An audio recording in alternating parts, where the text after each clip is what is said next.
Jadeveon Clowney. GM Andrew Berry saying on Thursday he was optimistic the team might bring Clowney back. He spent 2 seasons with the Browns, but Clowney's got himself suspended for the last game of the 2022 season after venting about how the team seemed to be catering to Myles Garrett. Last season for Dallas, Clowney had a team-leading 8.5 sacks. When the 49ers continue with training camp today, a familiar face going to be on the practice field. Reports say San Francisco bringing back receiver Deebo Samuel. It's going to be a one-year deal, $7 million last season for Washington. Samuel had 72 catches and 5 touchdowns, the move being made as Ricky Pearsall's dealing with a knee injury. Guardians back to work tonight after their off day on Thursday. Guardians back home. They begin a 3-game set against the Arizona Diamondbacks. Guardians coming off a road trip where they wrapped it up with taking 2 out of 3 down in Cincinnati. Tanner Bybee on the hill tonight, 4-10, a 3.89 ERA. Guardians right now 2 games behind the White Sox for first in the AL Central. You can now find 92.3 The Fan on YouTube. Subscribe to our YouTube channel.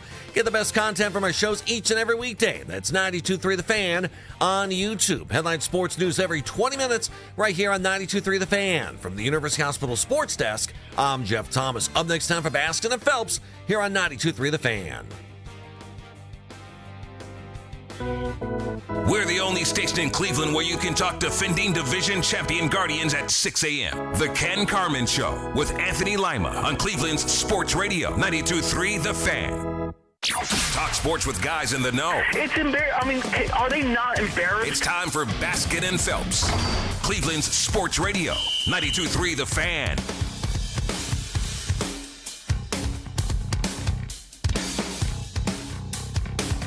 Welcome to day 3 of Browns training camp.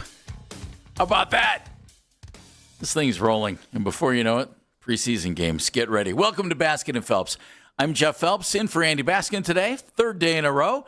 Training camp starts. Tom Withers shows up. 3 for 3 shows up. That's about it. Yeah. Thanks for having me. I appreciate you guys carrying me through here. Tom, of course, with the Associated Press for decades. Too long. Several decades here in Cleveland as well. Yeah. 20-some years? 26 here. In Cleveland? Yeah. That's fabulous. Well, it's great to have you as part of our 92.3 The Fan crew. We appreciate that very much. I appreciate you guys. Coming up today, pay attention, in the noon hour, Browns players will speak. Now, if one of those players or 2 of those players happen to play the quarterback position, we will hear them here on The Fan. Are any of their dads at camp today? Couldn't resist. Sorry. No, that was worth saying, actually. That was really good. A unique situation, to say the least. When your dad is a college head coach, yes. Let's just leave it there. You probably would have carte blanche at practice. When your dad's a Hall of Fame NFL player, you probably have carte blanche at practice. And then some. But when you're both, well, wow. By God, here's the red carpet. Yeah. Would you like another free lunch? Come on in. Yeah, Here we go. I was Welcome, Mr. Sanders. I was somewhat pleased that he did not do any media yesterday. Dion, that is. Yes. You know what I mean? That kind of like. Otherwise, it would have been it dilutes it a little bit, right? Question. It was still a spectacle. Yes, especially when Is your that the right coach. word, Dan? Yes, Spectacle? especially when your coach buys in.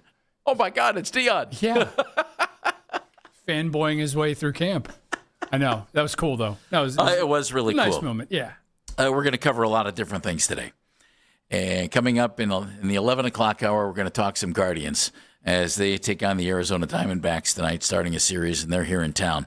At 11:20, and we talked to Ryan Mitchell earlier in the week, who's the AAA play-by-play guy in Columbus. We're going to talk to the AA play-by-play guy, my buddy Jim Clark with the Akron Rubber Ducks. Jim's going to join us at 11:20.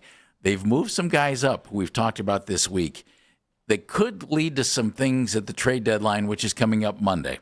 So Jim's going to join us at 11:20. And then in the noon hour, perhaps players and definitely Todd Monken. I've thrown this around too many times, Tom, and now we're in training camp. We've had day 1, Deshaun Watson working with the starters, along with Dylan Gabriel as his kind of number 2 that day. Right. Yesterday, Shedeur Sanders working with the starters, with Jalen Green as his kind of number 2, working with the starters. And by the way, Lance Reisland was just here with Anthony, and Lance goes to practice. Lance is a former coach. Hey, that guy knows football, by the way. Oh, my God. Doesn't he? Yeah. Former. It kind of scares me a little bit. He's a longtime coach and former quarterback at Kent State. And Lance is nice enough to share his thoughts with us during the day. Yeah. And he sends us, at the end of training camp, a camp day synopsis. And as I just told him when he walked out, I said, hey, look, I love it. Thank you so much. He's another one of it's those. Great. He's another one of those overachievers, right? Exactly right. But I told him, I said, I get half of it. Yeah. I said, the other half is above my football head, which is good because, he played Division I college football and he was a longtime coach. But it's what he said about Taylor Green yesterday, Dan, made me smile. Is that right? Oh, he said he said it was the best performance of the camp. Good to hear. Yeah. Lance, before he joined you guys, and he was working for Cleveland.com doing some stuff. And still does. Does. I would sidle up to him at camp practices just because I was aware of his background and knew that he knew the game inside and out. And he would give me some great perspective. I mean, I think I know the game at some level. Not like that. No, not like that. And you know the game. And a little bit. The other thing too, and Lance is one, at one level. Then when you sit down with, and we were lucky enough to do this with several coaches here in Berea, when you sit down and break down it's silly. Game, it's silly. You don't know what you're looking at. No. You don't even know what sport it is. No. And the other thing too, Jeff, and we can move on. Sorry, I didn't mean to go on a tangent here. The other thing too that I try to get fans I work with Andy. I'm used to that. Is it the seat? What is it? Okay. Hi, Andy. The other thing too that I tell people about, especially when you come out to camp, is when you're watching the position coaches work with guys in the various groups, Jeff, the little nuances of like teaching a tight end to block on the edge and the foot placement and the hand placement and the detail, it blows your mind. Yeah. And it gives you another appreciation, though, of when you're sitting on your sofa or in the stadium on Sunday and taking it all in. And the abilities of the guys to be able to No question. put that all together and then put it on the football field. Yeah. So we've had 2 days of practice now where, and I like the way Todd Monken has done it, you've moved the quarterbacks from one unit or from one field to the other, keeping all the other starters in place so that, the wide receivers, the running backs, the offensive line, they get used to all four quarterbacks. And I've thrown this out numerous times, Tom, and you and I haven't talked about it. And to me, it's one of the biggest things in camp. And it's not who's going to be the starting quarterback. Because I think if you look around the NFL and every ranking has the Browns quarterback situation as second worst, third worst, or worst. Or worst in history, depending on who you're talking to. Yeah. Right. But you're going to end up with one of these guys, you would assume, Deshaun or Shedeur is the starting quarterback. Mm-hmm. And I've said this before. I can't imagine either one of them being the backup quarterback. Interesting. And if you think about it, you made the big trade for, Deshaun. We all know that and all the cash. Can you imagine him standing on the sideline, if he's healthy, holding a clipboard and watching Shedeur Sanders play quarterback? I have a really hard time even picturing that scenario. I hear you. And the same... And flip it. And the same the other way to a degree, except though you still have a young player who's learning. So that would be understandable, right? If he gets beaten out, that he would be the two. However... Tell all of his incredibly... the Shedeur army. Right. Yeah, no, I hear you. Right. And good for him for having such support, but I can't imagine... 100%. Can you imagine the heat on Deshaun Watson? If he starts and Shedeur is standing there? Oh, my goodness. No different than on the heat on Dylan Gabriel last year. Right, I mean that's the truth. So, it's an interesting situation, and I would think that they've thought that through, Jeff. But here's the other thing: we are in Cleveland, and the line does move, right? Yes, it does. Regardless who you put in there week one, that doesn't mean necessarily he's going to be the starter in week two for various reasons. So, it's interesting. I haven't really thought that through. Maybe as much as we should, only because we're heading towards that day, right? It's going to come when he does eventually name a starter. And I still get a kick out of the fact that both Todd Monken and Andrew Berry the last couple of days have said, well, we need to have a starter by week one. They're trying to... think? Yeah, they're having some fun with this. They're trying to minimize this a little bit and not make it the biggest story of camp. But guess what? It's the biggest story of camp. And in some ways, it's probably going to be the biggest story of this season just because we feel this is going to be a bridge in this rebuild, right, to get you to 2027. So, yeah, I haven't really thought about the backup situation too much. I guess I've been still too focused on who's going to win the job. Yeah, which is the story. Sure, but then it's like, wow, hey, is this now what do we do? Is this a problem? Yeah. Is this a plus? Yeah. You know, I'm not sure how they're going to approach that. And then sorry, Jeff. Then what does it mean to like a Dylan Gabriel? As you know, exactly. Do you move him then, or does he escalate and you move one of those two? I don't know if there's necessarily a market for either number 2 or number 4. Should they become the backup? You know, I don't. Yeah. It's really hard to say. I think a lot of that will be dependent on how Shedeur Sanders looks during training camp. Right. It's going to be dependent on how. If Deshaun Watson shows that he truly is healthy and can still play at a high level, I'm still thinking, Jeff, and I had this circled, and really nothing I've heard over the last couple of days has changed my mind. I'm looking at that August 20th game. I'm sorry, practice against the Bills. Yeah, which is going to be the first time that Deshaun has been out against a real other NFL defense. And right. What we talked about the other day, 680 days or whatever it'll be at that point, and then. Subsequent to that, you know, the game on that Saturday, to me, that's the window where I think this decision is going to have to be made. I would agree with you, and we talked about this, I think, on Wednesday, Tom. Sooner rather than later, and I would love for somebody to just emerge there, and that's the guy. The fact that didn't happen in all the offseason stuff, yeah. I don't know if that's a good thing or a bad thing. Yeah, I don't know either. And I think you're going to see this ping pong match here over the next couple of days and first couple of weeks, aren't you? I mean, there's going to be. Well, you would think so, huh? Yeah. Now, do we assume that Gabriel then is with the ones today? Is that going to be? I mean, they talked about. Well, see, that's what I'm wondering. You remember what Monken said? Competition for all 4, right? Right, and pay attention as to who's with the ones and who isn't. Let's just assume, knowing what we know about this and the way they approach things. I would think you probably aren't making a decision on anything after 2 practices. Of course not. And one group of quarterbacks working with the ones one day. So I would assume that it's back to Deshaun and Dylan Gabriel today working with the ones. You would think so. Are we confident a decision hasn't already been made? No, I'm not. I kind of think it has been, but it scares me if it hasn't been. How's that? That's interesting. It scares me because it means that nobody's really asserted themselves for this gig. Because the scenario that both of them look so good we can't decide is one that I don't think exists. That's a good call. You know what I mean? Yeah, I do. I don't sense that here. Yeah. I think somebody's got to just flat out beat out the other guy. And the minute that happens, it's easy for Todd to say, hey, here's what we're doing.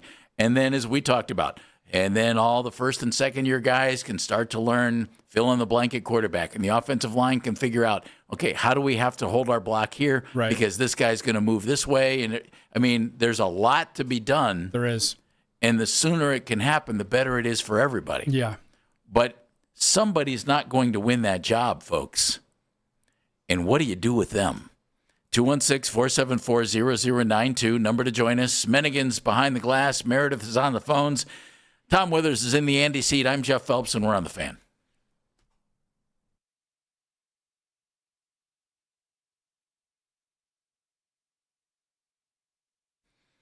And we're having problems with our computer system, so I'm going to keep talking until we figure that out. How about that? So we will.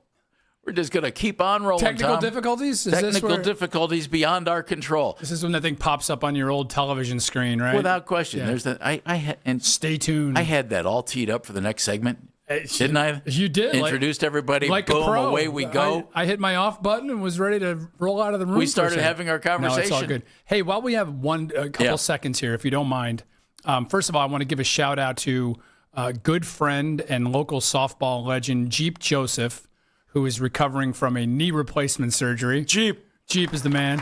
I tried to give him after I had my knee done last year. I tried to give him as many tips as possible, and I got a kick out of it because on the day of his surgery, and I recall this was my scenario last year. You feel pretty good day one. Yeah. That's because Then what, Tom? That's because that pain blocker is still in effect. And once that baby wears off, it is like game on. So best to Jeep in a full recovery. And then another quick shout out I want to give to is the boys and the parents and administrators in the Lakewood Rec Baseball League. I had a fun time this summer.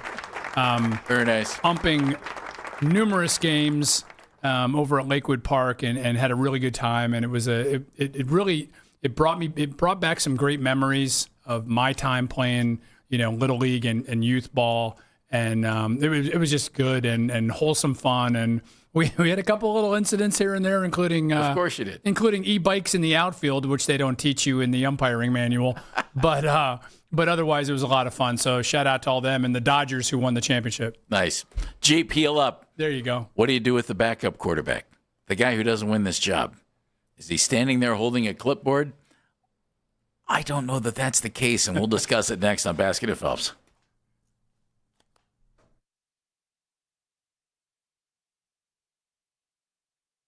Again, Dan?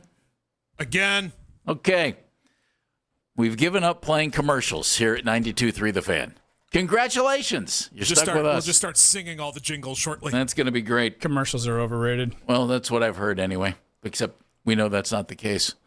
I tell you what, speaking of commercials, since there's a segue, they drive me crazy when we're streaming a movie now on any of the... Oh, they pop up right in the middle of a scene. God. Yeah. It's terrible. Yeah. I mean, it gives you, 2 minutes to kind of, regurgitate or whatever the case may be, whatever needs to be done. But yeah, it drives me mad. So let's get into our next segment. Yeah. Okay. We'll just go ahead until we get things fixed. Shoot. Somebody's not going to start. Yep. Could you see Deshaun Watson as the backup quarterback on this team? I could. Okay. How? Because it seems so clunky to me. It's ridiculous. Well, welcome to clunky. I mean, Jeff, we've had 4 years of clunky here with this guy, right? Well, that's a fact. The off the field situation, the injuries, what have you. Listen, you're going to need if Shedeur gets the job, and the potential for him to win the job is there, yes. This discussion using that scenario. You're going to need a competent backup, and Deshaun Watson, that would be his role now, right? I mean, he is no longer the Pro Bowl quarterback. This is a guy who's, looking now, and I said this the other day, I give him a lot of credit for working as hard as he's done to get himself back into football shape. We'll see if he's there, like I said, once we see him out there against the Bills and the Bears in upcoming weeks in the first exhibition game. So, yeah, I can see him in that role, Jeff, only because it's kind of who he is and where he's at now should he not win the starting job. I think, by default, that's who you are, right? You drop on the depth chart. You're the number 2. And as clunky and as weird as that might look and seem, that's kind of where he's at right now in his career. And if by chance that's the way this plays out, his contract's up.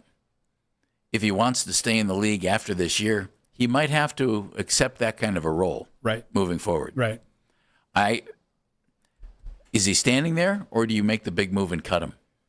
Yeah, that's another $230 million question, because isn't it? This organization last year decided we don't need that veteran quarterback as a backup because they got rid of Kenny Pickett. Yeah, but they weren't invested in him like Not they at are all. with this guy. And they got rid of Joe Flacco, who Kevin liked. Right. But though they're invested in Deshaun, they've already paid him everything in his contract. I was just going to say that. They've already paid him. They've taken the draft choice hit. And they've restructured him several times, so I don't know what that means in terms of like down the road. I don't know the financial implications. Should they just cut him loose?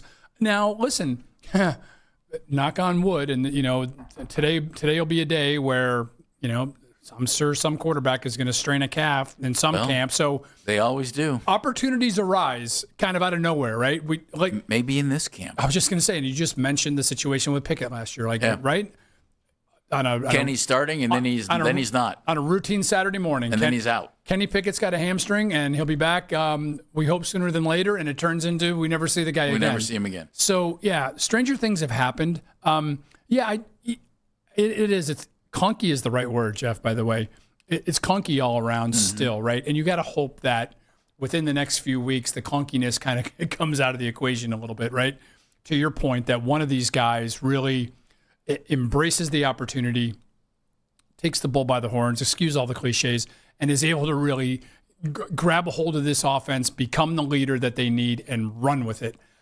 I don't care who it is, Tom. I don't either. I don't think you care who it is. I don't either. If it's Gabriel, if it's Green, fine. I don't think they're going to get that chance.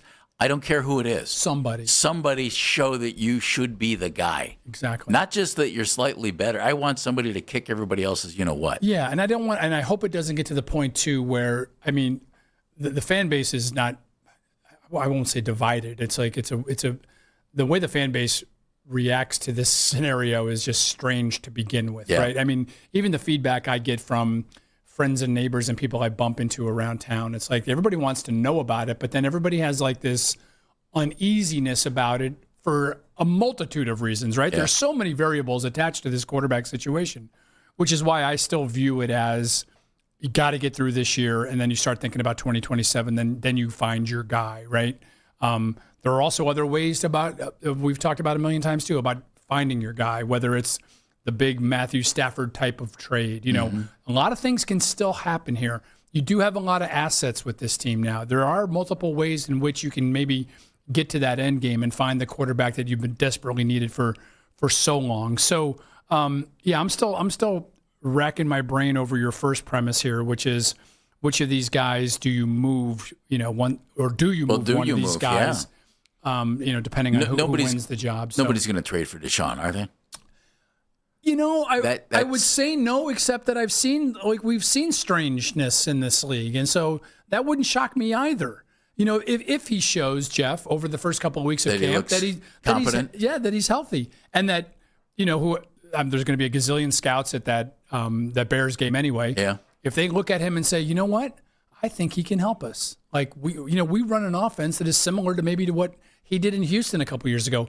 Let's give him a chance because we think there's something there. Hey, Jeff, as you know, much like with the draft, much like with everything else, all it takes is one team. Isn't that the truth, Tom? What do you do with a guy who doesn't start, folks? 216-474-0092. Tom's in for Andy. I'm Jeff Phelps. We're on The Fan. 92.3 The Fan.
He gets a patent 1 month before the Wright brothers. Oh my God.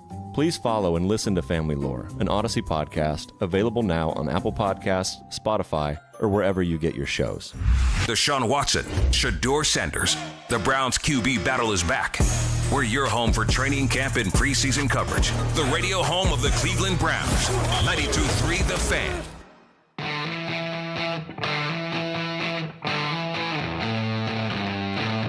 Todd Monken, Browns head coach, talking in the noon hour, right around 12:40, 12:45, 12:50, right in that range. Todd's going to speak. And then today at 3:45, the owner of your Cleveland Browns, Jimmy Haslam, will be speaking. You will hear him right here on the afternoon show. I'm Jeff Phelps. Tom Withers in for Andy. Third straight day. Good to have you here, Thomas. Thank you. Do you think Todd Munkin went home and watched some Landman last night? He probably Possibly. Who's this Tommy Morris character that I'm... Okay. All right. Thanks, Andrew. Glad you dumped that one on me. Billy Bob Thornton, huh? Thanks. I'm still waiting for T-shirts or memes or what have you. I haven't seen many of them yet. Tom and I are kicking around this idea today. All right, somebody's going to win this quarterback job.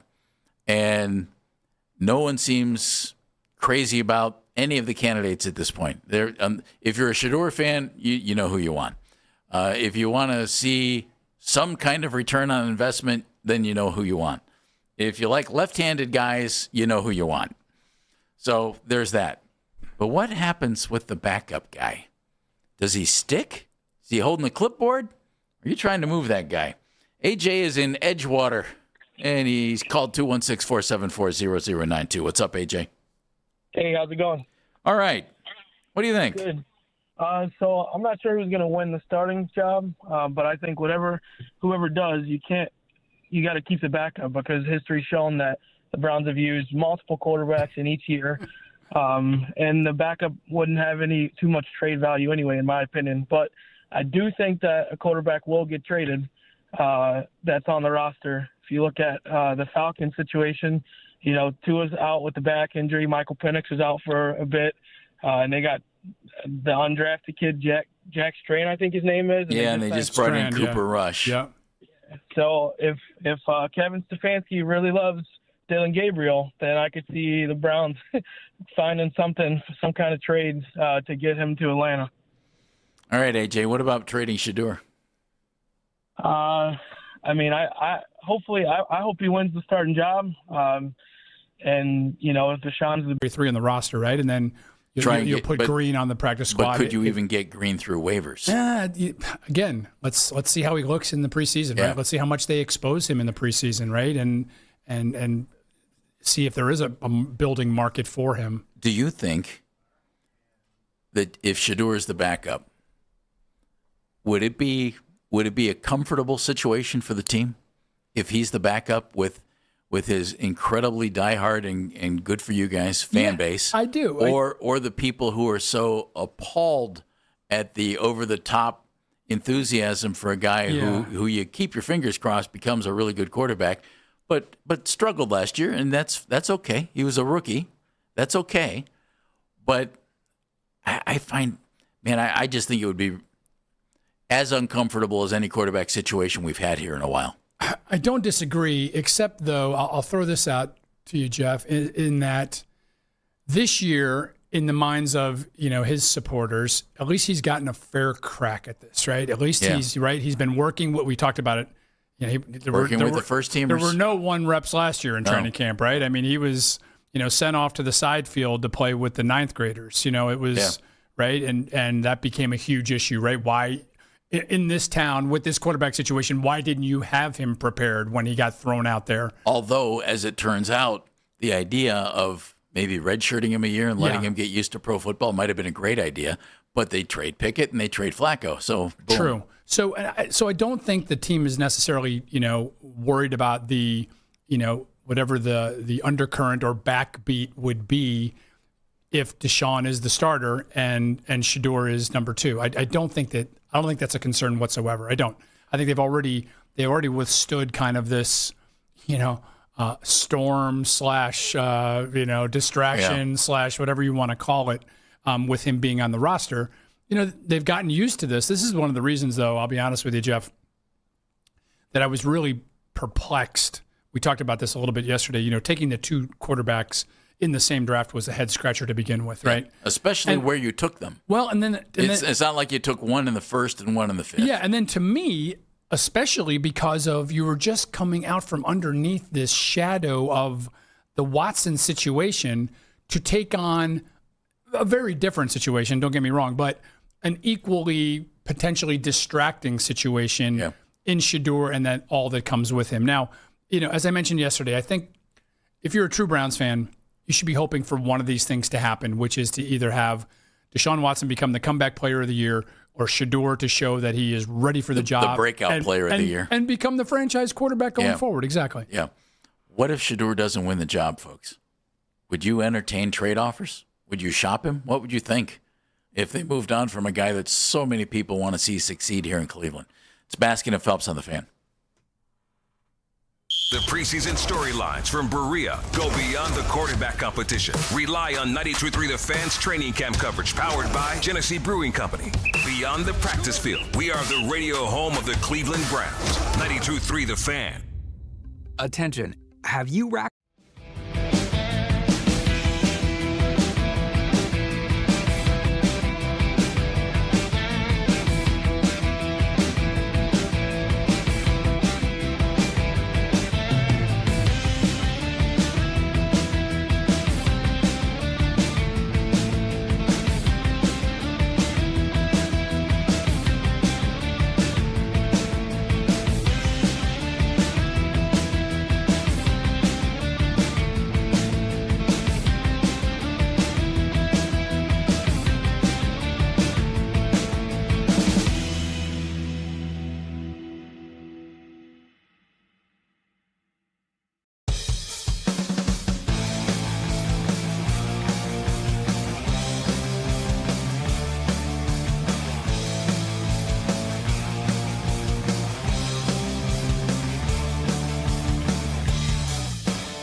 stops. That means I'm done. Now let's all get drunk and play ping pong.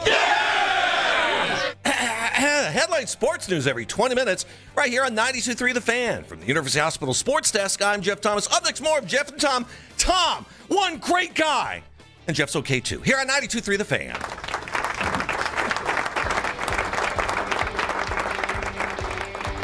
My favorite part of Fridays is watching the blood leave Jeff Thomas's face. I feel lightheaded. And get dispersed back through the rest of his body after he screams. Bye, Jeffrey. Bye, boys. It is kind of a science project. It is, isn't it? A little medical. It's like marvel. It's like, here's this pasty guy, and all of a sudden he's like beet red. I would pass out trying to scream like that. Honestly, and I have. You saw what I do. Yeah. You were well prepared. I mentioned it to Tom. I said, "Be ready. He's going to scream." And Tom said, "Yeah, I've worked on Fridays before." I truly put my fingers in my ears because Jeff has given me headaches. Has he? By screaming as loud as he does. Yeah. It's all good. Good for him. Tom Withers, Jeff Phelps, Dan Minigan behind the glass. It is Friday. What do you got going on this weekend, Jeff Phelps? I'm heading up to watch a little baseball this weekend, and then in the state of Michigan, and then mowing the lawn on Sunday, and my neighbor's lawn. Oh, nice. My neighbor is in Japan. Really? Climbing Mount Fuji. Really? And he said, "Hey, you mind mowing my lawn in July?" Have you gotten updates from him? I said, "You got it." Oh no! Is it with a group or? Yeah, I think it's a small group. He and his wife. How cool is that? And then there are others. Yeah, but he said he's a great dude, and he said, yeah, he just told me we were going to Japan for a month, and I thought, wow. And then he said later, yeah, we're climbing Mount Fuji. Wow! Good luck. Yeah, good for him. I tell you what. There's that. Mountain climbing. I haven't climbed mountains necessarily, but even like steep hikes that's a workout, man. Oh, without question. You find out quickly how your cardio is doing. Absolutely. Yeah. We're kicking around quarterback talk. I know if you're listening to The Fan, you're stunned at that thought. But now that these guys have been on the football field a little bit, I can't picture either guy being the backup quarterback. And if either guy is, Tom, it's going to take some adjustment on my part. I wonder if it's going to take some adjustment on most fans' part.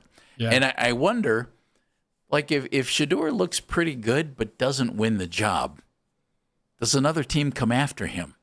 And do the Browns listen? And I would think the answer to that could very well be yes. I do too. Mainly based on the idea of the 2027 draft. Yeah, as I mentioned yesterday or the day before, to me, their lack of moves at that position, with the exception of Green getting picked in the 6th round or what have you, right? Their lack of, wanting to do anything in the moment at that position told me that they're already pointing towards 2027 and what at this time is supposed to be the greatest draft class in NFL history.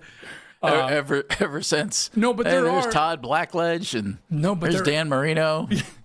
But look at Kenny O'Brien. 5 or 6 guys that even the one, Sellers, that I like a lot. The Dante Moore kid from Oregon, I really like. From here. There's some guys. Now, we haven't even mentioned the Manning name. Oh, yeah, that guy. There's him. There's already been that link, right? Mm-hmm. By the way, really interested to see how he plays this year. Yeah. He needs to take a step, doesn't he? He does. Yeah. Different expectations for him. Very, very mobile, really runs the ball well. A lot of things you can do with him. He's not your traditional drop back kind of passer. They host Ohio State week 2, which will be interesting. It'll be a good, Yeah, there's a test. Good gauge there. Yeah. So, Jeff, it's really interesting. To your point, I can see either of them as backups or both of them as backups. And I just wish that, as we said before, one of them can really, step forward here and assume the role. I just don't know what it's going to take for that to happen.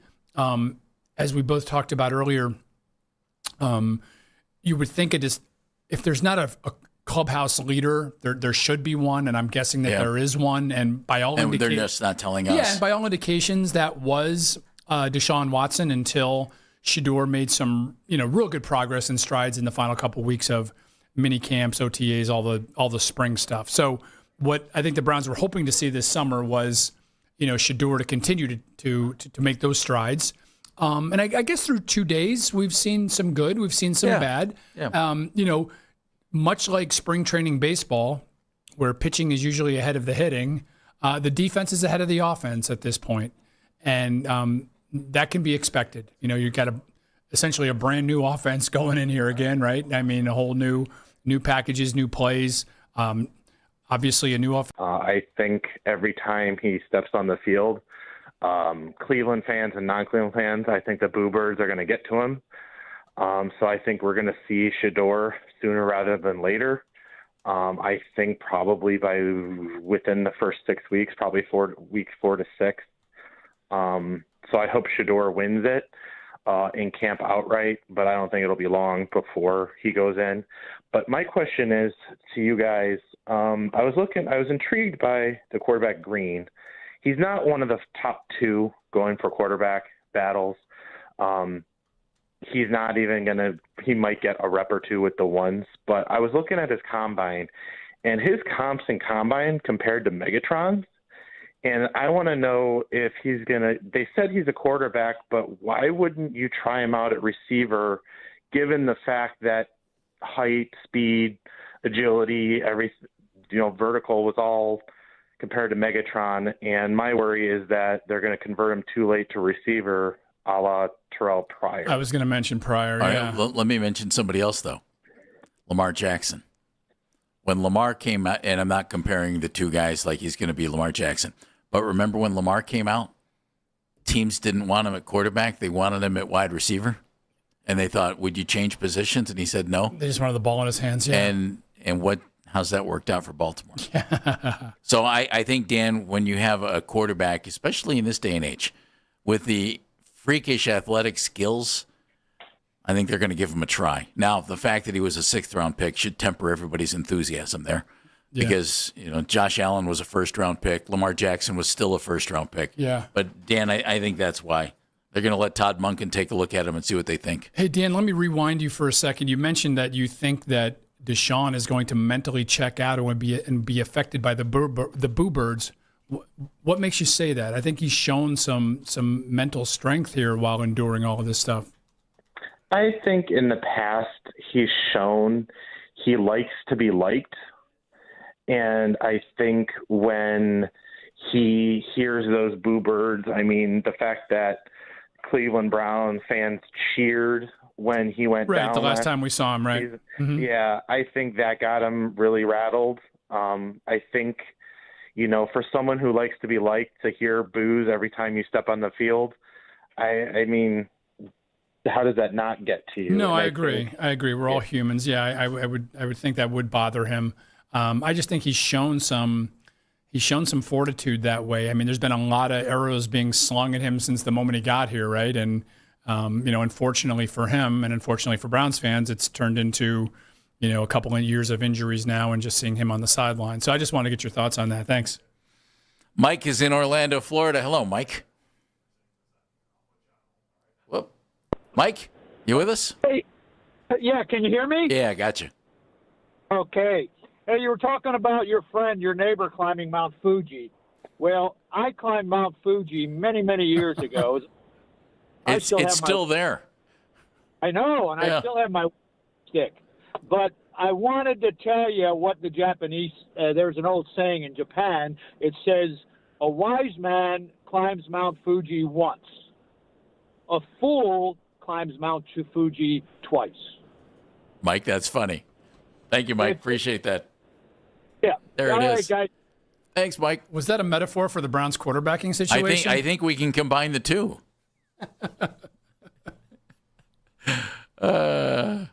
My neighbor's climbing Mount Fuji. Have we reached the summit of Mount Fuji, if that's the case? Are we even close? I thought we're on a straight line. I thought he was going to offer to mow your neighbor's lawn for a second. Maybe that would have been just fine. Ed is in Elyria. And Ed is going down a path that I've gone down. And Ed, I catch such grief for what you're going to say. Go ahead. You know, Jeff, I concur with a lot of your thoughts on Taylor Green. And then one point I want to make before I get into my point real quick.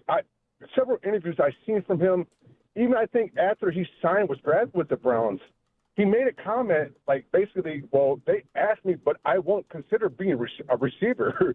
I'm not doing that. I'm a quarterback. So that was to help one of your callers call it. Yeah. I mean, even more so on the last 20 years as far as the quarterback, because why not with the measurables that he had?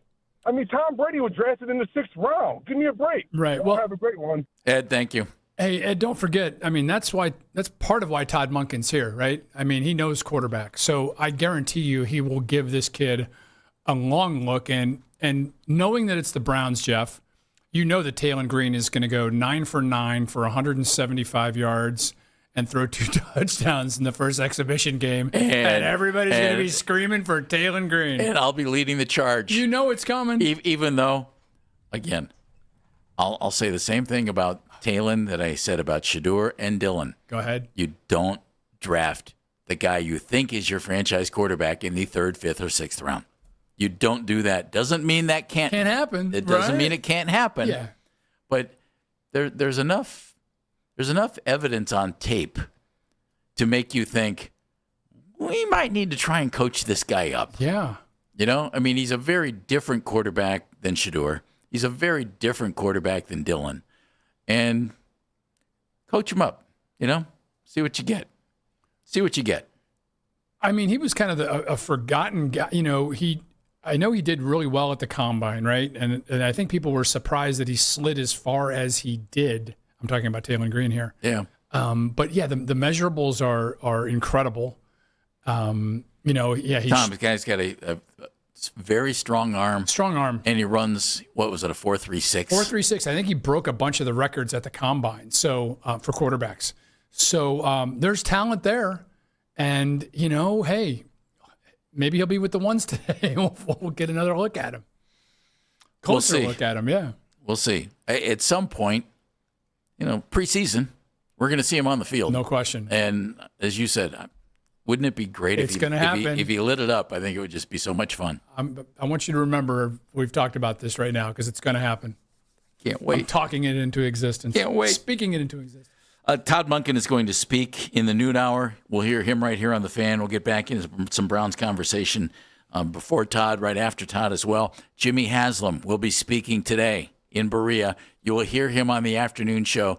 ETA on that, Dano, 3:45, right? 3:45 for Jimmy, I believe. So listen to Jonathan and Nick this afternoon. You'll hear the Jimmy Haslam press conference. Trade deadline coming up Monday in Major League Baseball. I'm hesitant to give up top flight prospects, but I'm really wrapping my head around the idea of giving up good prospects to take a run at it this year. We'll discuss next on Baskin and Phelps.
subscribe to our YouTube channel and get the best content from our shows each and every weekday. That's 923 The Fan on YouTube. Headline sports news every 20 minutes on 92.3 The Fan. From the University Hospital Sports Desk, I'm Meredith Kane.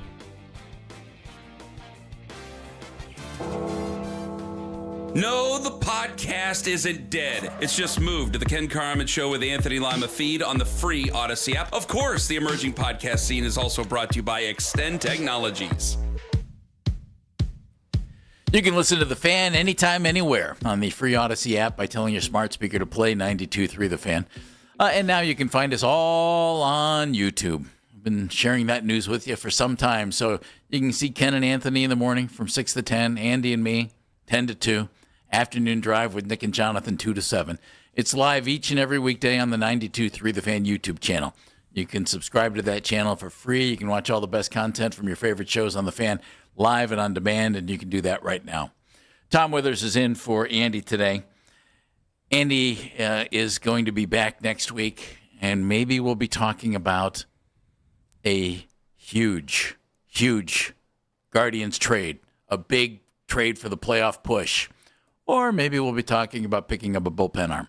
Or maybe we won't be talking about anything. Tom, what do you think? Is he climbing Mount Fuji? I don't believe he went with my neighbor anywhere. No. Gotcha. I think they're going to make a move or two, Jeff. I don't know if it's going to, be a 7.3 on the Richter scale or a mild tremor. It's really hard to say. I think, the Guardians are amongst a group of, probably 6 or 7 teams in the AL that are all kind of muddling along here. They're in a clump. Yeah, aren't they really are. And that spot for the third wild card, which the Guardians currently hold on to, is getting a little bit tighter. The Astros have made up some ground. The Twins are still in it. The Tigers are still kind of lurking around there. So I think everybody's kind of in the same boat heading into this weekend, which is that, we think we're buyers, but are we sellers? And, you've got the storm clouds of the labor situation sitting in the background, which is clearly a factor for the Guardians and several other teams. So I do think they'll make a move. I just don't know how substantial it will be at this point. There are names that are floated out there like crazy. There's a name that sounds like he's going to get traded, Dan, because when this happens, guys get traded. Yeah, multiple reports. Casey Mize, the starter for the Detroit Tigers, was supposed to start today for them.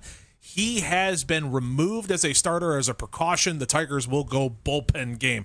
Nothing wrong with him. As a precaution for what, Dan? Injuries, nothing along those lines. That's typically a sign that things are very serious. Yeah. Right? That's usually a very good indicator. So it's like Grant Delpit sitting in and then getting the okay. You're good now. Okay, go. Yeah. So we don't want you to get hurt. Just stand here for a while. Yeah, and obviously not the name that we thought the Tigers were going to be dealing here right away. So is there any way that they deal Mize and Skubal? Yeah, there is.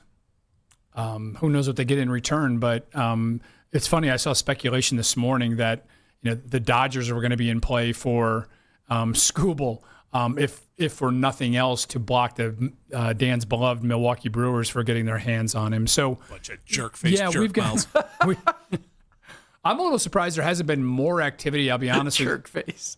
There hasn't been more activity even today, and I think it's going to heat up as we get into the evening tonight and obviously throughout the weekend. So, listen, if you're a Guardians fan, I think you're desperate for them to improve this offense somehow, Jeff.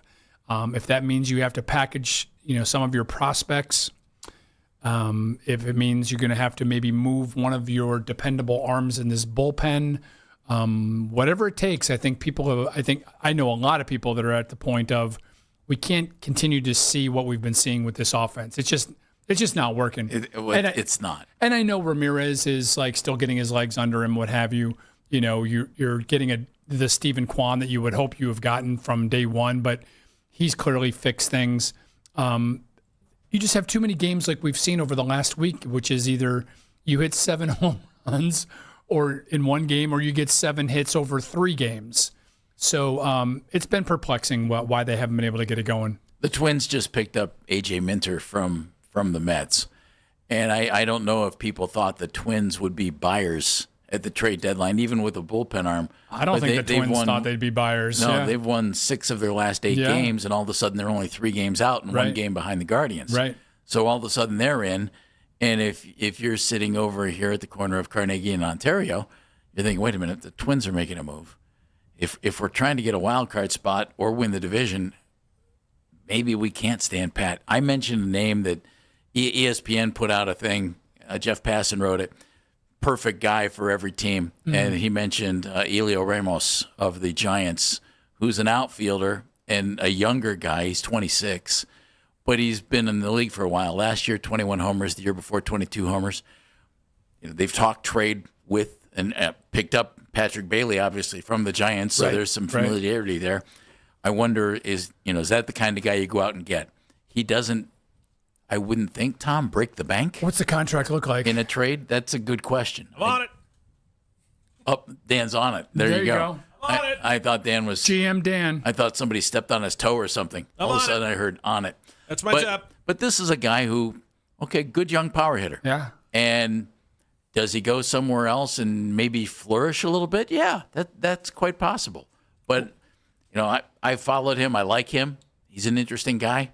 And I wonder if it leads to, and we mentioned this a little yesterday, tinkering with some of the guys who just aren't producing on this team. David Fry's had a really rough year. Reese Hoskins has had a really rough year.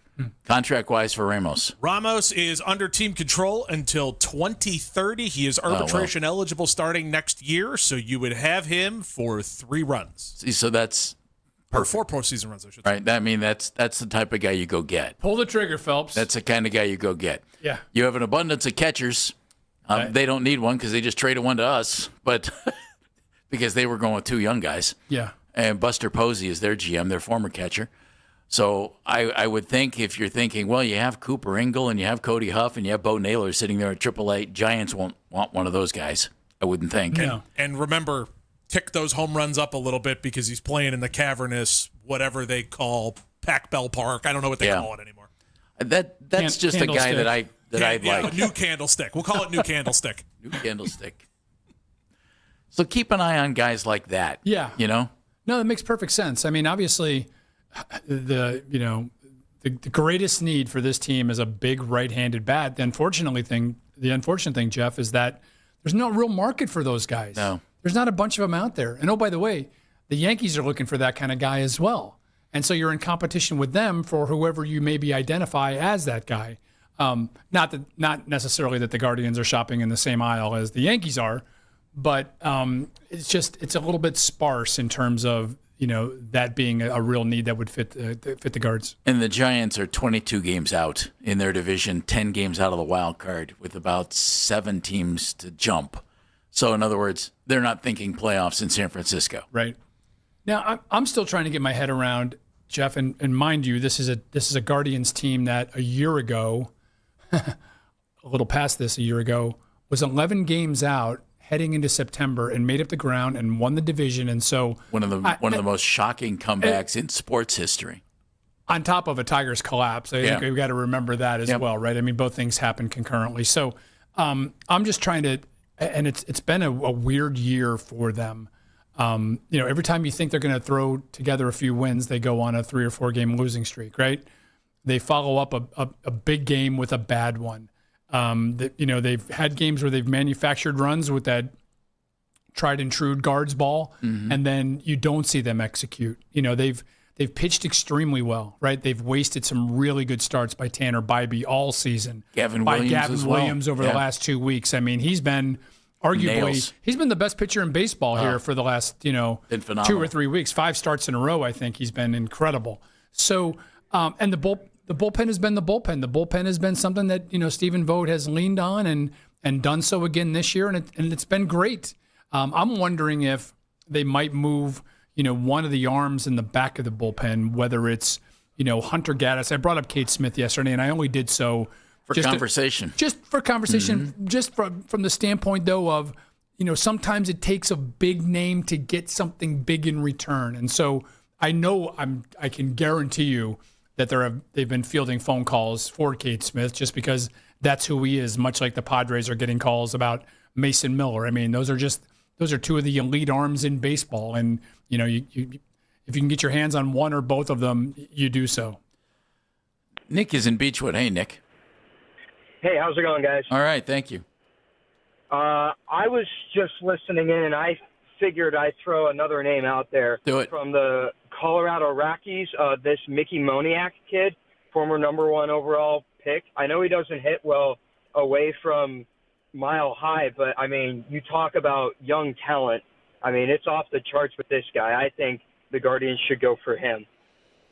And, Nick, his name has been floated out there in multiple trade rumors. He didn't really produce like he was. They were hoping he would in Philadelphia. Was with the Angels a little bit. Again, can you get a guy and help him find himself, Tom? You know, that's another lefty though, right? He's a lefty bat, isn't he? I think he's a right-handed hitter. Is he? He's a lefty. He's a lefty. You're right. He is a lefty. Yeah, he's an intriguing player. But how many lefties does this team need?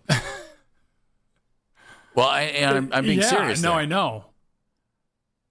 They got a surplus of those now. So, I don't know. And the other thing, too, Jeff, and we've talked about this the last couple of days, is, you know, can you find this fix internally? And I don't know if that's there right now, right? I don't know. You've either. already kind of looked there. You know, there's some guys on the come. There's some young guys, and, you know, as you mentioned, the double and AAA that will be here sooner than later. But, you know, do you package a bunch of them together now to go out and get what you need for the stretch run here? And again, do you really feel like, you know, do the Guardians sincerely and genuinely feel like it's there for the taking for us this year? You know what I mean? Like, do they view their team that way?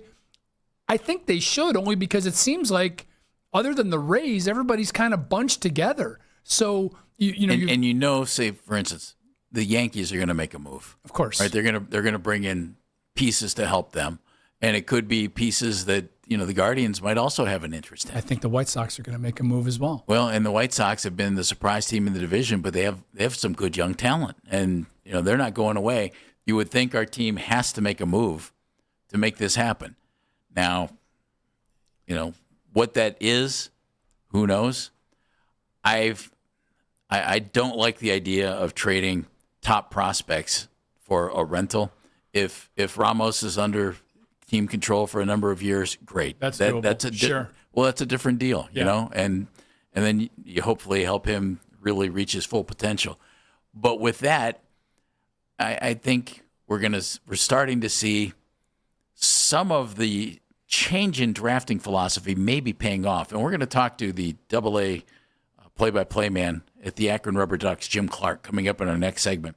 And he's going to give us the lowdown on some of these young guys, especially guys who have just been called up to Columbus, who Jim watched all season, and then guys who have just come up from Lake County out of that 2025 draft. And there are 3 guys in particular, 6'4" college hitters, who are quickly moving up. And might that give you a duplication of skill sets where, okay, which guy do you like better? You know, for instance, Schubert is the first baseman who just got called up in AA. He's from Oklahoma State. He hit 20-some home runs at Lake County. He's a left-handed hitting first baseman, primarily plays a little outfield. Stop me if you've heard that before, because that's Ralphie Velasquez. Yeah. It's the same thing. Yeah. You don't need 2 of them, Tom, unless you're convinced one can play the outfield. It's also Kyle Manzardo. And it's also Kyle Manzardo, who can't play the outfield. Yeah. And has trouble at first base sometimes. Done better, though. He has. I've really been impressed with how hard he's worked at it, because I've watched him work at it as well. So he's gotten there. So getting there. Who's on the move? Who's on the rise? Who could be on the way out? We're going to get a perspective on some of the young guys that are now in AA coming up next. Jim Clark joins us. Don't forget Todd Monken speaking in the noon hour.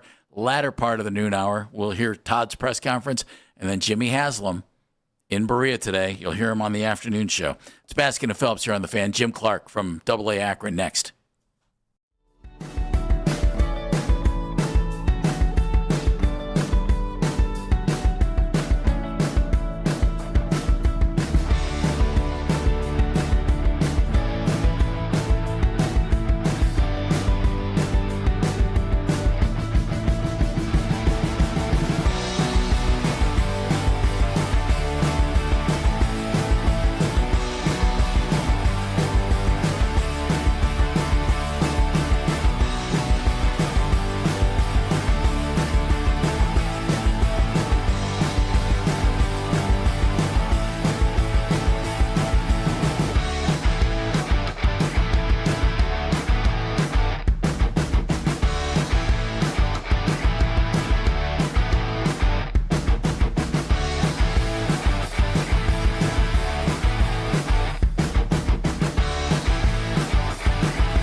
a right bicep. Dodgers manager Dave Roberts told the media yesterday that his absence for Shohei was precautionary, and he's expected to return to the lineup tonight when the Dodgers face the Red Sox. You can get all the latest Browns news pushed straight to your phone by following the Browns playlist at 92.3 The Fan in the Odyssey app. Headline sports news every 20 minutes on 92.3 The Fan. From the University Hospital Sports Desk, I'm Meredith Kane.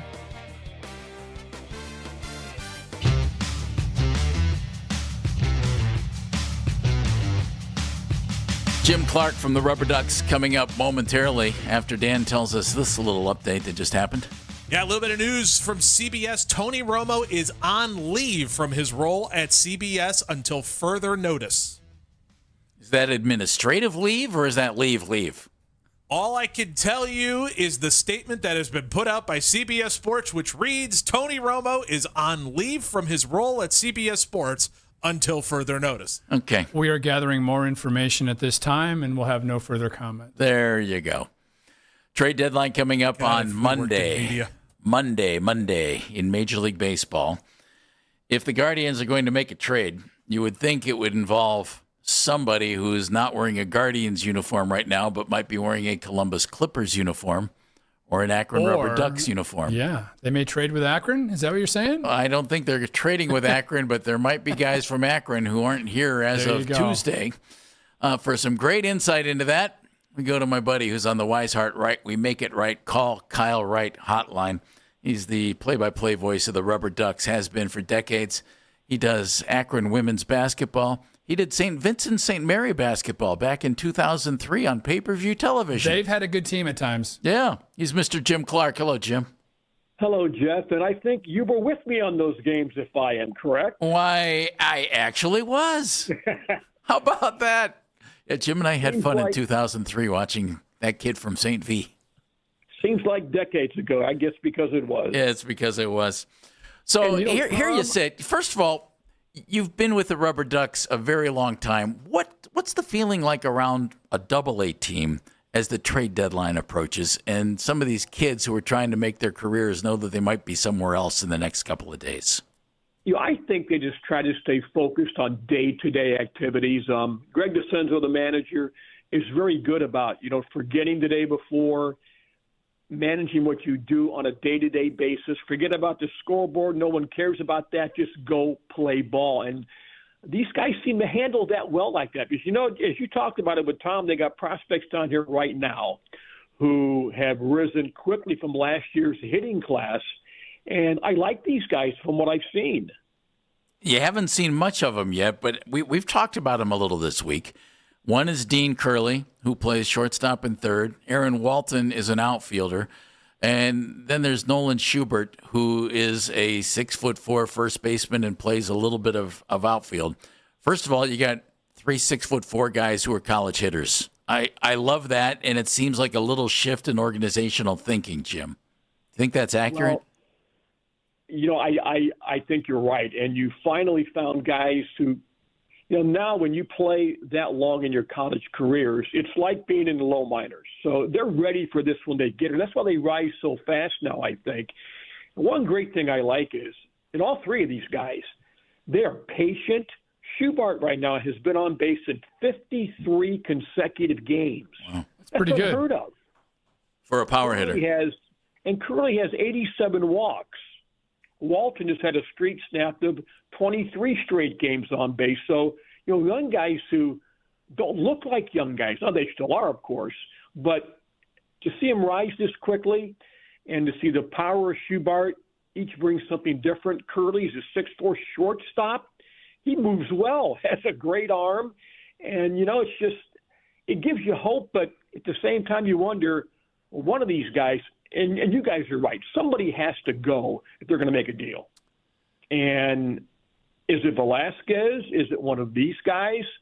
I don't know, but they got to find a hitter, and they got to find more than one. Jim, you brought up his name, and it's a name that we've heard here for the last couple of years, and that's Ralphie Velasquez, 21 years old, kind of on. He's younger than Schubert. On the rise.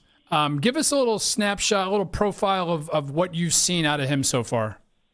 Well, he looked well beyond his years, and he carries himself so well, and he can just flat out hit. Now, the thing is, he hits so well Double-A, and sometimes it seems like when everybody goes to Triple-A, everybody hits there because there's not overall as good pitching starting-wise in Triple-A, really, as there is in Double-A. Now, he'll have the bumps up there, but, you know, he hits the ball hard. He goes to all fields. He's got power. I hope they don't let him go.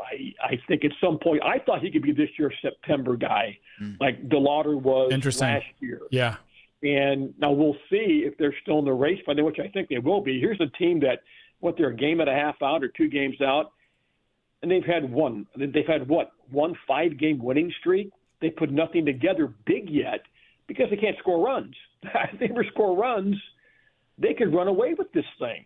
I think. Now, that may be a crazy statement, but if they ever hit consistently for more than a couple of games or one every 3 or 4 games, they could really put pressure on the rest of the division big time, I think. Hey, Jim, since you mentioned it, can you just explain to the folks out there that aren't as familiar with the reasoning behind there being better pitching at Double-A than there is at Triple-A?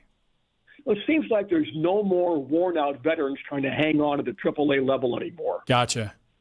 And that's a big part of it. You know, we have Austin Peterson up there. I liked him. He came up with Messick, and they both had that same makeup. And I think at some point, I think they're scared of Austin's velocity. And, you know, sometimes it goes on swings and misses more than velocity, and people lose that sometimes. He's a guy that I think could get there. But, you know, that's the thing. And, Tom, it's like that there's not that veteran core down there. Ben Lively's in A-ball right now trying to get back. Trying to, get healthy. So you just don't know. Jim Clark joining us. He's the radio play-by-play voice of the Akron Rubber Ducks. You mentioned Ralphie Velasquez, who started the year at Double-A. Angel Hanao is now in Triple-A as well.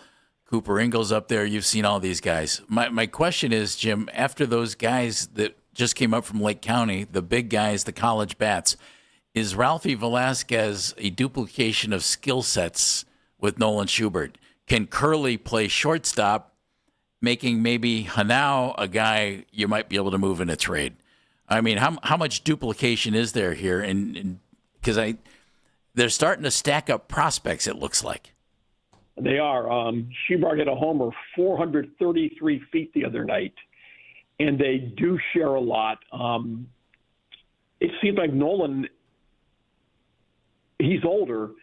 His play discipline might be a little bit better than Ralphie's. I could be wrong with that, but it seems like I didn't see Ralphie. I mean, we've seen Ralphie a little bit last year, about a month this year, and you're so impressed.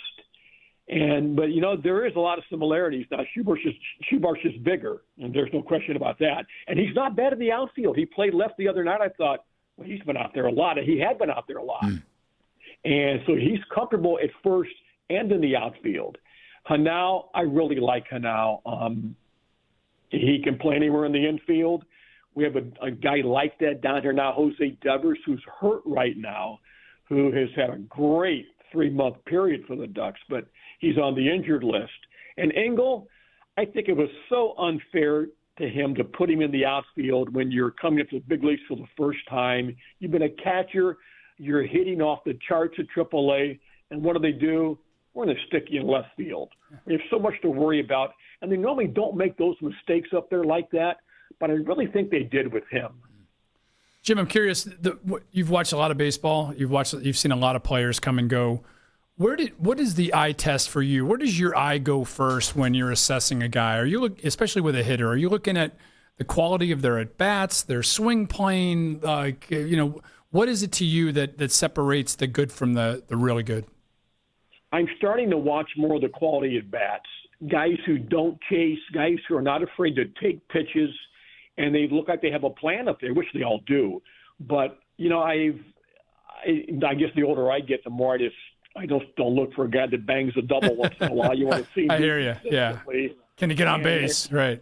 Yeah, and see what they do. That's why I've been so impressed with these guys we brought up, more than a lot of guys I have been in a lot of years, because they have these numbers of on-base percentage and the slugging, they're off the charts right now. I'm really impressed with how they went after hitters, and I think they did a good job last year. It's always been pitching, and they knew they had to get bats, and I hope they struck gold with a couple of these guys at some point down the road. Jim, there's a young guy on the pitching staff at AA just called up, Braylon Doty, who is only 20 years old. He's about 6 foot tall. He's not the biggest guy, but he has jumped through the organization very, very quickly as a high school draftee. How has he looked in, 5 or 6 starts so far for the Rubber Ducks? He looks better every time out right now. Had a rocky start to begin with. Then he pitched very well, winning at Binghamton a couple of Sundays ago. Here's a guy that last year they look at his record, they go, this guy was 0-7, but he had a 3.48 ERA. He's been a strikeout guy. Doesn't walk people. Another guy, number 4 prospect, so they think a lot of him. They have him that high on the list, but these prospect lists, there's so many of those things now that I get tired of hearing about all of them because who knows what these guys think sometimes. There's 4 or 5 of those things. But Doty, the more you see him, the more you like him. Again, they keep finding pitching, and they're so good at that, and we keep seeing that at the big league level and now coming through here. That makes me hesitant, Jim, sometimes, because if they're – and we saw it in the 2025 draft college hitters, let's get them up here quickly, maybe they develop, and it looks like that's happening. I just hope they make the right call if they're going to move on from some of these hitters in a trade. I don't want to see a Junior Caminero playing for another team. You never know, again. though, Jeff. I mean, I know you can't Tom. be afraid to make those either. That's really true. Yeah. But that's where Jim, I think, okay, are you trading Velasquez because you think Schubert is going to be as good? Are you going to trade Schubert because Velasquez is there and Schubert's been hotter than you know what in Lake County and now doing really, really well at AA Akron? I think it actually gives the Guardians options as they approach the trade deadline on Monday. They have them, and I really think their first decisions have to be, what do we do with Fry and Hoskins? I feel bad for Hoskins. He's been an everyday player his entire career. Yeah. He comes here, it's every other day, it's 3 times a week, and they wonder why he's hitting like he is. He's never been in this role before. He's an everyday guy. And I think Manzardo hit footsteps from Columbus and got hot this past weekend. He seems to have got back into the groove a little bit. He needs to stay there. But they got to make decisions about Fry and Hoskins and then go from there, I think. Jim, I always appreciate the insight. Thanks for joining us, buddy. Hey, thanks. And, Tom, I've admired your work for years. You're retired, but you work as much as I do being retired. See you, Jim. Thank you, sir. Take care. Jim Clark does a great job calling Rubber Ducks games and has been with the Ducks for decades. Joining us on the Wise Heart Right, We Make It Right, Call Kyle Wright hotline, and some really good insight into some of those young guys that are down there and might be on their way to Cleveland or might be on their way to another team before the trade deadline.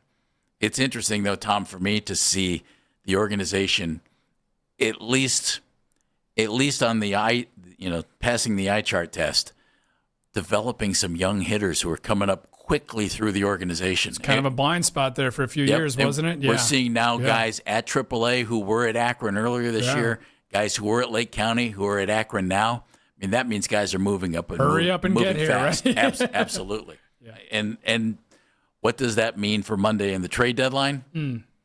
Probably means you're going to see 1 or 2 of these names that we've been kicking around this week get moved. And fingers crossed. You're right. You can't be afraid of it. Yeah. No, I mean, the big league club has the big league club has a chance to do something this year.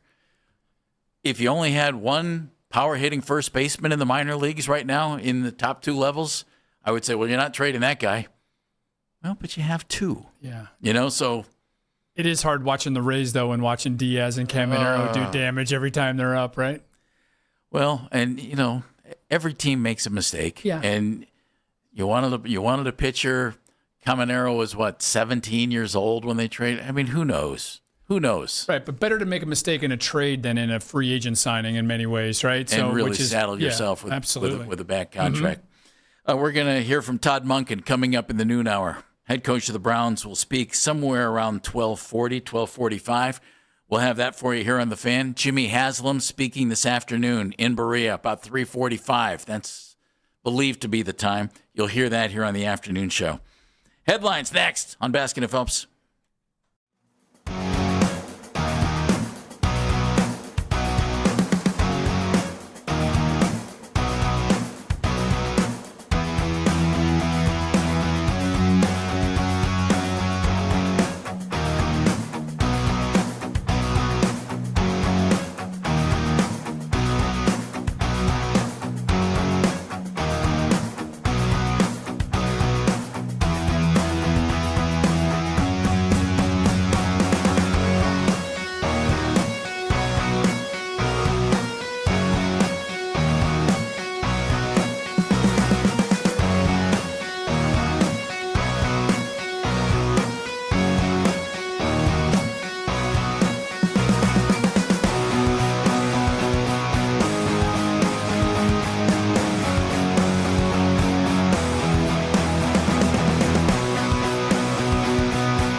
from throughout the day, get over to 923thefan.com or favorite The Fan on the Odyssey app for all of today's headline segments.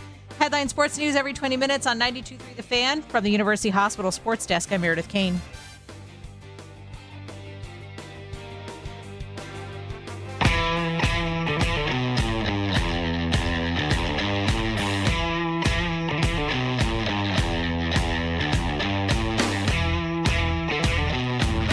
All our football coverage on 92.3 The Fan, presented by Xfinity. Score the most reliable Wi-Fi. One price, 5 years guaranteed.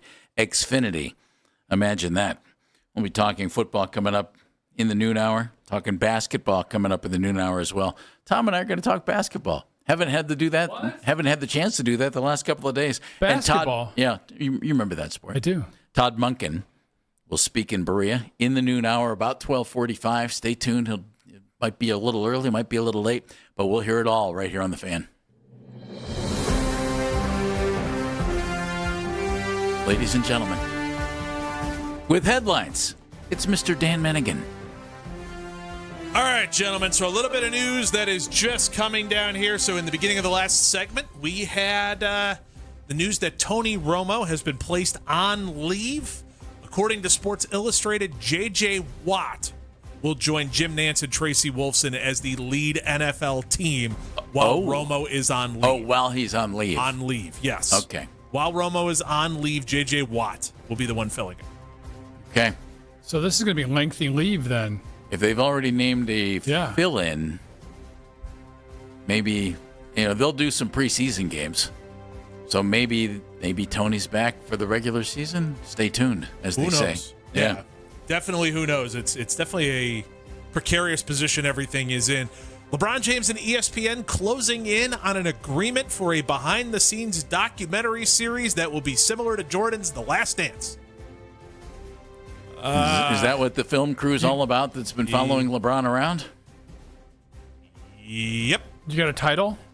Nothing yet in means of title or anything like that, but I do have to ask you guys, are you going to watch?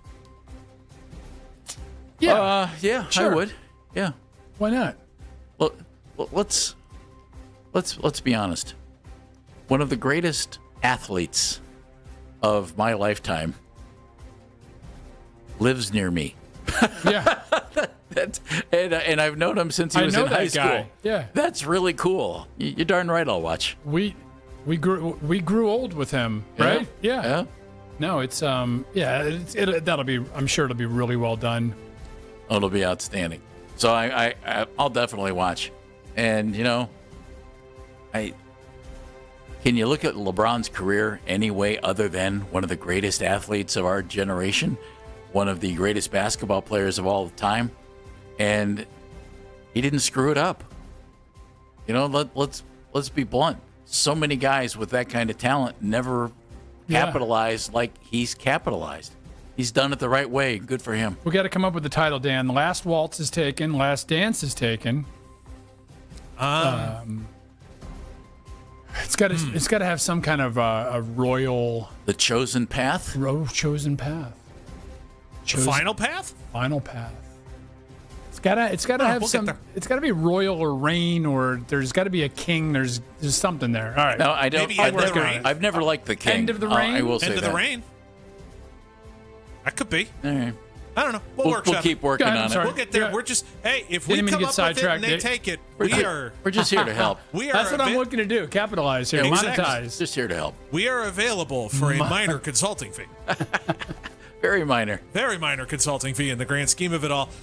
Michael Scotto of USA Today Hoops Hype is saying that James Harden and the Cavaliers working harmoniously toward a new agreement that will pay the guard. The part of this that I thought was interesting, according to league sources to Michael, is that they're discussing either a 2-year or a 3-year scenario for James Harden. Oh, boy.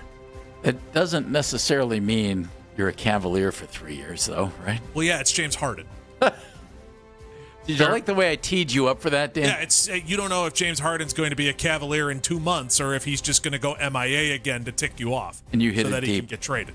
Tell me, if they're working toward this, don't you want to not have that done so that you can do some other things and then you bring him back and you can go ahead and exceed things? Or except are though- they to the point now where it doesn't matter because this is it? Or are you maneuvering things with him so you can do other things? In other words, You know what I mean? Like in they're- other words, we've signed you. Now we can trade you. Now we can, yeah. Well, and we agreed to keep you, but things have changed here. Our offseason plan is That's not bad gone. business, though, Tom.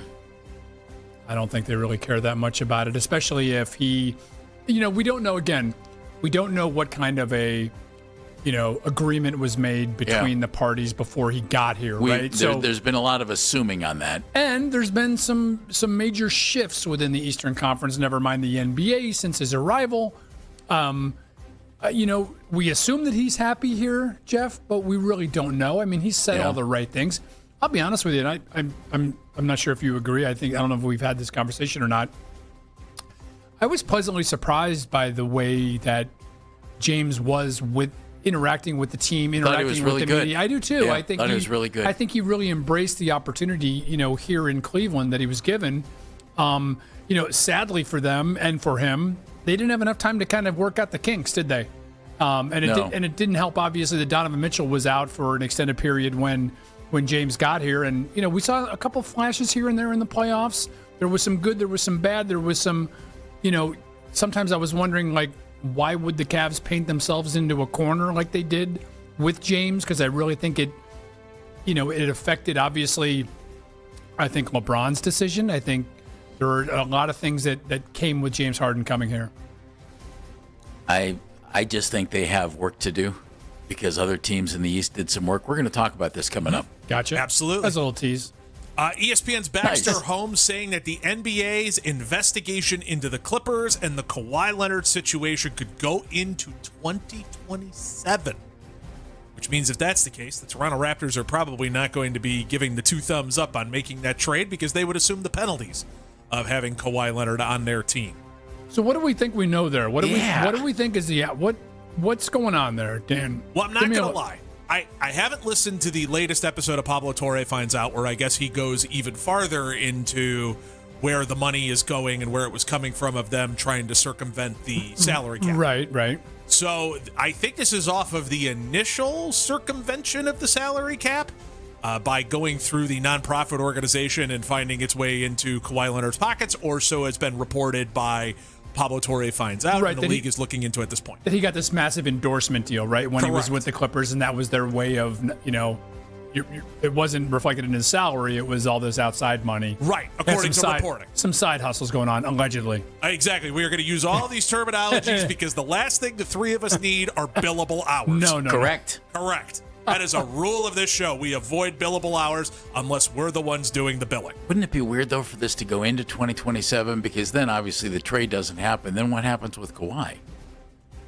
Purgatory? Can he play for the Clips if that's all going on? Hello, Barcelona. I don't know. I mean, I guess, yes. I would think he could play for them, yeah. The lawsuit's still continuing, so. That guy's a heck of a player, man. He absolutely is. So, this might be more for me than it is for the two of you guys because something silly happened in the WNBA.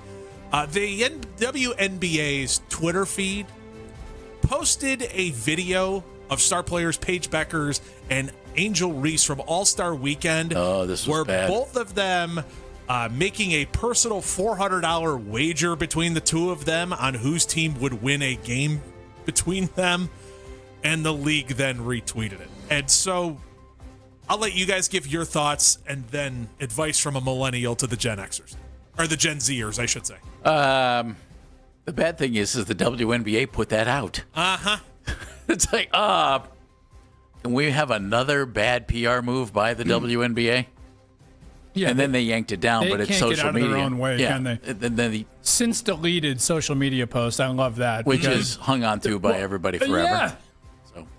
So they continue to make bad moves, and it's too bad for the league. There's some really high quality basketball players in that league. And we haven't really talked about it much, but it's a big narrative that's out there. How are they messing up this Caitlin Clark situation is just beyond me, right? Yeah. I mean, a generational talent. You can argue whether she's a great player or not a great player, but the fact is that she's changed the league. She's brought eyeballs there. They're flying in different planes because of her.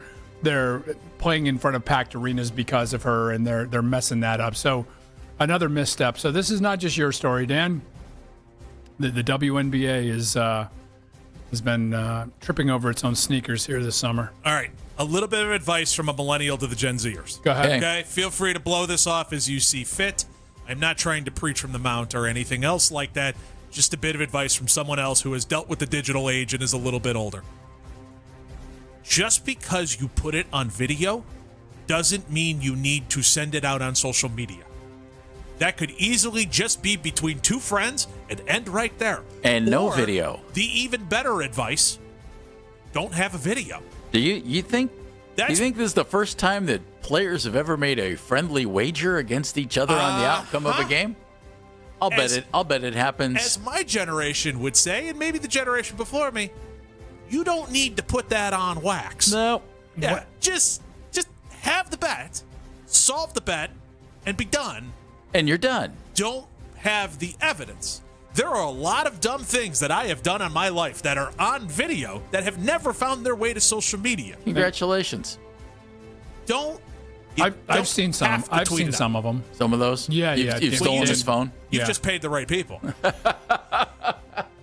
The T in TMZ stands for Tom. Golly. I mean, when are these kids going to learn? That's why it's not that part of it. Get I'm not off my trying to lawn. scream, when are you kids going to learn? It's just more like, hey, a touch of advice. Oh, my God. Don't hit send on everything. I used to catch a lot of grief early on in our show when I would say, nothing good comes from up here on the Twitter. Well, All right. by golly, guess what? So throw in TikTok and Instagram and everything else, and if you're a young professional, stay away. So typically we are a two sources show. Before we run with anything, we try to go with two sources to have some level of journalistic integrity. I'm not just saying that because Tom Withers is here. I'm saying that for this. This story is not. Go ahead. This story is not two sources, but it's a story I want to be true. Okay, And let's so hear it. we're bringing it up because I really want every last bit of this to be true. Oh, Dan Minigan, kids, here we go. A man was ejected from an IMAX theater in Wisconsin, of course, after smuggling in a warm crock pot of chili and selling bowls of it in the back of the movie theater for a showing of The Odyssey. That is unloaded. That is. That had to be pretty good chili. Apparently, he brought the 5-quart pot of crock pot under his coat, plugged it in to the cleaning outlet, and started setting up a service station with bowls and napkins. I mean, he's an entrepreneur. Gotta admire This that. is small business at its finest hour. Wouldn't there have been something easier to sell than chili? This was just Wisconsin, you said? This is in Wisconsin. Of course. I mean, seriously. A little cheese on the side. If you got this crock pot under your coat, you got to make sure it's not spilling. It's going to be hot. And then you got to bring in bowls and spoons and Which stuff. reminds me, by the way, friend of show Joe Noga every year brings in chili. He has a chili day at Joe. Progressive Field where he brings in. Was this Joe Noga up in Wisconsin Joe on Noga vacation? was he we're gonna up have in to call. Was he up in the Dells? We're going to have to place a call. Joe Noga, homemade chili, brings it into the press box, brings and supplies the bowls and the spoons and all the accoutrements. Wow. Fantastic. Apparently, the man sold 19 bowls before the opening credits ended. Well, yeah, it's chili. The whole place smelled. Offering cheese for an extra $1. Again, we'd like to have all the accoutrements. It's a long movie. You need something. You need some something. sustenance. So yeah. apparently, he was banned from the theater. He was banned from the theater, and he ran out of chili. Well, he sold it all. He sold He made all it. the He chili. made his money and he left. He made his money and got thrown out of the theater. How did he get the crock pot through the, past the ticket taker? Apparently under his coat, which means we probably need to do a touch more. Yeah. I'm just going to jump in as someone who worked at a movie theater when I was in high school. We didn't care. I took the tickets. If I saw you bringing in a full pizza from the pizza place next door, I did not care. I just don't make a mess, and I didn't care. That's fabulous. I wonder, though, how much he was selling the chili for. I have no idea. That's a good question. Again, I want this to be true. I'm waiting on two sources. I pray with everything in me that this is true because it's awesome. That's fabulous. That someone was like, hey, I got an idea to pay for my ticket. Fabulous. And many tickets to come. Dano, headlines were magnificent. Thank you very much. As always. Like my own personal chili recipe, it got the job done. Appreciate that. Cavaliers, official. They have signed Mario Hezonja. So that's official. That's out there. And I'll say this. It's a start. It's a start. But the Cavs have a lot of work to do, and number 23 is not a part of it. Where does this all stand? Tom Withers, me, talking basketball next on Baskin and Phelps.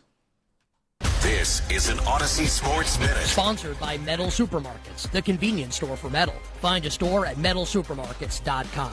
New York.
As always, you can listen to our show. You can listen to all of the local shows here on 92.3 The Fan on Apple Podcasts, on Spotify, or wherever you get your podcasts.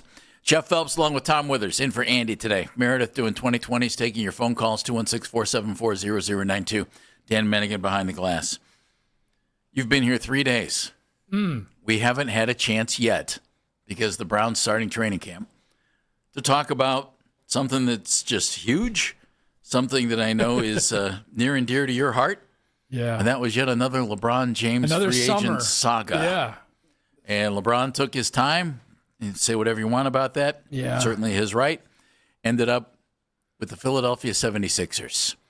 First of all, did that destination surprise you? Not at all. I'll be honest with you, Jeff. I'm sorry to, those that I ran into around town. Philadelphia was my pick when the Jaylen Brown trade happened. I felt like LeBron's final destination was going to be with an Eastern Conference team. Easier path to the finals? No question. That gave him the best chance to win a title. Now, you could make your argument that, listen, the landing spot here in Cleveland and the storybook ending with the hometown team and all that was great. The thing I kept coming back to, with my institutional knowledge of LeBron, if you will, was that he'd already done that. He had already done the coming home thing, right?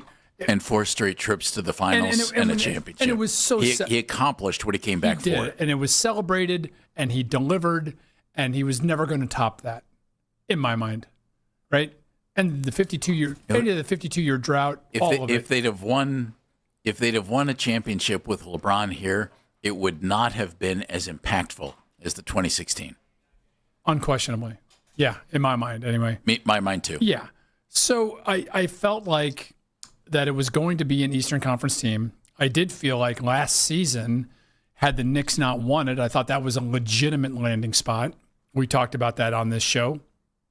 As it turns out, Rich Paul said that, yeah, in fact, the Knicks were definitely in the mix. No question, would have gone to New York, yeah. Yeah, so, in regards to his decision and the timing of it this summer, I do wish, from the standpoint of, people's feelings here, and listen, everybody was trying to connect the dots. Oh, hey, he's become a member at Firestone. Oh, okay. He's back home now during free agency. Yeah, he's out with his guys again. He's with Romeo Travis and Drew Joyce and all those guys. And there were telltale signs that it looked like, there was a real possibility of him coming back here. And then as it turns out, we hear now that he did have a sit down with Cavaliers ownership and Kobe Altman and what have you. And so he did his due diligence in figuring out whether or not Cleveland was going to be the spot. Now, whether that was just doing a favor for the Cavs or not remains to be seen. So anyway, I never got my head to the point, Jeff, where I felt like he was going to come back here. So, and I get it from a basketball standpoint, why he went there. What I was going to say, sorry, I need to rewind for a second. What I wish he had done during the process would have been to come out and said publicly to Cavs fans, hey, what he ended up doing after he signed, which was, hey, I love it here. Cleveland will always be home, etc. I wish he would have done that to kind of, lessen the blow that many felt when he decided to go to Philadelphia. Now, so to your point, Jeff, I didn't think it was as big of a blow to Cavs fans as it could have been. No, because or as things had been in the past. Because he won the title, and oh, by the way, they still have a really good team. Yeah, that I would expect to improve at some point over the summer or as we get closer to the opening of camp. I mean, I think there are still a couple moves they could make. There's been a lot of talk about whether or not Max Strus and or Dennis Schroeder will still be on this roster. There's this pursuit going on of Jonathan Kuminga out there, which I think would help this team. And there's also continued rumblings about whether or not they should move on from Evan Mobley and or Jared Allen, which I don't think you can do, particularly because of the way that the Eastern Conference has been reshaped over the summer. And I think you already need another big man. Oh, no question. And so you trade one of those guys, you have some work to do. They did officially announce Mario Hezonja signing today. Great. I hope he's I would think he's a rotational piece. He certainly fills in out on the wing where you lost Dean Wade. Probably not the defender Dean is, probably a better offensive player than Dean is. So you replace Dean Wade. That's not enough. They have work to do. And I just wonder, Tom, are you going to tweak? You're going to try and trade Schroeder, Strus, whoever, to bring in a smaller piece? Or could this be a situation where where Kobe Altman swings big, puts together something that you don't think he might put together, and you try and bring in another superstar to play along with Donovan Mitchell? Well, that's how the Donovan Mitchell trade happened, wasn't it? Mm-hmm. Right? We really didn't. I mean, many of us didn't see that coming. Out of nowhere. That was really kind of blindsided all of us. So, yeah, that's possible, Jeff. Though, in coming off of this past postseason where, and we've talked about this as well, they never figured out the James Harden situation, right? They never figured out how to, properly completely play them together. Yeah. Which is a problem they had with Darius and Donovan for years. The whole time Donovan had been here. Right, and now you have a similar player in that he's a ball dominant player, ball dominant right? guard. How do you have? He really doesn't play off the ball very much, right? And Donovan is being asked to do more of that, and he's not as comfortable in that role as he is with the ball in his hands. I mean, he loves bringing it up and doing his thing. So, it's interesting, Jeff. And obviously, the East has gotten tougher. I mean, not only with LeBron getting here, but with Jaylen Brown headed down there as well. Giannis to Miami. Don't forget Giannis to Miami. I was just going to mention that. Don't forget that Halliburton will be back with the Pacers, and they're going to reload to some degree, right? And go ahead. In break, you mentioned the Washington Wizards. They added some really interesting young talent. They still have Anthony Davis and Trae Young. I mean, it's going to be a really competitive Eastern Conference. And the Cavs were in the Final Four. I wonder if the team as it sits right now is as good as last year's team. I don't know if it is. I don't think it is, Jeff. I'll be honest with you. And let's not forget about, the young and rising Orlando Magic, the Atlanta Hawks, the Toronto Raptors, and Detroit Pistons took you to 7 games, both of them in this postseason. So, the margins are thin. I think the good thing for Cavs fans is that the core is still there, right? Mm-hmm. I know people keep saying, well, when is Evan Mobley going to become this unicorn that we heard about and what have you? He's still a really, really good ball player, right? Sure. He is still 18 points and 9 rebounds a game and one of the top defensive. Good D. Yeah, great D. What I didn't see last season, Jeff, was it wasn't the same D as it was the year before, though, when he was the defensive player of the year. Yeah. It kind of dropped a little bit. And so I think it's incumbent about Evan to get back to that, frame of mind defensively and then, sharpen that offensive game, which I think we saw in spurts this postseason more than ever before, where he was the aggressive Evan Mobley going to the hoop that you would all hope to see. Does the organization, Tom, and I've always wondered this because it hasn't happened yet. It was Darius and Donovan, after Evan was here a year. And then it was James Harden and Donovan. Evan has never been even the second option in the offense. Agreed. Do they need to find out if he can be the second option in the offense? And if they commit to him, does it help his game? You know what? I think that's a really good point, Jeff. And I guarantee you that has been a point of discussion this summer amongst Cavaliers brass and coaching staff. I promise you it has been. Is it time where we make him more of the foundational piece of this offense that we think he can be? He's not going to get the shots when you have 2 ball-dominant guards. Correct. And though you change ball-dominant guards, you still have 2 ball-dominant guards. But I'll say this, too, for in fairness to Kenny Atkinson, he's found a way to better use Evan offensively than Bickerstaff did. I would agree with that. Right? And I think that's obviously that's also a byproduct of Mobley's maturation, right? And just becoming more confident out there and understanding, what he can and can't get away with. It still drives me crazy that everybody talks about, Evan Mobley shooting threes. I don't think that doesn't serve him best. Although they wanted him to do that. I know they did. And try and add it to his game. Which is okay in terms of spacing. I won't say it makes me cringe, but I just think, how about a 15-footer? Or could you get on the block? Better use of him. Yeah. And if you need an example of right guy, right situation, Lauri Markkanen, when he was here, was asked to be the 3rd or 4th option in the offense.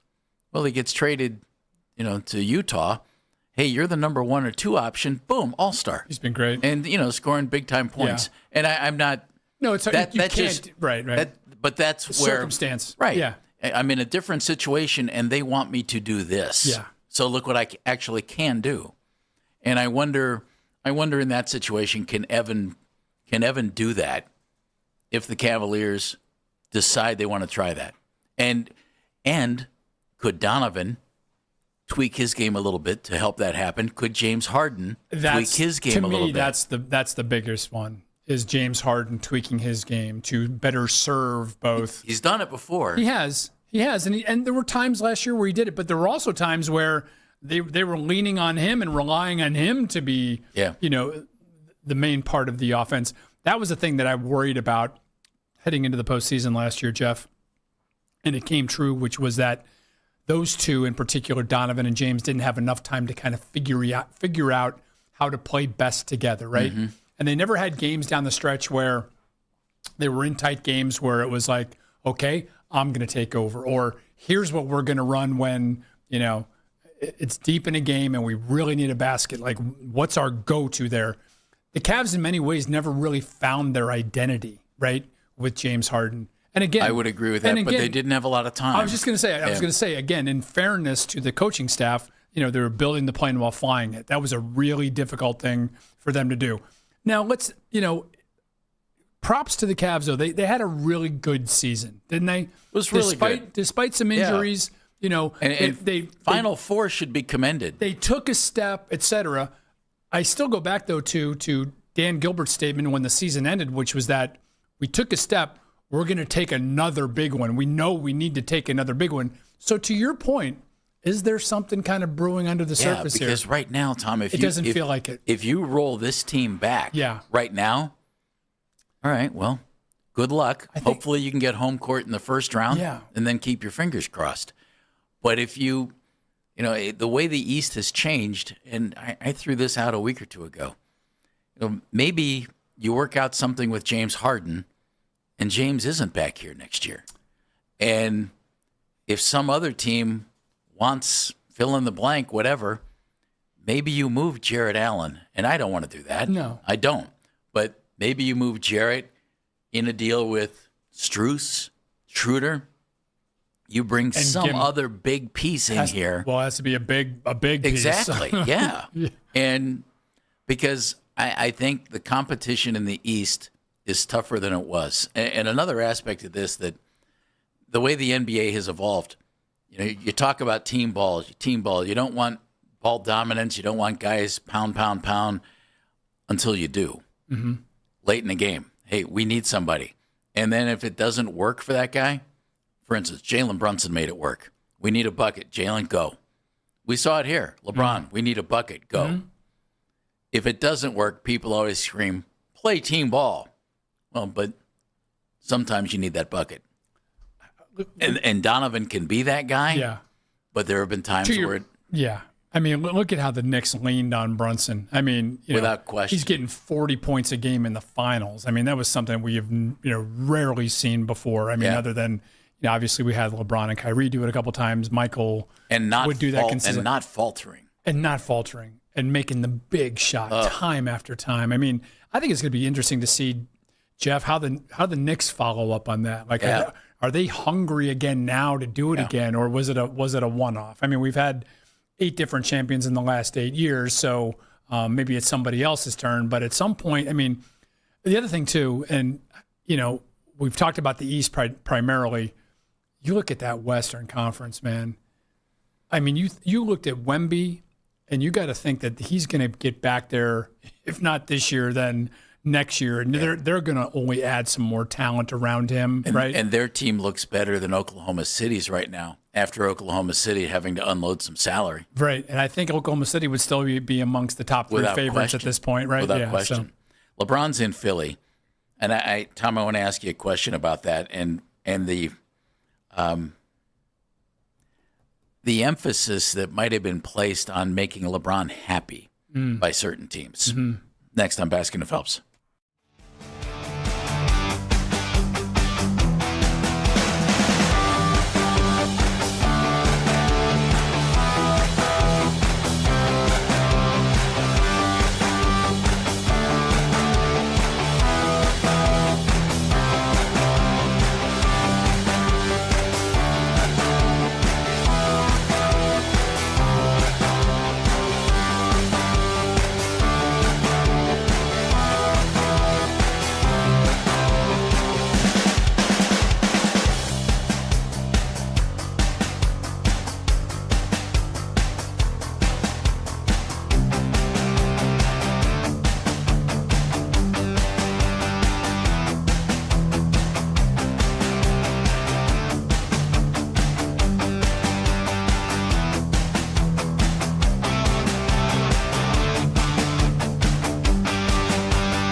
and he is expected to return to the lineup tonight when they face the Red Sox.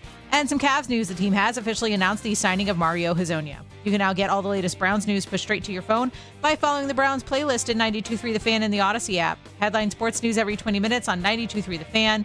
From the University Hospital Sports Desk, I'm Meredith Kane.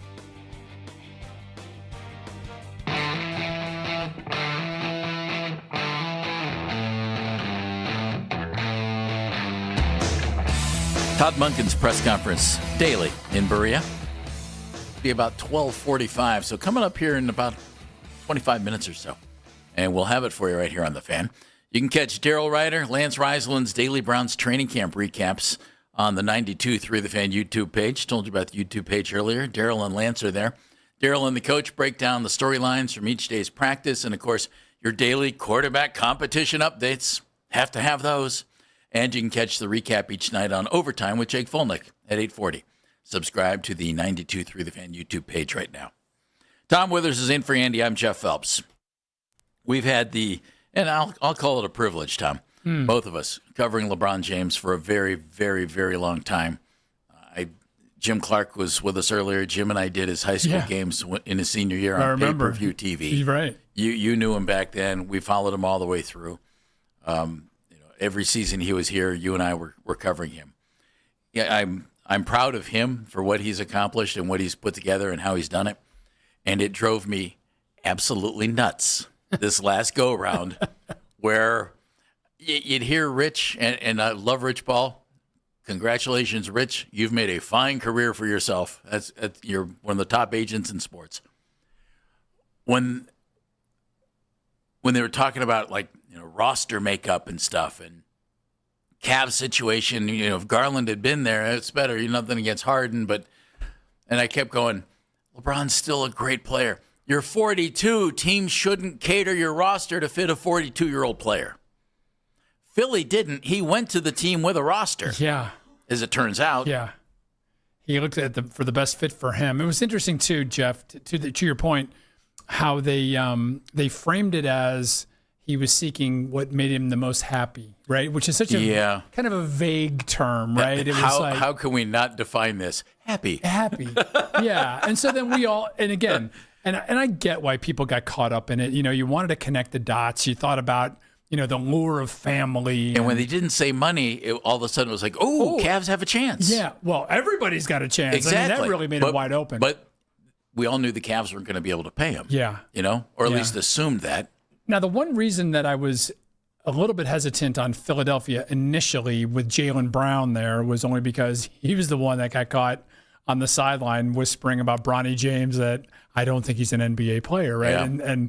And as you and I both know, LeBron doesn't forget anything. The ears are sensitive. But I'm sure they smoothed that over to whatever degree. I do know, and I had spoken with somebody with Clutch during the summer, and I knew how much they view Tyrese Maxey as potentially one of the next superstars of this league, and who happens to be a Clutch client. Yeah, exactly. And those of us who have watched Tyrese, I mean, there are nights, Jeff, where he is unguardable. I mean, he's really an incredible player. Yeah, he's really good. And so I think Rich looked at it as, hey, another one of my clients.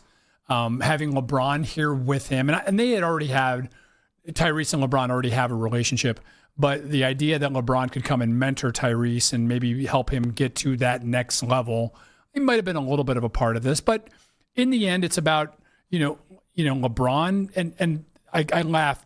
Oh, by the way, the detractors out there, and we all know that there are still many of them here and in Cleveland. Oh, he's chasing rings. Well, what do you want him to do? Sign with Memphis? I mean, of course it's chasing rings. He's 41 years old. I'm a member of the Utah Jazz. Yeah, here we go. He's 41, right? He's at the end of what is the most unprecedented career we've ever seen in the NBA, right? Everybody can argue, go to whatever. Nobody's had a greater career than LeBron James. Now it's hard to argue that point. And I really do think that the legacy or played this well for this long. It hasn't happened. It hasn't happened. No. Yeah. I mean, this is the only one that comes close is Kareem. This is the Tom Brady of the NBA, right? Yep. And I do think the legacy is important to LeBron. It always has been. You know, he's also a basketball historian. He knows. If you don't know that, it's stunning how LeBron knows the game. He does. The history of the game. He's got a chance now to, much like he did in ending a 52-year drought here in Cleveland and a 43-year drought, or will be 44-year drought in Philadelphia, with a historic franchise in a sports-crazed town. He would become the first player then to win 4 NBA titles with 4 different franchises. It's another, and in his mind and in the mind of his supporters, it's another separator between he and Michael in that GOAT argument, which I can't stand, by the way. Yeah, I can't either. I hate doing any of that stuff. But, legacy is important to LeBron. I do think it played a big factor in this. And I guess that's what makes him happy. The Philadelphia landing spot, to me, is really intriguing. And I had said before, it's real clear. If he wants to go win a title, the best opportunity that he's going to find is Philadelphia because of Maxey and Jaylen Brown and other than joining the Knicks, right? Yeah. Edgecombe and Embiid, and Nick Nurse, by the way, too. And Nick Nurse is very a great well-regarded coach. And they know Mike Gansey and Bob Myers from Golden State. Yeah. I mean that seemed like drop him in, and he can go. He can go maybe win another title. But he's not the guy there that he would have been in Miami. As maybe the second guy right there with Giannis, he and Giannis and Bam. And he's not the guy that he might have been even here in Cleveland, where it would have been, you would think, Harden, Mitchell, LeBron. Yeah. And, there you could make the argument that he's the 4th scoring option. That's a good point, Jeff. In Miami, he would have really had to adjust his game dramatically, right? Because he and Giannis are kind of playing the same. But his role would have been huge. Oh, my God. And his importance there would have been huge. With any of those teams. But I think, to your point, I think it's less of an adjustment for him to go into Philadelphia, where he just kind of naturally slides into that 4 spot, right? Yep. I mean, and he can play point forward, do a little Scottie Pippen impression, which he's done his whole career anyway. He can play in the post and give Embiid a break if he needs to, exactly. Right? I mean, that's how versatile the guy is. So, the other thing that's hanging over them, Jeff, obviously, is Joel and his health. Right? I mean, we've seen Tom, when that guy's healthy. Oh my gosh.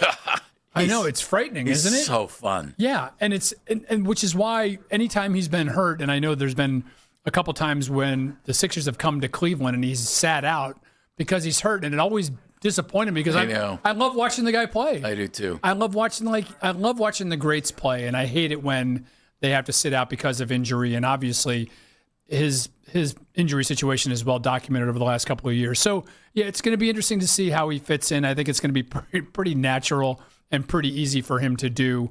Embiid, Maxey, Edgecombe, Brown, James, that's a tough starting 5. Dean Wade, God. Anthony Simons off the bench. Coming off the bench. Simons is tough.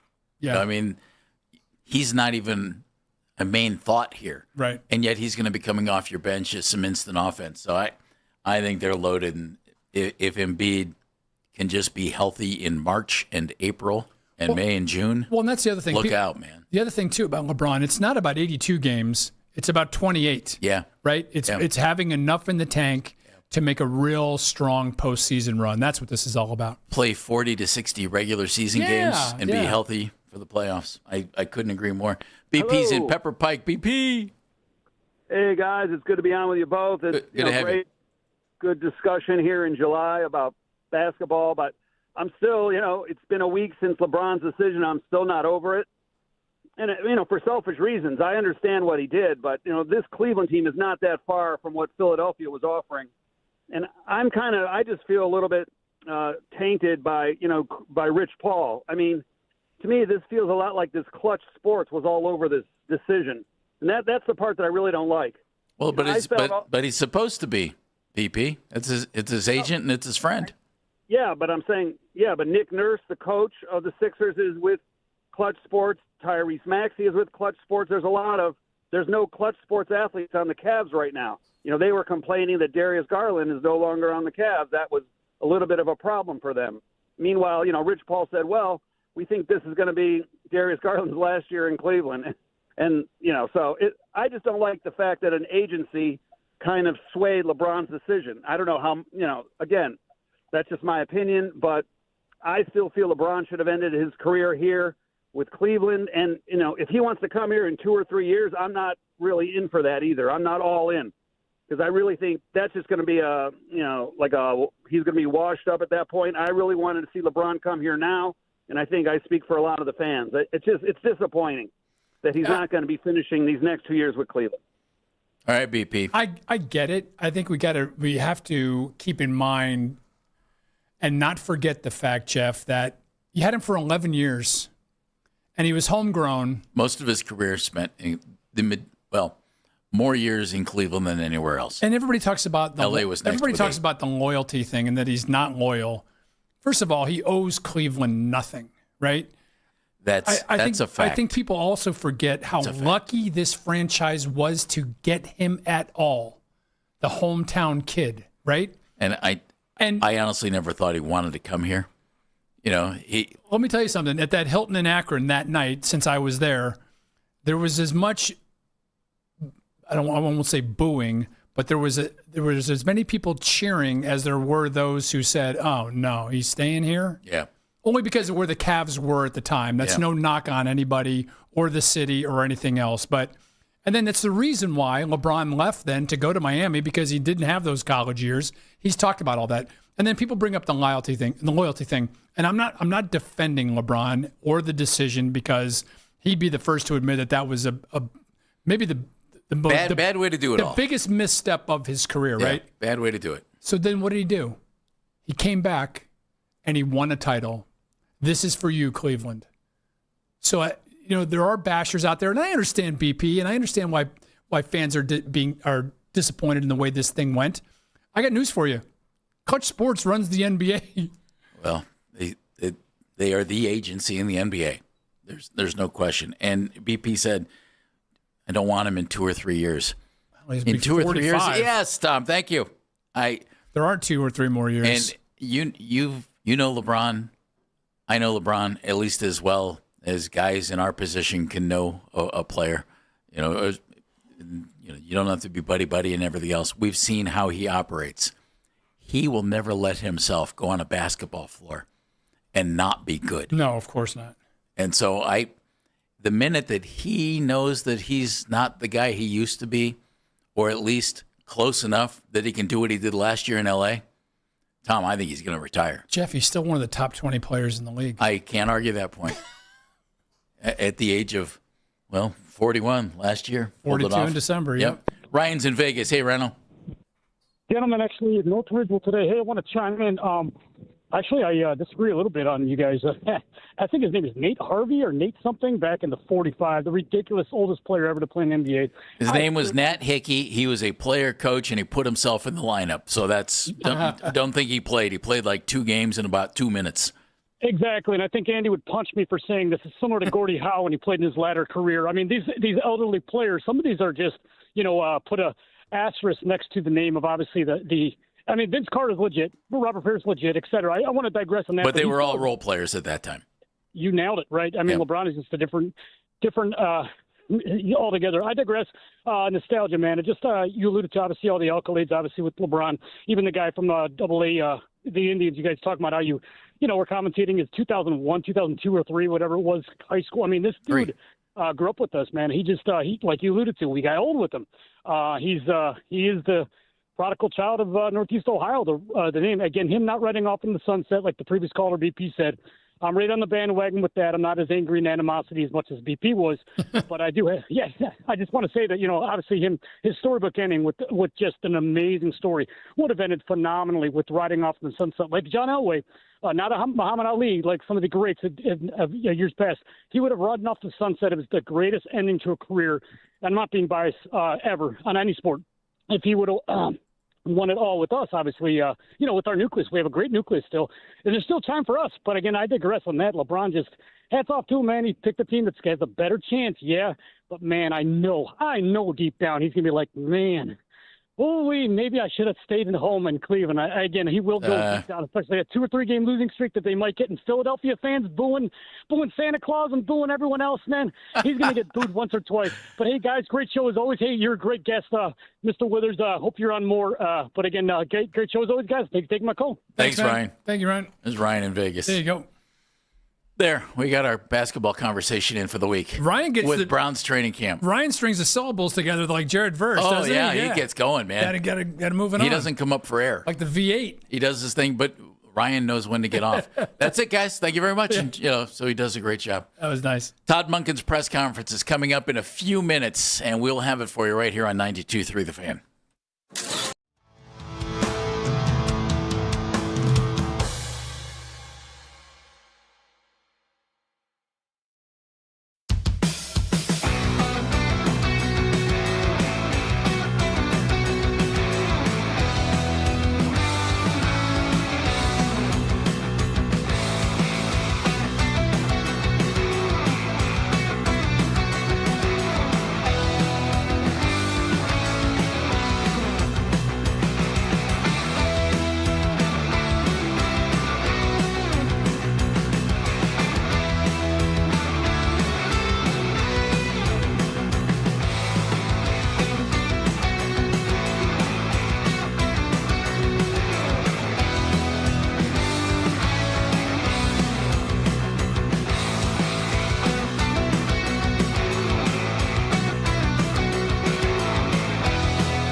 Progressive Field, 7:10. And some Cavs news. The team has officially announced the signing of Mario Hezonja. Want to catch highlights from The Fan from throughout the day? Get over to 923thefan.com or favorite The Fan on the Odyssey app for all of today's headline segments. Headline sports news every 20 minutes on 92.3 The Fan. From the University Hospital Sports Desk, I'm Meredith Kane.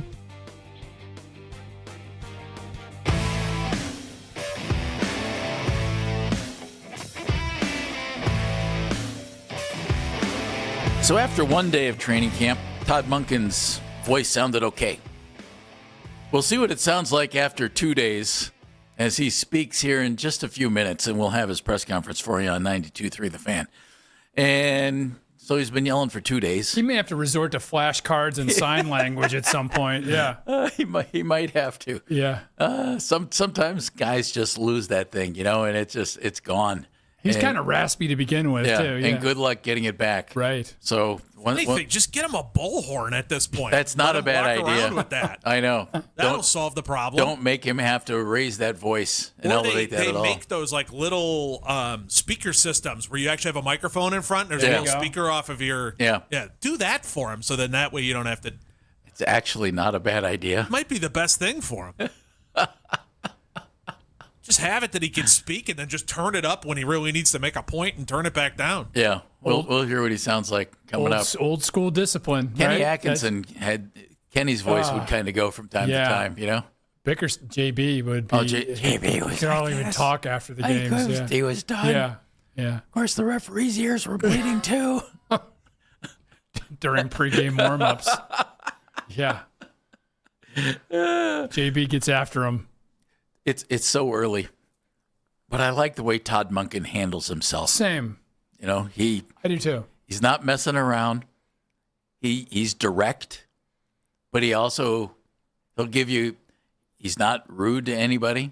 He's not rude to his players, but he's direct. So I always liked, and Jeff, I think you can appreciate this, and Dan, you've been out there enough. I always kind of like a little bit of the gamesmanship, if you will, between a media group and a coach. Yeah, like it's a give and take. Like there's a challenge to it. There's and like Nate Ulrich from the Akron Beacon Journal and I and Scott Petrak and a few others, we would always talk about it's how you present a question to a coach or a player, right? And you've got to, and I think we're kind of learning now. If you do it in an accusatory way, the coach is going to jump all over you. Right. And there's no reason to ask a question that way. No, but that said, though, sometimes that can be an effective way, too, to get the response that you're looking for. So you just said something that people don't always understand. Yeah.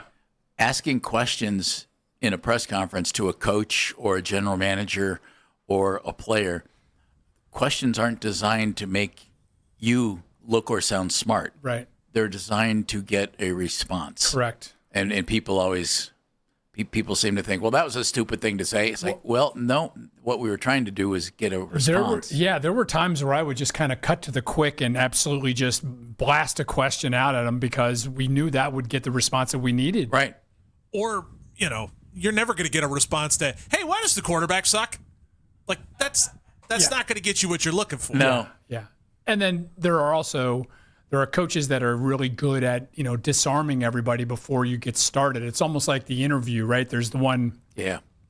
There's the one you plan to do, the one you do, and then the one you wish you did. And that's how I always looked at one-on-one interviews in particular. Yeah. And, here's the other thing too, there's a lost art, unfortunately, in many media groups now of being a good listener. Nobody listens because the guy just may have answered the question you were going to ask. Well, then pivot. But sometimes you're a complete follow-up of the exact same thing. And sometimes you get kind of caught up in your own agenda or your own, narrative or storyline that you're trying to pursue that makes you, ask a question a different way than you probably should. Yeah. If that makes sense. Tom, I've always hung on to this one because it cracks me up.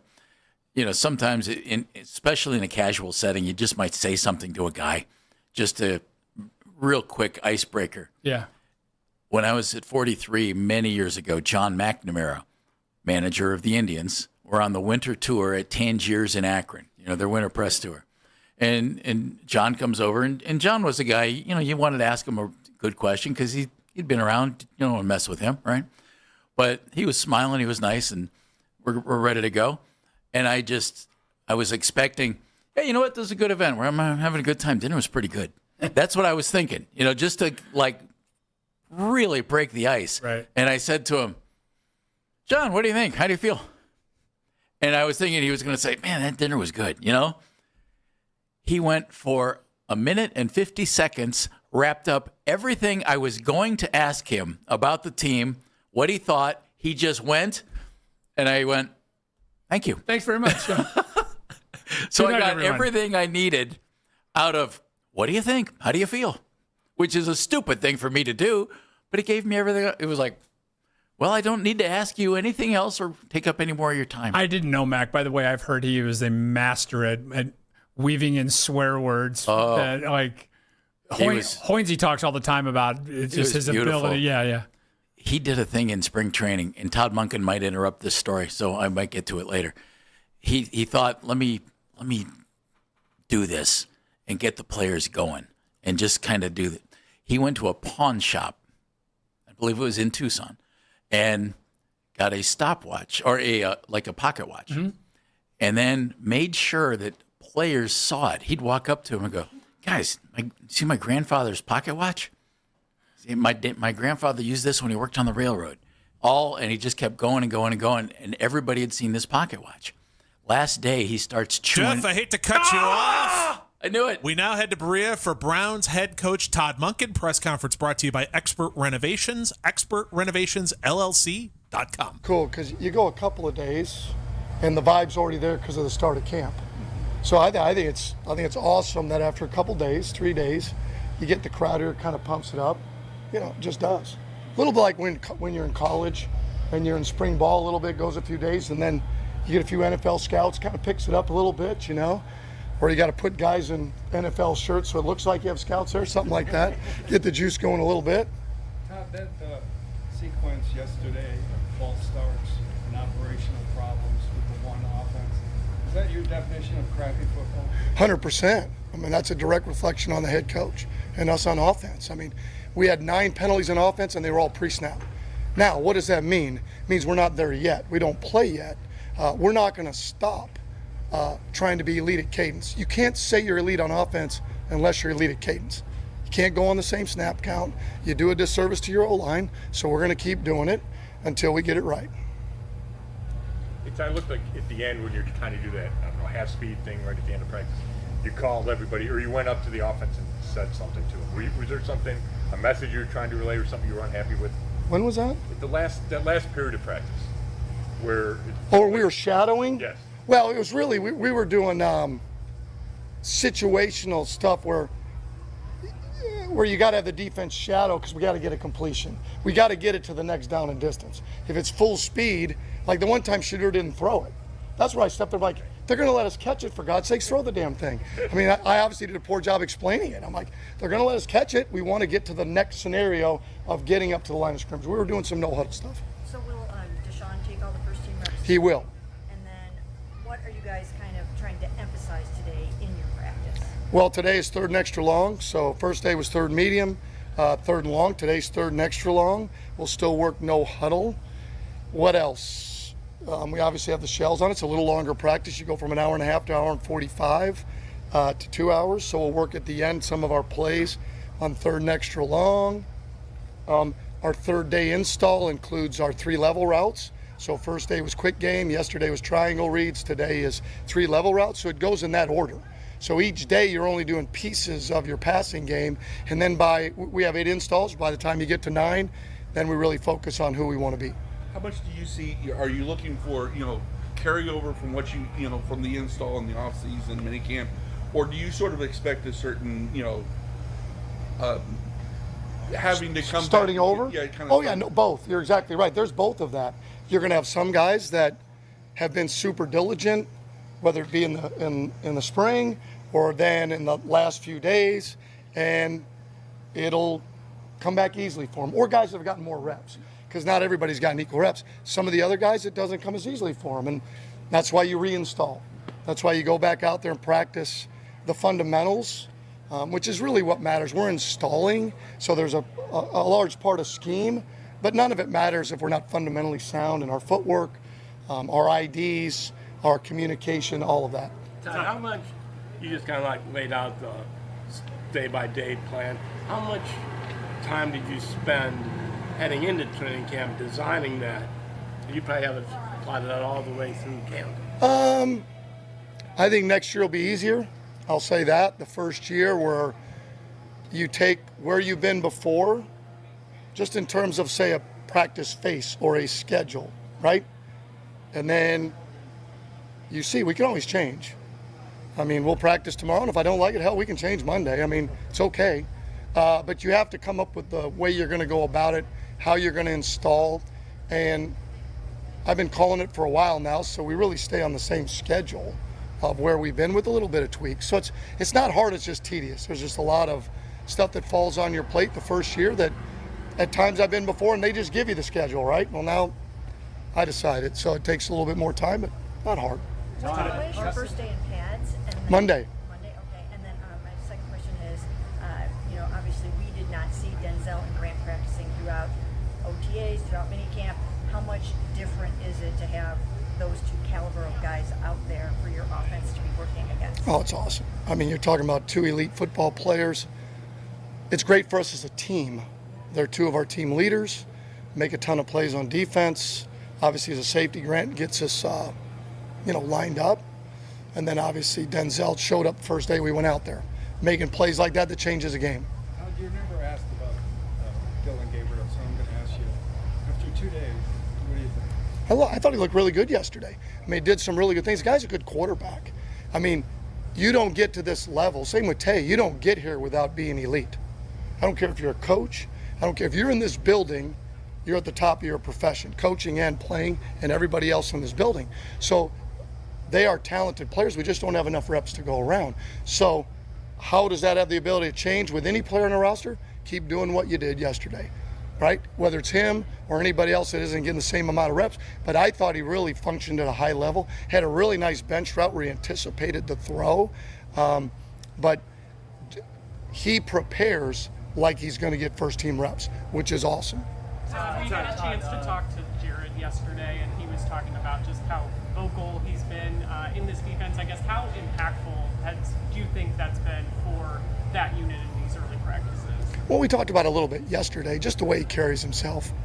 I mean, for a guy that prepares like he does, as I said, self-made player, and I mean, who's not going to listen? I mean, because all he does is work.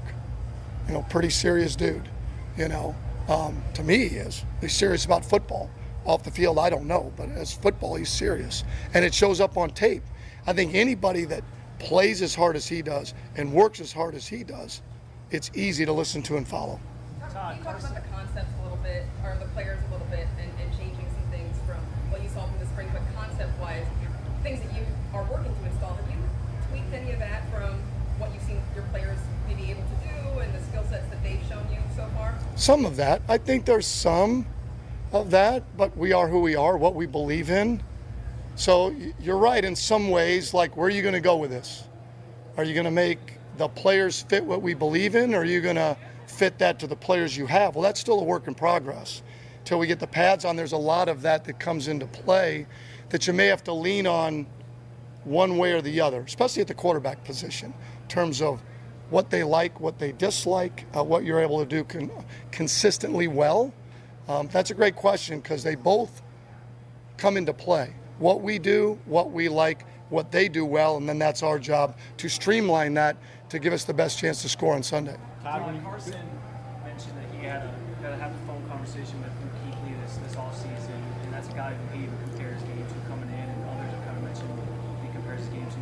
Obviously, you were in Baltimore last year, had to scout against him. Now that you're here and you watch more of his tape from the Browns lens, just how much of Kuechly do you kind of see in his game? Well, I mean, first off, let's pull back a little bit on Luke Kuechly, who to me is one of the all-time greats. Like, we were in Tampa going against that guy, and first of all, I love Carson. Please, that is not on him, but that dude, wow, calling out something, he'll get there. I know Carson will get there, but Luke Kuechly was a complete pain in the ass. I mean, calling out what you're doing in your checks, and he's listening to the audio, and he's pointing out they're going right, and most of the time he's right, every now and then he's wrong. But that guy was, I mean, fantastic. And Carson is headed that direction. He's not as vocal right now because some of the being sure of himself in terms of what we're doing, but in terms of how he plays, how he attacks the game, and he's all. Just to clarify, when you talked about the cadence problems yesterday, does that take the onus off the line? You had 2 new linemen in there with the ones. No, it's on all of us. It's on his coaches. Are we doing it enough in the walk? Are we emphasizing it on the field?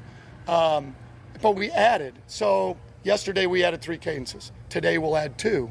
So we'll be up to 3. We'll be up to 10 cadences. So okay, so that's a lot. We're going to throw it at them, right? And they're all for different scenarios, right? In different modes we want to be able to play in. And in order to do that, there's got to be some mental stamina that comes with it, right?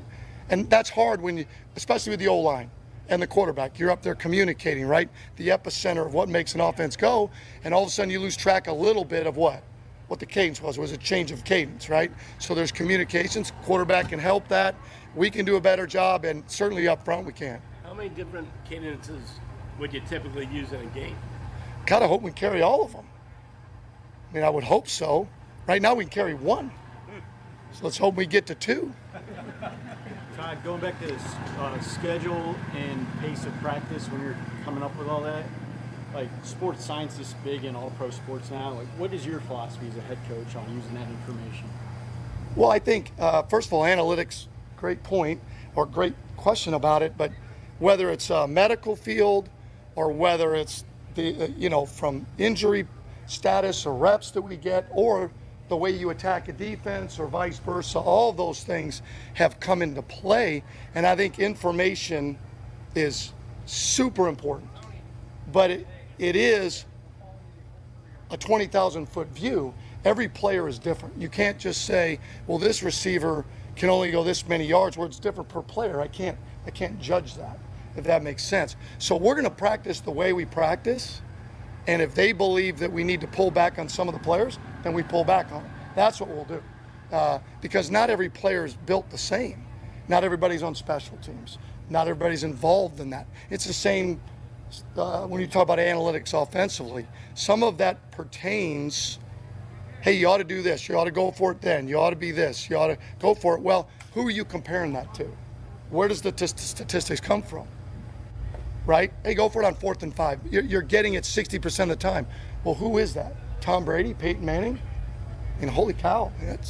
There is variables that go into that, okay? So, again, I love the information. And then you take it and then make it your own, right? And go do with it what you will. You've had a couple of players have talked about Rudy adding more disguise to the defense. Is the guy calling out on the other side, how much tougher does it make it? And was that something when you talked to Rudy before you hired him that you thought was important that he added that? I don't nearly see as much of that. I see very similar to who we were in the past. I think he's going to have to put his own spin on it, and the staff as a collective whole. I mean, it's now. I mean, this is the Cleveland Browns defense, just like it was last year, the Cleveland Browns team. So between our staff and Rudy putting together the best plan, almost to the same question as to what do they believe in, and then what do our players do well. But I see a lot of the similar things. I mean, we're going to be an attacking style defense. Todd, does your discipline style change knowing with the procedural issues in general, with knowing how you got to get these guys up to speed on different cadences? It's a new offense for these quarterbacks and an offensive line trying to come together. Does your discipline style change, or does it kind of stay the same? Are you saying like form of punishment? Are you saying they're yelling and screaming? Is that not like form of punishment, but more or less like what are you going to do? Yeah. Like it continues? Yeah. Okay, I got you. I'm with you there. Let's go a few days. We were in the spring. We got better as we went along. We got better. There's a lot when you're installing, and there's a lot of processing, and the defense is installing. So there's a number of looks, the way they go about it, and then have to remember the cadence. And then you got however many guys we have on offense. We have 90 on the, maybe you have 40-something guys repping, right? So there's a lot that goes into that, and everybody takes their turns. So no, it's obviously we address it in the morning. We're just going to continue to work it. That's what you do, right? It's what you continue to do. Doesn't matter if it's a concept you have, a player that you keep developing, right? There's certain aspects of a player you keep developing. We're going to develop our cadence. Good? Thanks, Tom. All right. All right. Thank you. Well, Luke Kuechly will be very happy to know that he's a pain in the you-know-what. But I think he knew that. He's also going to be a Hall of Famer as of next Saturday. Yes, he is. So good for him. That was Todd Monken. That was his press conference. What did he say? What stood out? Coming up on Baskin and Phelps, but first, the 2020.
Deadline on Monday.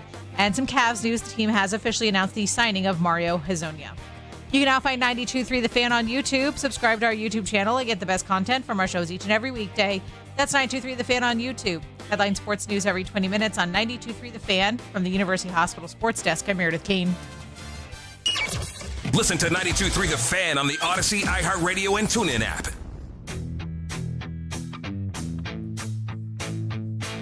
Day 3 of training camp. Todd Monken's voice still sounding pretty good. Just heard his press conference here on The Fan. If you missed a moment in our show, you can use the rewind feature on the Odyssey app. It's powered by Integrated Restoration, your local experts in water, fire, and storm disaster restoration. Jeff Phelps along with Tom Withers, who's in for Andy today. Monken talking about a variety of topics there. Tom, boy, and training camps are extremely organized. The way that they pencil in everything they're going to do and how they do it and everything else, it's always impressive. One thing that stood out to me, his praise for Dylan Gabriel. And he also mentioned Tay. Well, that'd be Taylor Green, not Taylor Swift. But it was Taylor Green. But Dan's looking at me. You're so cool. Don't they call Taylor Tay? Or Usually Tay-Tay? there are two Tays. Yes. So see? But you're so darn cool. That's the one thing we do know about Dylan Gabriel. He's a coach's delight because he does the things you're supposed to do, how you're supposed to do them.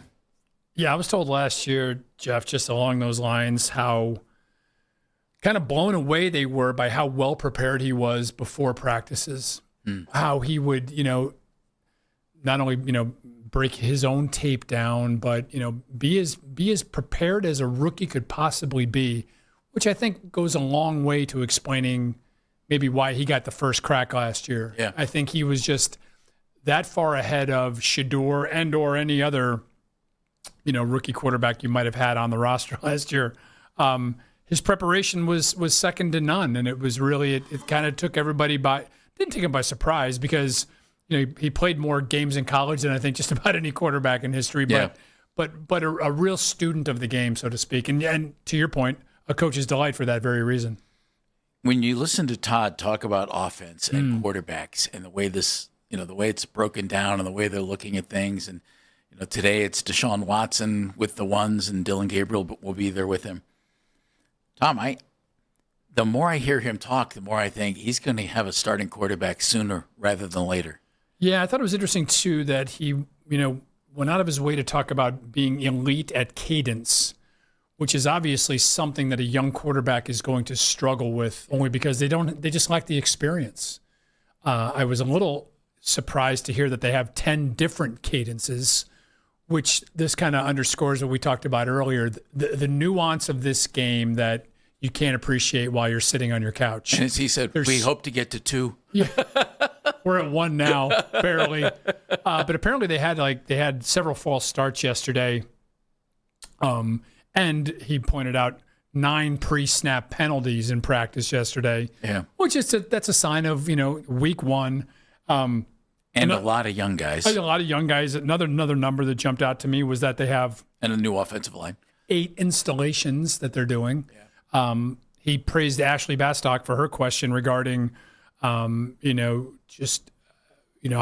these guys hit the ground running? Is there kind of a restart on a lot of this stuff?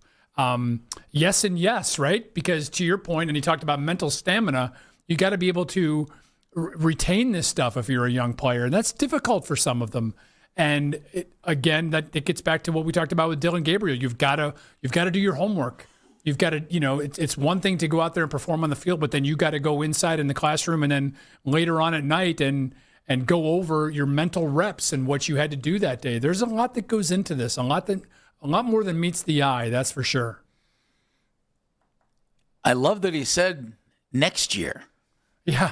At one point. Yeah. And when this will be easier next year for me. When he said that, I'll go behind the scenes. All 3 of our heads snapped and turned, and we all looked at each other. Wow. I like the confidence. It's a confident man. Absolutely. Next year. Yeah. But he said in year number 1, and I thought, okay.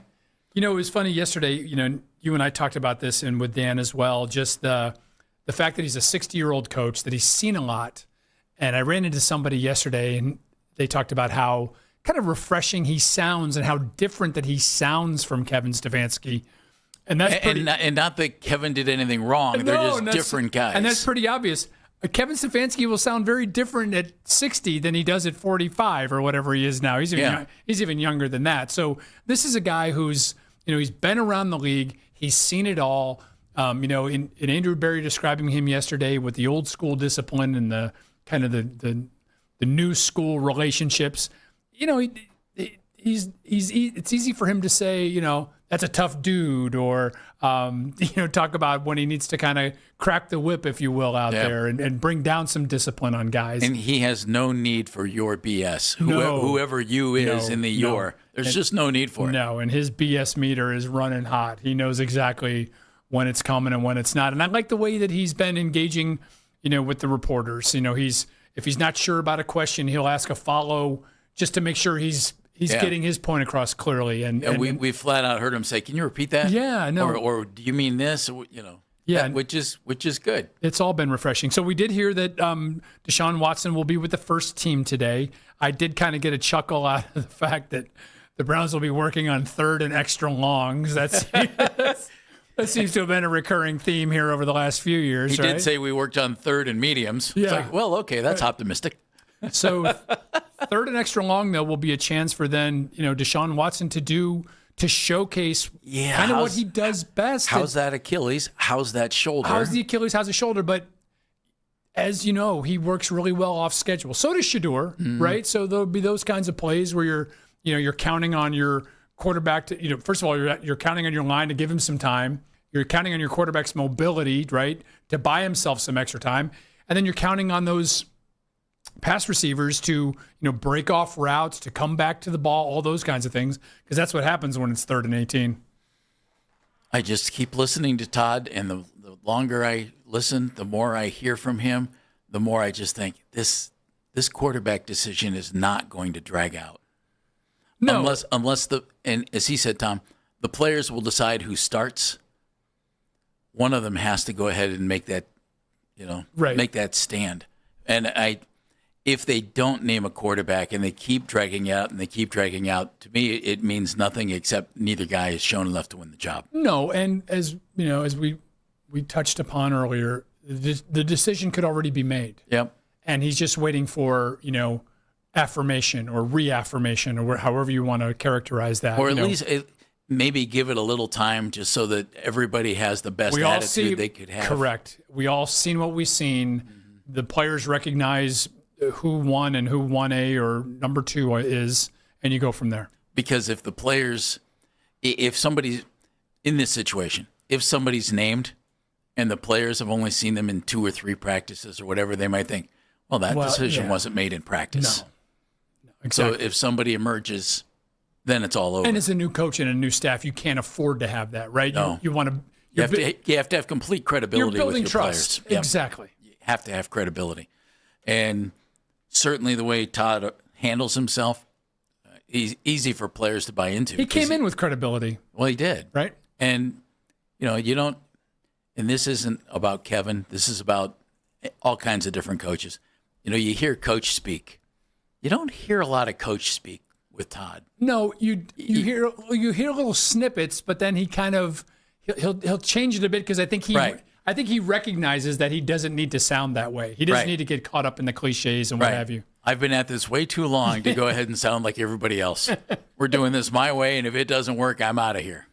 What was that? That was what he said yesterday, right? Yeah. I'll own it, and if I don't, I'll do the best I can to fix it. Yeah, and that's what he has to do. There it was. I think he's winning. By the way, I think he's winning over some fans here over the last couple of days, isn't he? I just his approach. Honestly, there's people gravitate toward guys who sound like that. I would agree. Yeah, and I'm not saying that he's Baker Mayfield. When Baker would speak, Baker didn't hold back, and many people gravitated to that. Well, and I think it's the same thing with Todd. It's like, hey, here's what I'm thinking. And in this town, you like that as well, right? Absolutely. I mean, it's just the way. No question about it. It's Baskin and Phelps. Tom Withers in for Andy.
officially announced the signing of Mario Hezonja. You can get all the latest Browns news pushed straight to your phone by following the Browns playlist at 92.3 The Fan in the Odyssey app.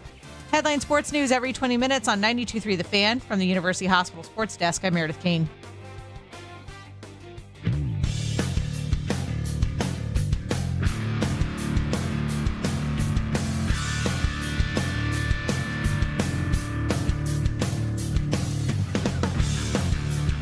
Day 3, Deshaun Watson will be your quarterback with the ones, as the kids say out in Berea. So that's good. And alternating back and forth. Two spotting. And then I wonder when they quit alternating. And when they quit alternating, is that our answer? That was Tom Withers, two spotting. I'm Jeff Phelps. Tom's in for Andy today. Train spotting. Yes. So far, early in camp, offense has been, by all accounts, by all reports, you hear Todd say the same things, a little up and down.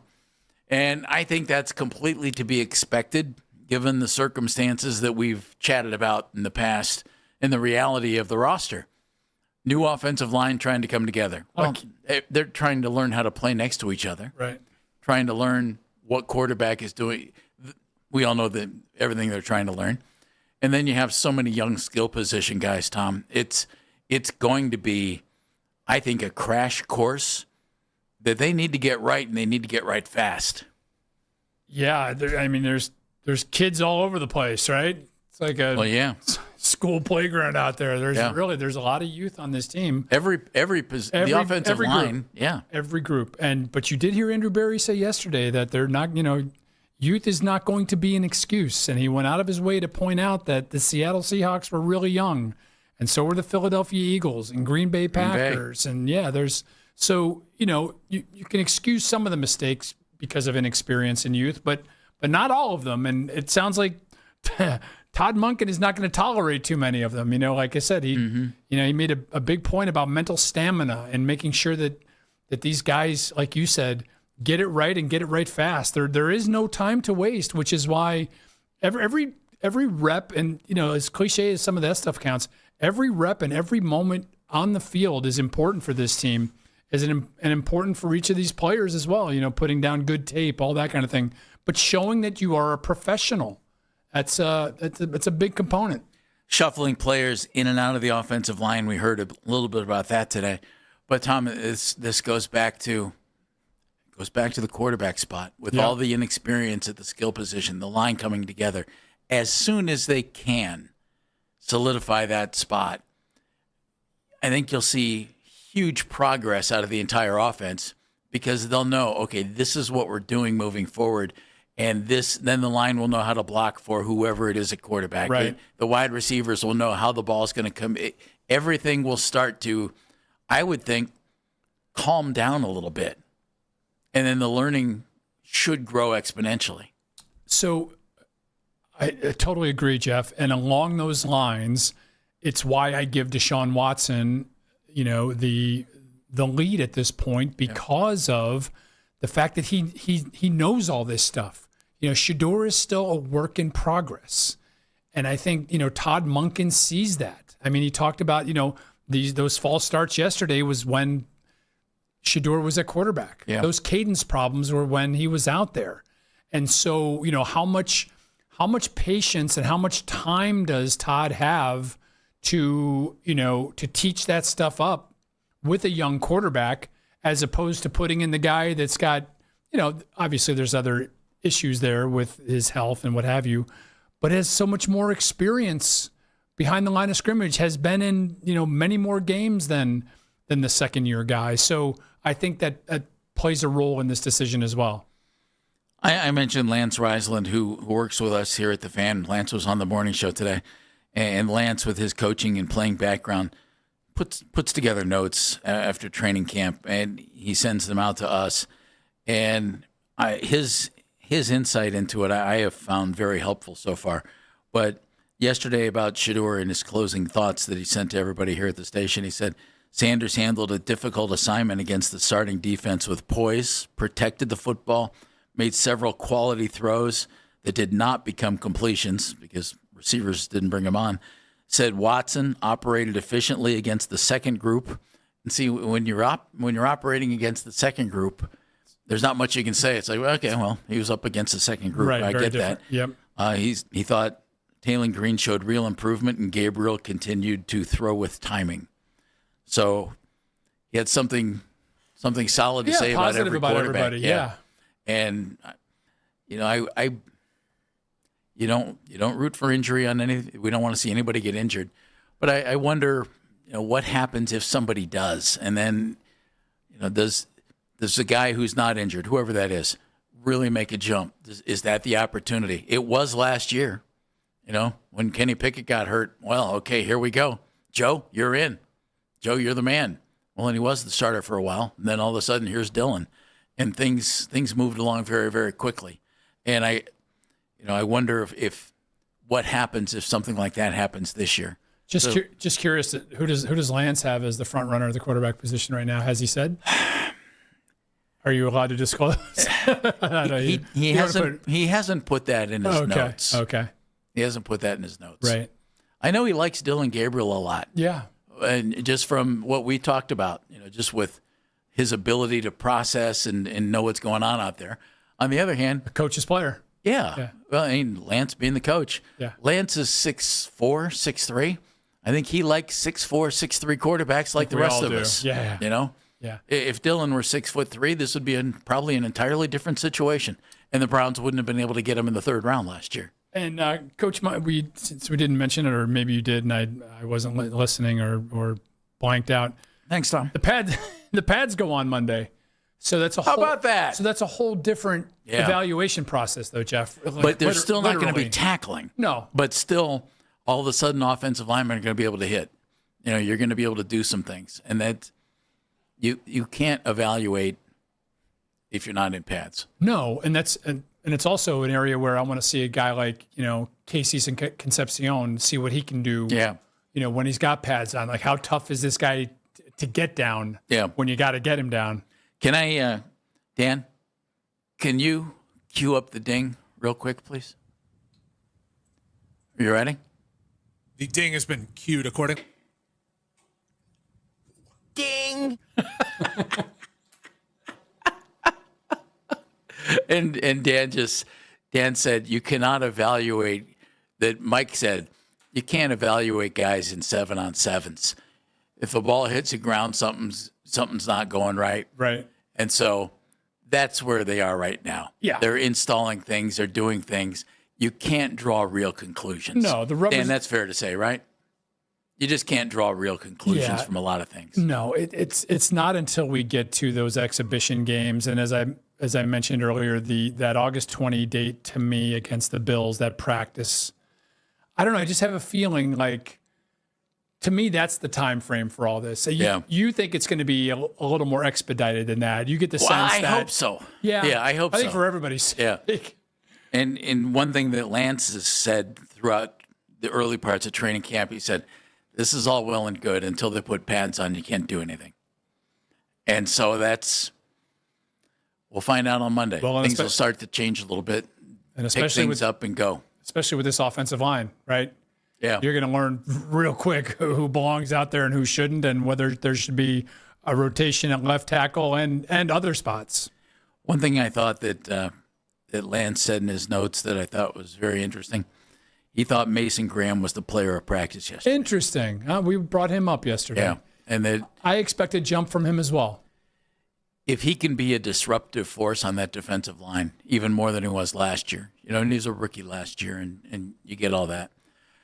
If he can be a disruptive force, well, Jared Verse will send you a thank you card. Well, exactly. You know, I thought of, it's funny, I thought of Mason Graham when Jared Verse yesterday was talking about finishing, because Mason Graham, what did he finish with? A couple of sacks, and it took him a while to get that first one. Yeah. He was so close so many times, Jeff, where, you know, one little move here and there, one half step, you know, get off the ball a little bit quicker. He gets that sack. And listen, at the end of the day, that's where the dollar signs add up, right? Is how many sacks you can present at the negotiating table in the offseason. And I wonder how many of Myles Garrett's sacks were a half a step away from being maybe Mason Graham sacks, you know? Very true. From what you just mentioned, because I remember watching those. It's like, who got that? Oh, they gave it to Miles. I think there were a couple, where it was like, should that be a half sack? Should they split that one or not? But yeah, and listen, and again, we've talked about the nuance of the NFL. All that little nuance on the defensive line, you know, when they start playing those games, when they start playing those different matchups, when they force a team to use their guard and tackle to block one guy, and then suddenly it's one-on-one. It's like, Mason Graham's in front of me. I'm going to block it. Wait, he's not in front of me anywhere. Where'd he go? Yeah, by the way, it's moving around like crazy. By the way, just backtracking for 1 second, no questions about Jadeveon Clowney today. No mention whatsoever. There was no mention at all. And I haven't seen anything in the ether out there either about him. So that's curious and one to keep an eye on over the next 48, 72 hours. And I wonder if he's visiting another team in Ohio today or some other team today.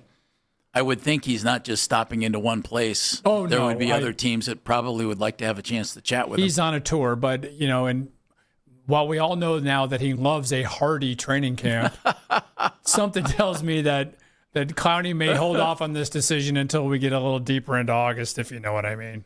Yeah. Nudge, nudge, wink, Veteran wink. move, yeah. Hey, here comes Clay Matthews. Right? We're ready to go. Wonder if Clay's ready to play. Oh, look at Clay playing at a Pro Bowl level in week 1. Doesn't need it. Yeah. And I think there's a big argument for that. It's a strange thing, Tom, the way that the bargaining has changed training camp and the NFLPA protecting players so that coaches can't run them into the ground. On the other hand, and you're playing 17 games, but on the other hand, okay, are you as ready to play football then when the season actually starts? You might be more ready in late November and December with an easier training camp, but are you ready early on, which can actually lead to injuries as well? Probably so. And then when you factor in that this Browns team is going to play its first 2 games down in that Florida heat, like you got no time to waste. Again, I'm sure that Todd is probably monitoring the weather every day too. Like, can we get it a little warmer out there for these guys because it's going to be steamy. It is strange that your first 2 games when you're a northern team are in Florida. Back to back. It's crazy, isn't it? And wouldn't you think the Florida teams would even, well, for them it'll be an advantage, you would think, because they're training in it. Oh, totally. But it's just strange to me. It's like, well, you know what the weather's like in December here, don't you, NFL? Yeah. Make somebody else pay, yeah. Maybe the time to have our fans sitting in 72 degrees and shirt sleeves would be September. Yeah. No, they don't think that way, Jeff. I'm sorry to say. No, apparently they don't. Jimmy Haslam is going to speak this afternoon, and he's going to talk about his football team. What's Jimmy going to say to everybody? And what's everybody going to ask Jimmy Haslam? That's a great question. I think we're beyond the new stadium talk, right? So I don't think that's going to be a thing. I think that's correct. I think we'll probably hear revisited, you went from describing Deshaun Watson's tenure here as a swing and a miss to, potential for a comeback. Yeah. Are you still seeing why? that? Yeah, why? Yeah, why? Why? What makes you think that way? I think that he'll be asked about the $100 million investment in this defense over the last couple of days, right? Mm-hmm. On the heels of trading the best player in the league, arguably. Yeah. What prompted that shift? I think to your point, he'll be asked about the youth of this team and do the expectations align with having a young team and how much can you really expect out of this group because of the inexperience? I think he'll be asked to reflect on his, early impressions of Todd Monken in training camp and what he's seen from him. So it's another interesting time for Jimmy Haslam. Maybe he'll be asked about the trading Giannis to the Miami Heat. That might happen too. That might happen too. I mean, it was quite an offseason for the Haslams, right? They traded not only Myles Garrett, but Giannis as well.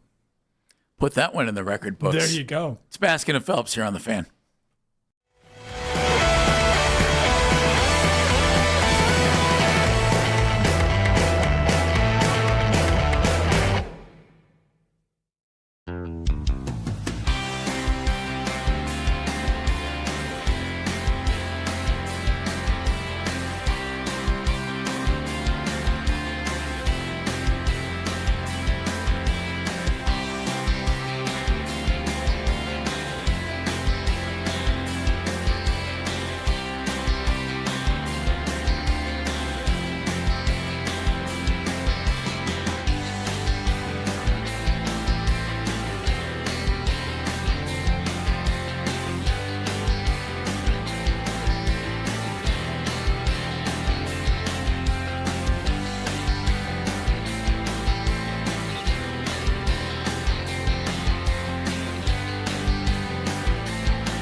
day, get over to 923thefan.com or favorite the Fan on the Odyssey app for all of today's headline segments. Headline sports news every 20 minutes on 92.3 The Fan. From the University Hospital Sports Desk, I'm Meredith Kane.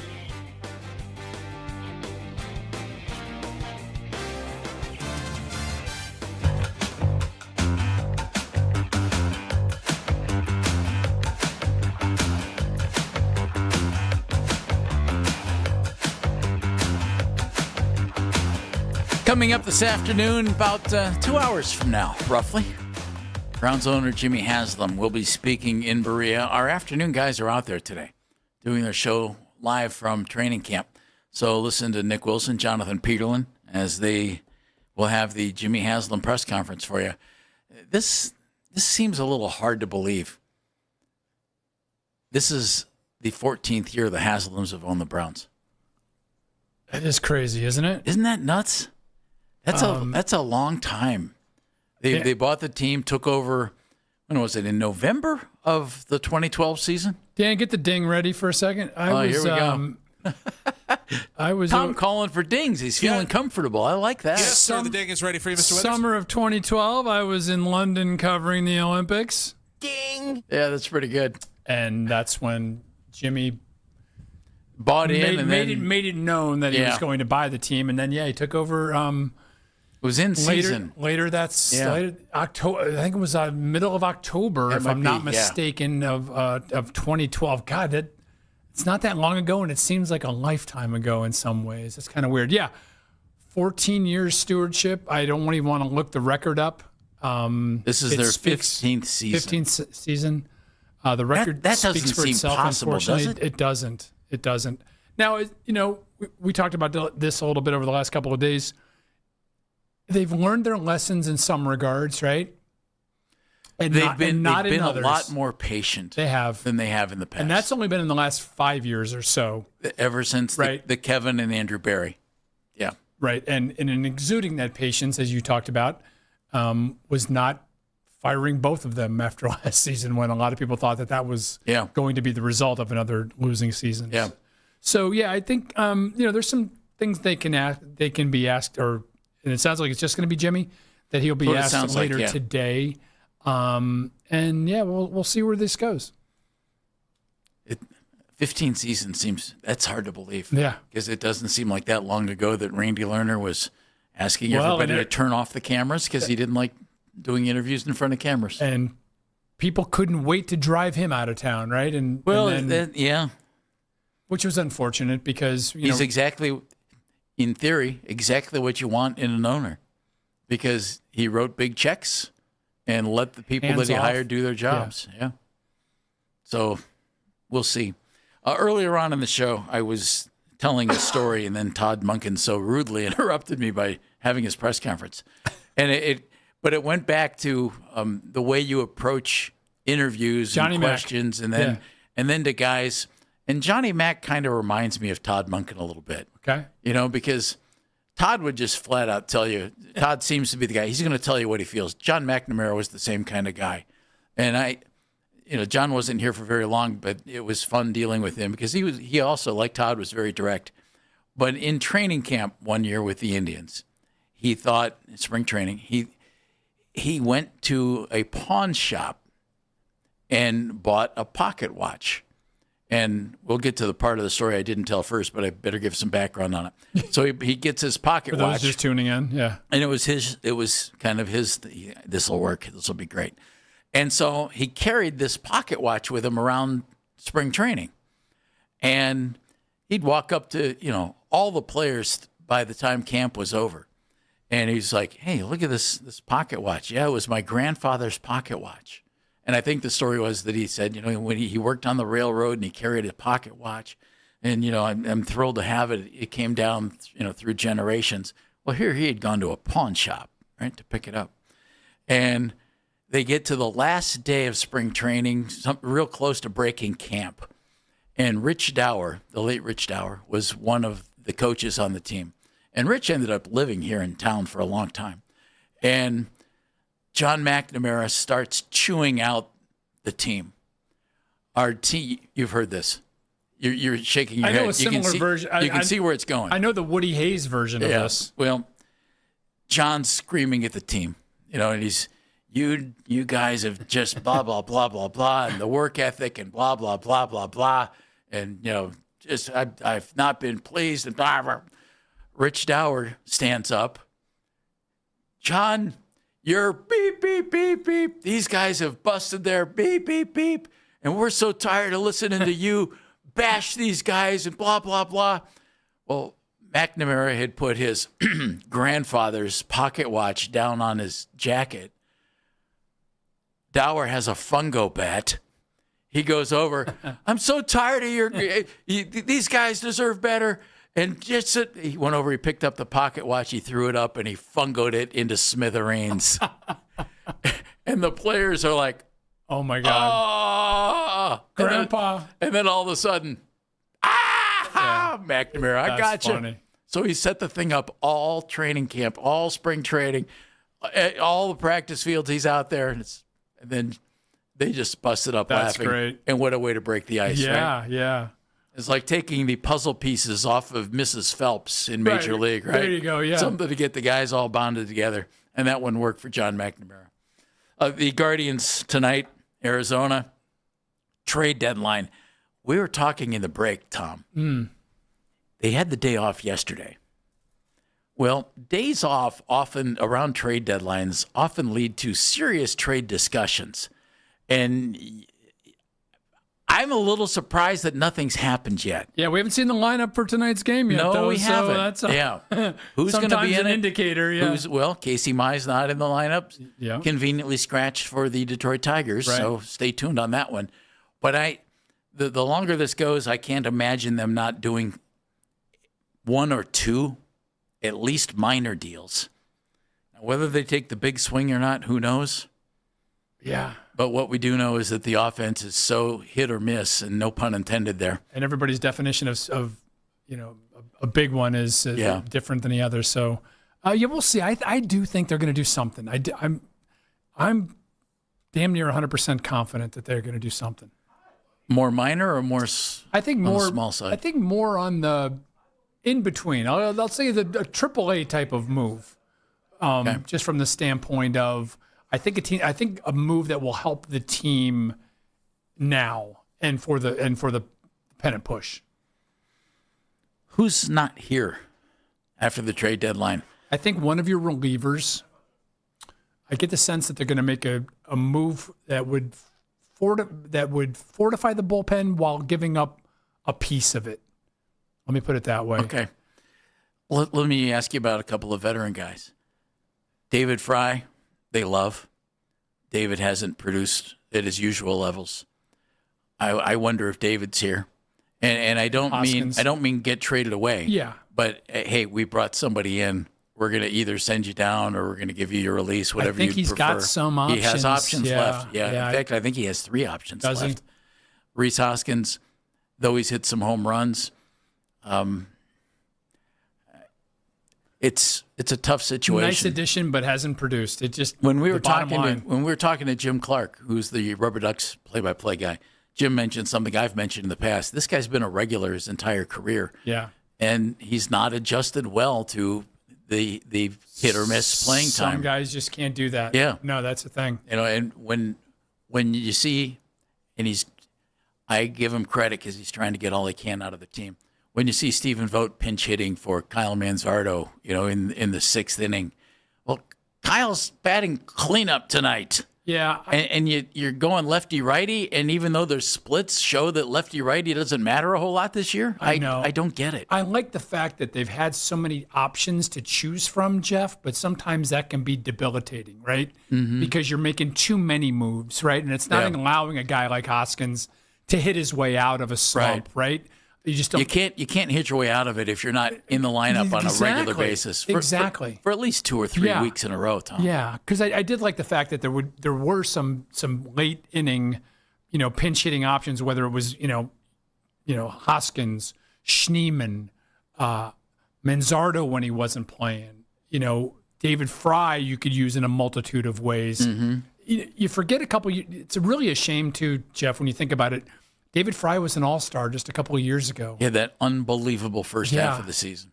And David hasn't been the same player since. No. And he's the kind of guy you root for. And he had the elbow surgery. Yeah. Then he had, a year for a position player not being able to play a position. And then gets hit by Skubal last year, which is real tough. Such a likable guy and a real presence, and I can't underscore that enough. Much like Austin Hedges. It means something. Oh my gosh, yes. Yeah. It really does. And you can't do anything except root for a guy to get better. And my fingers have been crossed all season long. Hey, the answer to this, guys, when Stephen Kwan was slumping. Yeah. Fry, Hoskins. The answer is, could you guys just please hit? A little. Nobody wants to run anybody out, but just please hit and we can end all this. Yeah. Well, Kwan is, but Fry hasn't been, and Reese hasn't been as well as I'm sure he would like to, and everybody else. Stay tuned. We'll see what happens. Trade deadline coming up on Monday. I'll be working with Jake Volnick on Monday. So Jake and I'll have everything for you at 10 o'clock. You guys will be in pads. You'll be in pads as well. We on are Monday, putting on pads on Monday. I like that. But yeah. we're not. We're only going to thud. We're not. We're not going to. Not bringing him down. We're not you? going down to the floor. No. Moment of the show. Meredith Kane. Moment of the show came from Jim Clark earlier in the day, and he was talking about the readiness of prospects for Major League Baseball and their longevity. I think you're right, and you finally found guys who, now when you play that long in your college careers, it's like being in the low minors. So they're ready for this when they get it. That's why they rise so fast now, I think. One great thing I like is, in all three of these guys, they are patient.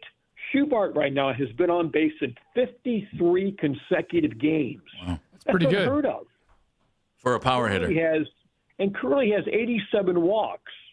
Walton has had a streak snapped of 23 straight games on base. So, young guys who don't look like young guys. Now, they still are, of course. But to see them rise this quickly and to see the power of Schubart, each brings something different. Curley's a 6'4" shortstop. He moves well, has a great arm. And, it gives you hope. But at the same time, you wonder, one of these guys, and you guys are right, somebody has to go if they're going to make a deal. That was Jim Clark, play-by-play man for the Akron Rubber Ducks, and it was great to have Jim with us. Great to have Ryan Mitchell, the Columbus play-by-play man, with us earlier in the week as we get some real perspective on some of the young guys the Guardians may either bring up in the near future or trade away in the near future with the trading deadline on Monday. Why are we smarter after 4 hours of Baskin and Phelps? Brought to us by QC Kinetics, the leader in regenerative medicine. If you're in pain, give QC Kinetics a call, 216-770-5488. Dan Mennigan. Smarter Today, courtesy of Jim Clark. A lot of good stuff going on about what's on the farm. 93thefan.com, wherever you get your podcasts. Of course, social media mentions, powered by Scheiben Jewelers. Miss Kane. I'm smarter because of our Cavs conversation at noon. I can't believe we've had Tom on the show for 3 days. It took 3 days to get to a Cavaliers conversation. I enjoyed it, too. We'll see what they do. Something smells like a big trade coming. Ooh. For whatever reason to me. Okay. Tom Withers. I apologize because I'm not sure which caller it was, but he used the Japanese proverb that a wise man, climbs Mount Fuji once, a fool climbs it twice. I like that, too. I enjoyed Todd Monken today. I'm smarter because I know that it will take more than 2 training camp practices for Todd's voice to be absolutely shot. Because he still sounds pretty strong. Tom, thank you, buddy. Thank you. I enjoyed the last 3 days. Thank you. Thank you, Dan. Thank you, Meredith. It was a pleasure. Don't forget, Jimmy Haslam coming up about 3:45. Nick and Jonathan are at training camp. Stay tuned. Great Browns coverage coming up right here on The Fan. I'm Jeff Phelps. Have a great weekend, everybody. And that's the show. This is an Odyssey Sports Minute. Trouble in Tampa Bay. Baker Mayfield announced contract negotiations with the Bucs are officially paused after feeling disrespected and undervalued by a 2-year offer far below his $50 million benchmark. Missing his self-imposed training camp deadline, Mayfield shut down talks until after the 2026 season, while also backing teammate Vita Vea. Wow. I'm Addie Bates.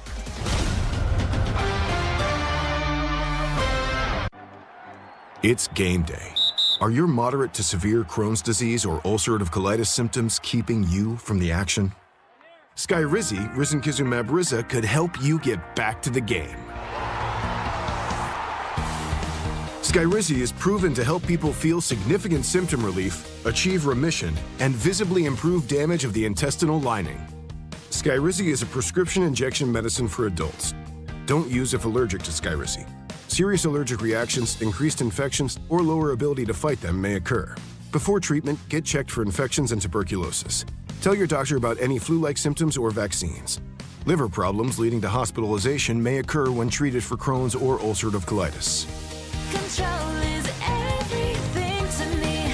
Ask your doctor about Skyrizi, the #1 prescribed biologic in Crohn's and ulcerative colitis combined. Learn more at skyrizi.com or 1-866-SKYRIZI. T-Mobile has an exclusive bundle for customers 55 and up. I'm Sarah Bowl. Yeah, I'm Frank Bowl. A reliable network is key for us. And with T-Mobile, it's been wonderful. And going to the 55 plus plan saved us so much money. A lot. And that's important. Trying to keep costs down. The home internet's been perfect. It's fast, it's quick. The setup was so easy, it took less than 15 minutes. It was like, ta-da! If you want simplicity, coverage, reliability, you want the whole package, T-Mobile has it. Right now, T-Mobile customers 55 and up can get 2 phone lines on America's best network, plus America's fastest 5G home internet for just $30 each. $30 per month each line with autopay plus taxes and fees. Minimum age 55. Pricing for home internet rely on 2 lines of Essentials Choice 55. $35 connection charge per line required. Best mobile network and fastest 5G home internet based on analysis by Ookla of Speed Test Intelligence data 2H 2025. All rights reserved. Don't let summer slip away. At RCDRV, your adventure starts here. Motorhomes, fifth wheels, travel trailers. Shop hundreds in stock right now. Parts and service too. Find your Freedom camper today at rcdrv.com. Freedom is calling. Will you answer? Finding great candidates to hire can be like, well, trying to find a needle in a haystack. Sure, you can post your job to some job board, but then all you can do is hope the right person comes along, which is why you should try ZipRecruiter for free at ZipRecruiter.com/radio. ZipRecruiter doesn't depend on candidates finding you. It finds them for you. Its powerful technology identifies people with the right experience and actively invites them to apply to your job. You get qualified candidates fast. So while other companies might deliver a lot of hay, ZipRecruiter finds you what you're looking for. The needle in the haystack. See why 4 out of 5 employers who post a job on ZipRecruiter get a quality candidate within the first day. ZipRecruiter, the smartest way to hire. And right now, you can try ZipRecruiter for free. That's right, free at ZipRecruiter.com/radio. That's ZipRecruiter.com/radio. ZipRecruiter.com/radio. ZipRecruiter. Peter and Company Jewelers know every day is a day to celebrate birthdays, anniversaries, weddings, babies, and of course, engagements. The family at Peter and Company Jewelers has the experience and the know-how to find the perfect gift of permanence for any special day. From $50 to $50,000, whatever your budget, Peter and Company Jewelers delivers a personalized experience that treats every single guest like a member of the family. See for yourself by following them on Facebook, where you can take advantage of the specials every Tuesday with Tammy, and online at peterjewelers.com. Since 1987, Peter and Company Jewelers is where Cleveland gets engaged. Broadcasting from the 92.3 The Fan Studios, fueled by True North Convenience Stores. NBA trade news, MLB trade rumors, and the latest on NFL training camps. Sports never takes a summer vacation. WKRK-FM and HD1 Cleveland Heights. Touchdown, Brown! We are Sports Radio 92.3 The Fan. An Odyssey Sports Station. 92.3 The Fan, 2020 Sports. Training camp is in action out in Berea. Deshaun Watson and Shedeur Sanders continue to alternate first-team reps as both are vying for that coveted starting position. In speaking with the media, Todd Monken said Watson will be getting the first-team reps today, and Shedeur took them yesterday. He also said today's reps will focus on third and extra long, 3-level routes, and no huddle. After practice today, Jimmy and Dee Haslam will be speaking to the media at 3:45. We'll have that press conference live right here on The Fan. Guardians back at home tonight. They'll be kicking off a 6-game homestand, starting with a weekend series against the Diamondbacks. Tanner Bybee will get the start for the Guards tonight. He's 4-10 on the season with a 3.89 ERA. First pitch from Progressive Field will be at 7:10. And around Major League Baseball, the trade rumors surrounding Tarik Skubal are heating up. Casey Mize has been scratched from his start with the Tigers tonight. He's now scheduled for after the deadline, but the Tigers look like they may be having a fire sale with Skubal, Mize, Gleyber Torres, and Kenley Jansen, all expected to be dealt by the 6 p.m. deadline on Monday. And some Cavs news. The team has officially announced the signing of Mario Hezonja. You can now find 92.3 The Fan on YouTube. Subscribe to our YouTube channel and get the best content from our shows each and every weekday. That's 92.3 The Fan on YouTube. Headline sports news every 20 minutes on 92.3 The Fan. From the University Hospital Sports Desk, I'm Meredith Kane.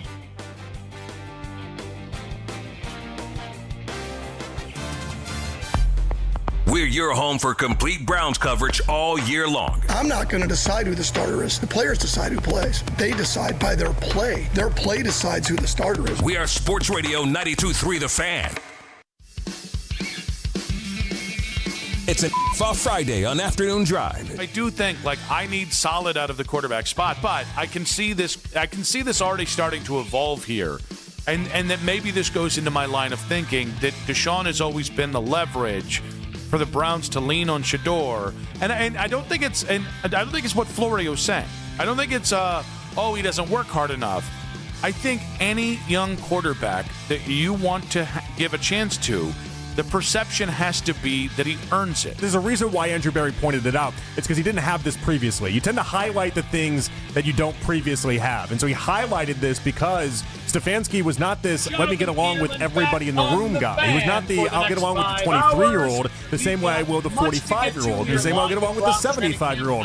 That was not Kevin Stefanski. I think he loves the idea that Monken relates to these players. I think he loves the idea that he relates to these players in a way that it seemed like Stefanski didn't across the board. It's the Afternoon Drive with Nick Wilson and Jonathan Peterlin on Cleveland's Sports Radio 92.3 The Fan.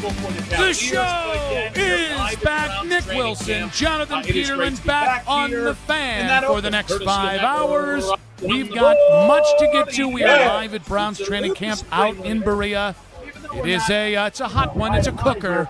But we got media first day here of the guys that are allowed to do at the public practice. Energy. And we got Gardo's Diamondback series that I know you're dying to talk about. We got an actual real-life option now on the table for the Cavaliers. But again, we are live at Browns training camp. It is great to be back here.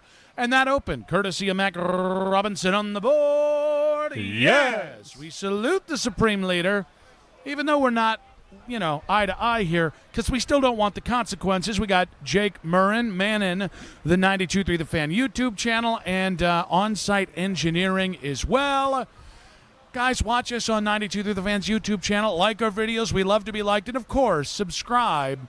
Ring that bell, but not you, Cornlito. Suck it, Cornlito. And I have Meredith Kane on the 2020s. I got it at the last second there. Hi, JP. Hello. How's it going today? We're feeling good. That's good. I'm glad you're feeling good. I feel like I'm going to have a worse view of understanding of what actually happens at training camp now that we're at training camp. Why is that? I'm looking out and I'm trying to see plays and I'm trying to see things that are happening, and it's just a sea of players in my way. It's going to be interesting. See, I think there's like a Buddhist principle here that you got to look past the players. It's like, I know. It's the old how many fingers am I holding up, and then you look past the fingers and think it's actually 12. I think I'm still in training camp form though. That's fair. Like last year, I was able to spot out even a tiny old little Dylan Gabriel. I was able to be like, oh, that's an incompletion. That's an incompletion. Another incompletion. This year, I'm like searching. There's Shedeur. That's a nice pass. That's a nice pass. I'm going to give that. I almost have to move him one more notch on the quarterback tracker that we have. I'm not going to do it just on that play, but I thought about it. Okay. I saw Shedeur obviously throwing the football to the kids earlier today as he was getting ready. Meanwhile, Dylan Gabriel had the most emphatic towel drill I think I've ever seen in my life. I honestly felt bad for the towel. I could hear the I could hear it from over here. No, I heard the towel. The towel was like, it went to Dylan, not anybody that was going to be useful with it. And here's the other thing with the towel. I got to say, it was a very heavy thread count. So he wasn't going over the light towel section, the hand towel section. No, that's where Deshaun plays. He's out there. I mean, this is 1,000 thread count. Oddly enough, he actually was doing the drill that I watched Shedeur do last year. Not with the towel, but when it comes to the hips. Some are saying he's copying. He didn't do it last year. I'm just going to point that out for people. He did not do that drill last year. I saw him do it. I saw Shedeur do it, obviously. And I've seen quarterbacks in the past do it. I've seen Baker do that same drill. Now Dylan's doing that drill as well. I'd like the record to reflect, by the way, that I was made fun of on this station for calling out my love of Rocket Sanders? Yeah. We've already had a Rocket Sanders play out there. I'm just going to say, did Nick Wilson see that play coming? You're damn right he did. I wasn't sure if you went up and gave him a hug and said, Rockets, I'm the only one speaking about you. I'm the only one that's giving you love. It would have been a real jaunt for me to get there, and I decided in this heat to not do that. Okay, that's a good call. Now, today is Deshaun's day with the 1. That means Shedeur is with the 2s, and so much of the conversation around this has been that people are not impressed by how the quarterbacks look 2 days in. Mm-hmm. And listen, again, I'm the guy saying I don't really believe in Deshaun. I'm excited at the idea of Shedeur, but I'm going to give this thing a chance. And I'm going to try and live with whatever the results are in because I buy into the rest of the team. Can I just tell everyone, it's okay to say you're not impressed. Can we just pump the brakes there? Well, so there's a couple of thoughts on this, right? Are they not impressed because they already went into it thinking they weren't going to be impressed, or are they genuinely not impressed? I think it is both, but still, I think if you came in with a closed mind on either player. That's when I heard Daryl this morning, I kind of thought closed mind there. I kind of thought he wasn't going to give either one of them the benefit of the chance to even impress them because he already made up his mind about that. Which again, at least when it comes to Shedeur, I don't understand. There's so many takes about Shedeur that even when I read it, I'm like, oh, you're already closed-minded on Shedeur. Yeah, I do wonder, if they both looked like the second coming of Tom Brady out here, would they get the same respect as if it was an actual, legitimate, everyday quarterback doing it? Probably not. And listen, that is the right, the burden of proof is on the players. They have to show it, of course. Of course they have to show it. But, I just didn't come into camp thinking, well, I better be impressed by the first 2 days of camp. The defense is the superior unit. The offense has a brand new offensive line, and you've got a bunch of young playmakers. That's going to take you time to get right. I'm not at a point where I'm putting any stock into anything other than, hey, how do each quarterbacks look, and then we'll kind of go from day to day. I think it's going to be incredibly hard. And also, we don't want to fall victim to what we've fallen victim to so many times in the past where they do look really good. And this is probably the heart of this. There's a lot of people on this beat right here that for years have watched different quarterbacks, Deshaun being one of them, actually look good in practice, actually look good. And then when the games go on, they flounder. And there's a part of me that wonders how much of this is just them not wanting to be bit. Also, though, I'm open to the idea that both quarterbacks just look bad for 2 days, too. And that's also fair. I'm very open to that idea. It's funny. I get it. We've talked a lot of quarterback here. Guys, spoiler alert, the quarterback is the most important position in football. We talk a lot of quarterback here. Yeah. But I think if there's no way to quarterback-proof your roster, but you can pad your roster in a way that if your quarterback has anything to give, you can protect your quarterback a bit. That's what the Browns have done. So to me, it's more important of hey, I keep hearing Denzel Boston looks like a star. Yeah. Hey, Casey Concepcion has really flashed some. Quinshon Judkins looks like he's in regular season form.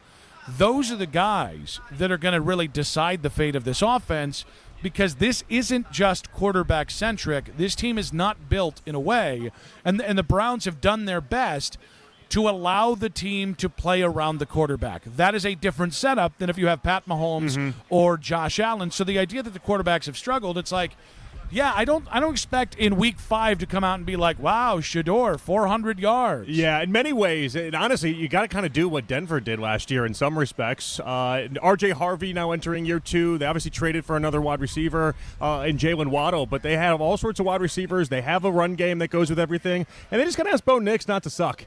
And Bo Nix did that. Bo Nix was not great last year. They just asked him not to suck, and that's his ankle sucked. That's going to have to be in the most important time too. Yeah. But Sean Payton hasn't forgiven him. But when it mattered the most for Bo Nix, he was on the field up until that spot when it mattered incredibly, incredibly high. But the Broncos were able to do it with a great offensive line, which we don't know if the Browns will have that, but we hope. And then obviously a number 1 defense. That's the recipe's there. It's not hard to figure out.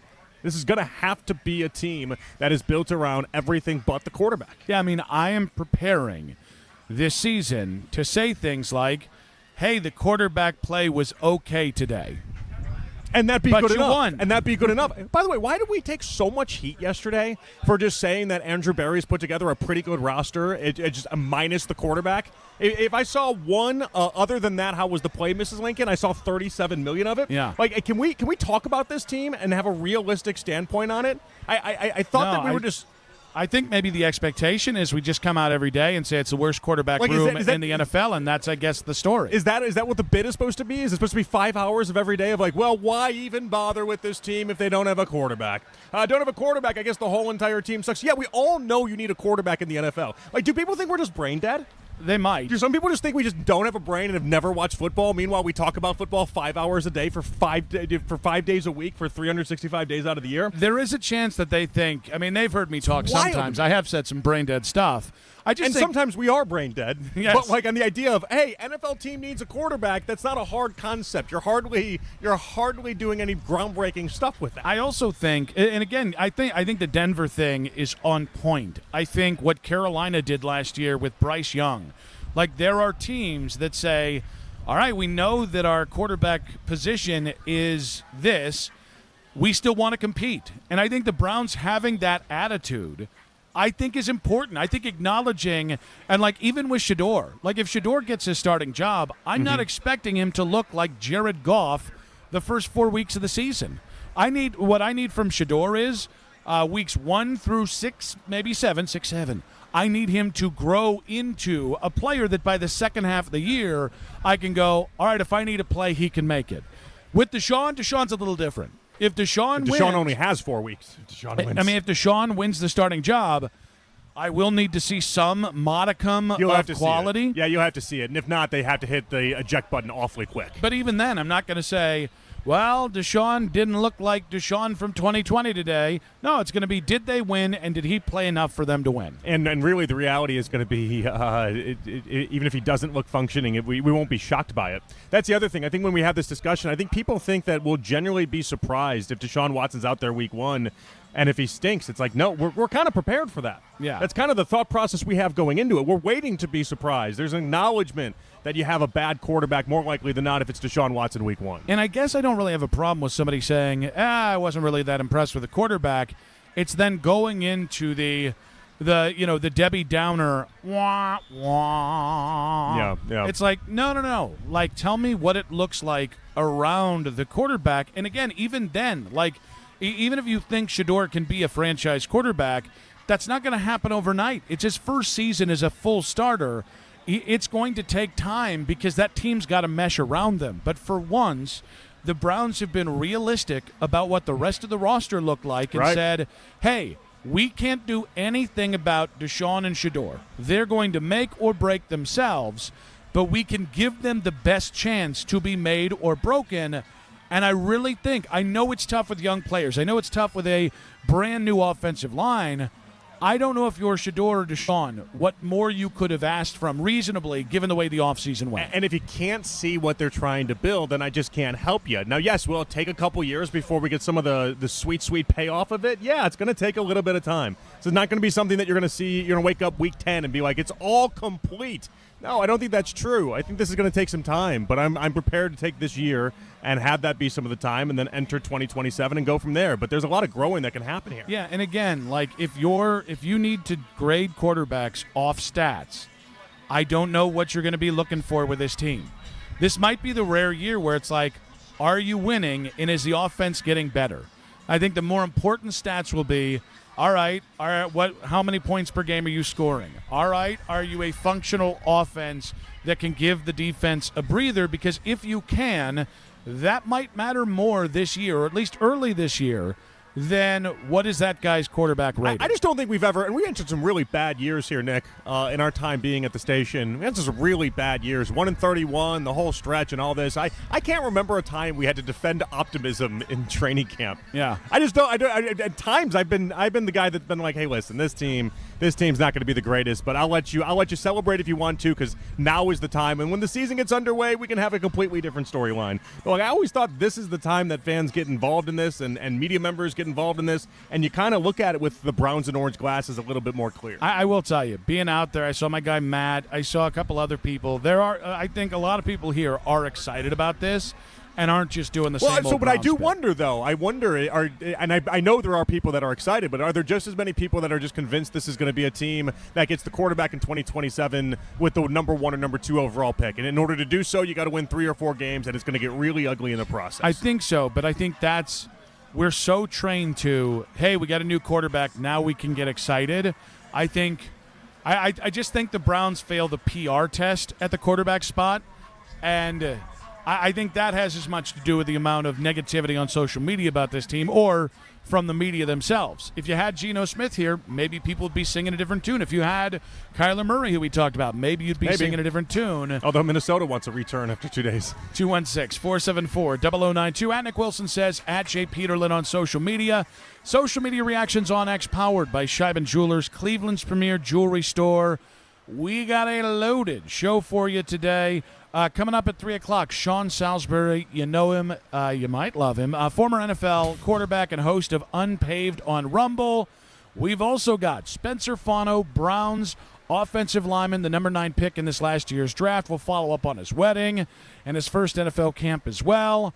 We've got the Haslam speaking at 3:40 today, so we'll go ahead and listen to that, what they might have to say, their yearly meeting with the press here out of training camp, and then Sam Monson of the Check the Mic podcast at 6. We'll talk some football with him. And then 32 teams in 16 days continues on. Green Bay and Cincinnati. Bill Schmid, Fox Sports Radio Wisconsin, and James Rapine of Bengals Talk on YouTube and BengalsTalk.com at 6:30. But 216-474-0092. At Nick Wilson says, at Jay Peterlin. At Nick Wilson says on Nick Talk. When does it matter whether the quarterbacks impress you or not? And after 2 days, there is one media member brave enough to say it's time to name a quarterback. We'll play that next in 5 minutes on 92.3 The Fan. And Doug. Hot dog! Get your hot dog! Customize and save with Liberty Mutual. Hey, what are you doing? I like your method. Direct. To the point. A little loud, but... Listen, people don't buy car insurance the same way they do hot dogs. Not yet, but both are customizable. Popcorn! Get your popcorn! Hey, this is a hot dog area. And customize and save area. Get a quote at libertymutual.com or with your local agent. Liberty, liberty, liberty, liberty. Cash, moolah, greenbacks, dough, Skrilla chips, bread and mo. 2, 5, 10, and 20, 30 big ones. Games.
way he closes the gap is because the argument I've heard is that Deshaun doesn't play well in games, but he plays well in practice. Then Shedeur, which I've seen now, then he's got to close the gap in practice. So if Deshaun doesn't produce, you're not playing Shedeur because Deshaun is not playing great in the game. You're playing Shedeur because he's earned it. And that's what kind of where Monken's at right now, in my opinion. But if you're asking me right now, they start tomorrow, then I'm going Deshaun Watson because he has experience, and that's the reality of it.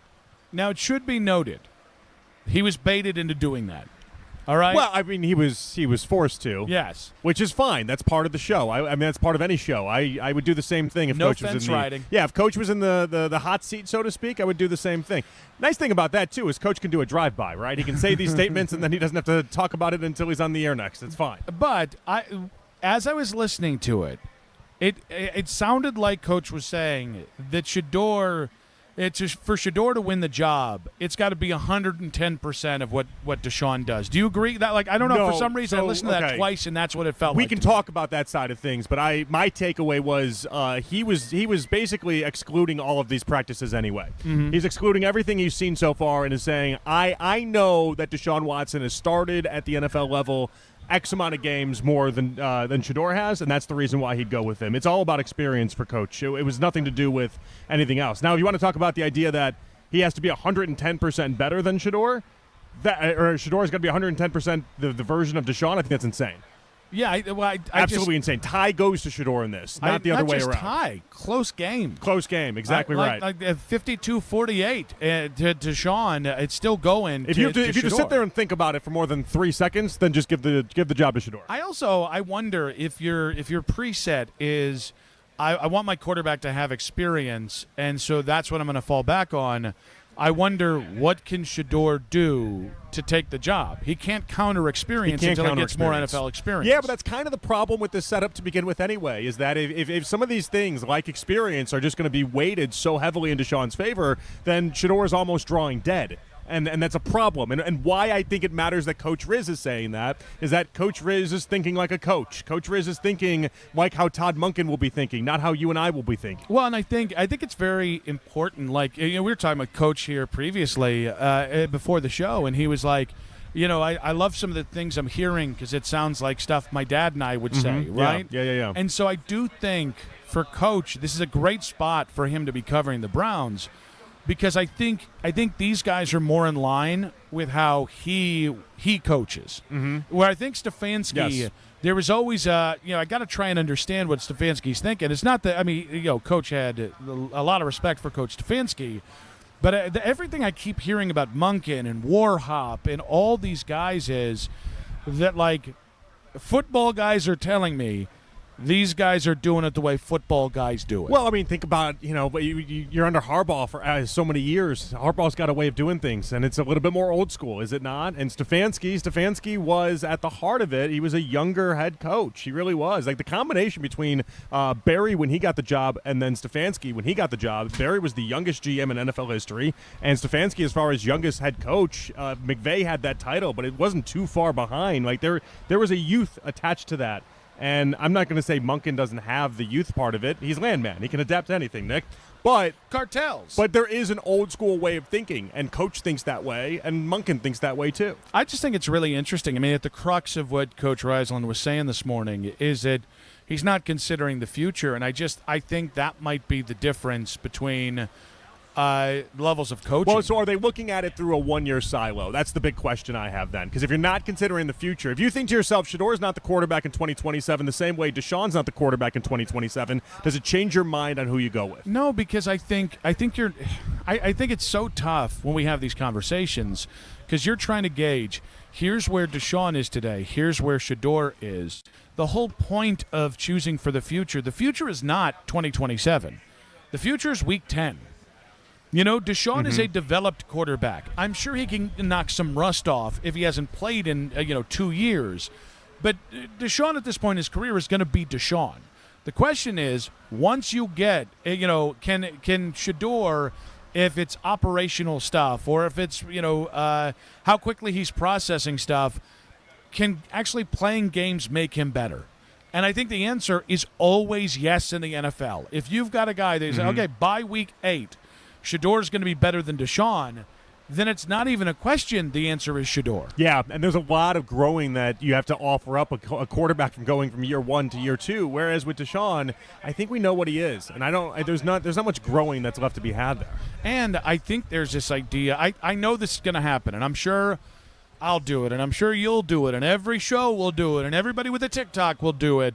That if Deshaun beats out Shedeur, that that is an indictment on Shedeur. What I struggle with that is this organization might have an agenda with Deshaun because of the contract and because of the optics of the trade, that they might just want to see that one last time. Well, and that's why people there's people out there, national people, that believe that the finger's on the scale already as we get this thing going, as if Jimmy Haslam has already basically punched it in, and he's going to try to get some value out of what you see with Deshaun Watson. Like that's not even like a hot take. That's not even like a tinfoil hat theory. That is almost the predominant thought that people have when discussing this battle. But that's what kind of drives me crazy. Is right now there's a lot of people saying, the most competitive quarterback battle or the most honest quarterback battle, and it's like there will be a part of me that thinks if Deshaun gets this, hey, is this about things other than who's going to be the best player in 6 weeks or who's the best player now? So I don't think it will be. Obviously, I reserve the right to change my mind when we get there and see how this whole thing unfolds. Only it's because a good disclaimer there, very strong disclaimer. Well, you know what I mean. We got to see how this rolls. If a week from now he's like it's Deshaun Watson, then I don't want to be beholden to some of these comments. Got to see how it plays out. We do, but 50% of the reps right now, and they're rotating back and forth between the ones. I mean, think about it like that. You wouldn't do that if you really already thought who you were going with. I don't fundamentally believe that you would do that. Now, what I think is going to be interesting. It's way too many reps just to give off. What I think is going to be really interesting is if we do that in reverse, whether people feel like if Shedeur wins, whether the anti-Shedeurians are going to have that a similar No, spin. because it's easy for them to say, all right, Deshaun Watson was cooked. I think it's very easy for people to just look at it for what it is and the reality of Deshaun Watson not being very good at football at this point, if that's the reality. I mean, I guess that is a way of not giving Shedeur credit for winning. That's what they're going to do. Is they're going to say you didn't beat out Deshaun Watson. Deshaun Watson hadn't played in 750 days. Deshaun Watson, last time we saw him, absolute garbage. He's coming off 2 different injuries. He can't play football anymore. I mean, honestly, we saw Jason out here today, Jason Lloyd, but his article today with The Athletic kind of hinted towards that idea of like he thinks that Deshaun can't even play football anymore at this point, and then added on the bottom part of it is like, all right, so if Deshaun beats out Shedeur, what does that say about Shedeur Sanders? No one's really going to leap. If you're an anti-Shedeur guy, you're not going to leap to give Shedeur credit for beating out Deshaun Watson. 216-474-0092. Are people not considering the future? And if Deshaun beats out Shedeur, what does that say about Shedeur? More on that, and Gardo's news sort of leads off quick hits in 5 minutes on 92.3 The Fan. When there's news that affects the Cleveland sports fan, Darrow Ryder is on top of every headline. Listen to his reports on the station with the most local sports talk in town. 92.3 The Fan. Powered by Scheiben Jewelers, Cleveland's premier jewelry store. Don't let summer slip away. At RCDRV, your adventure starts here. Motorhomes, fifth wheels, travel trailers. Shop hundreds in stock right now. Parts and service too. Find your Freedom camper today at RCDRV.com. Freedom is calling. Will you answer? At Mr. Hero, we offer a variety of chicken choices. Choose from the chicken Philly, chicken bacon and ranch, chicken tenders, chicken tender wraps, and sauce and tossed Hero nuggets. No matter what you choose, you're gonna love it. I crave the hero. Here we go, Brownies, here we go. Be a part of the most passionate fan base in all the NFL. Backpedaling, going deep. Denzel Ward picked it off.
as a podcast. Full hours, full shows. Find it all on the Odyssey app, Apple Podcasts, Spotify, and anywhere you get your podcasts.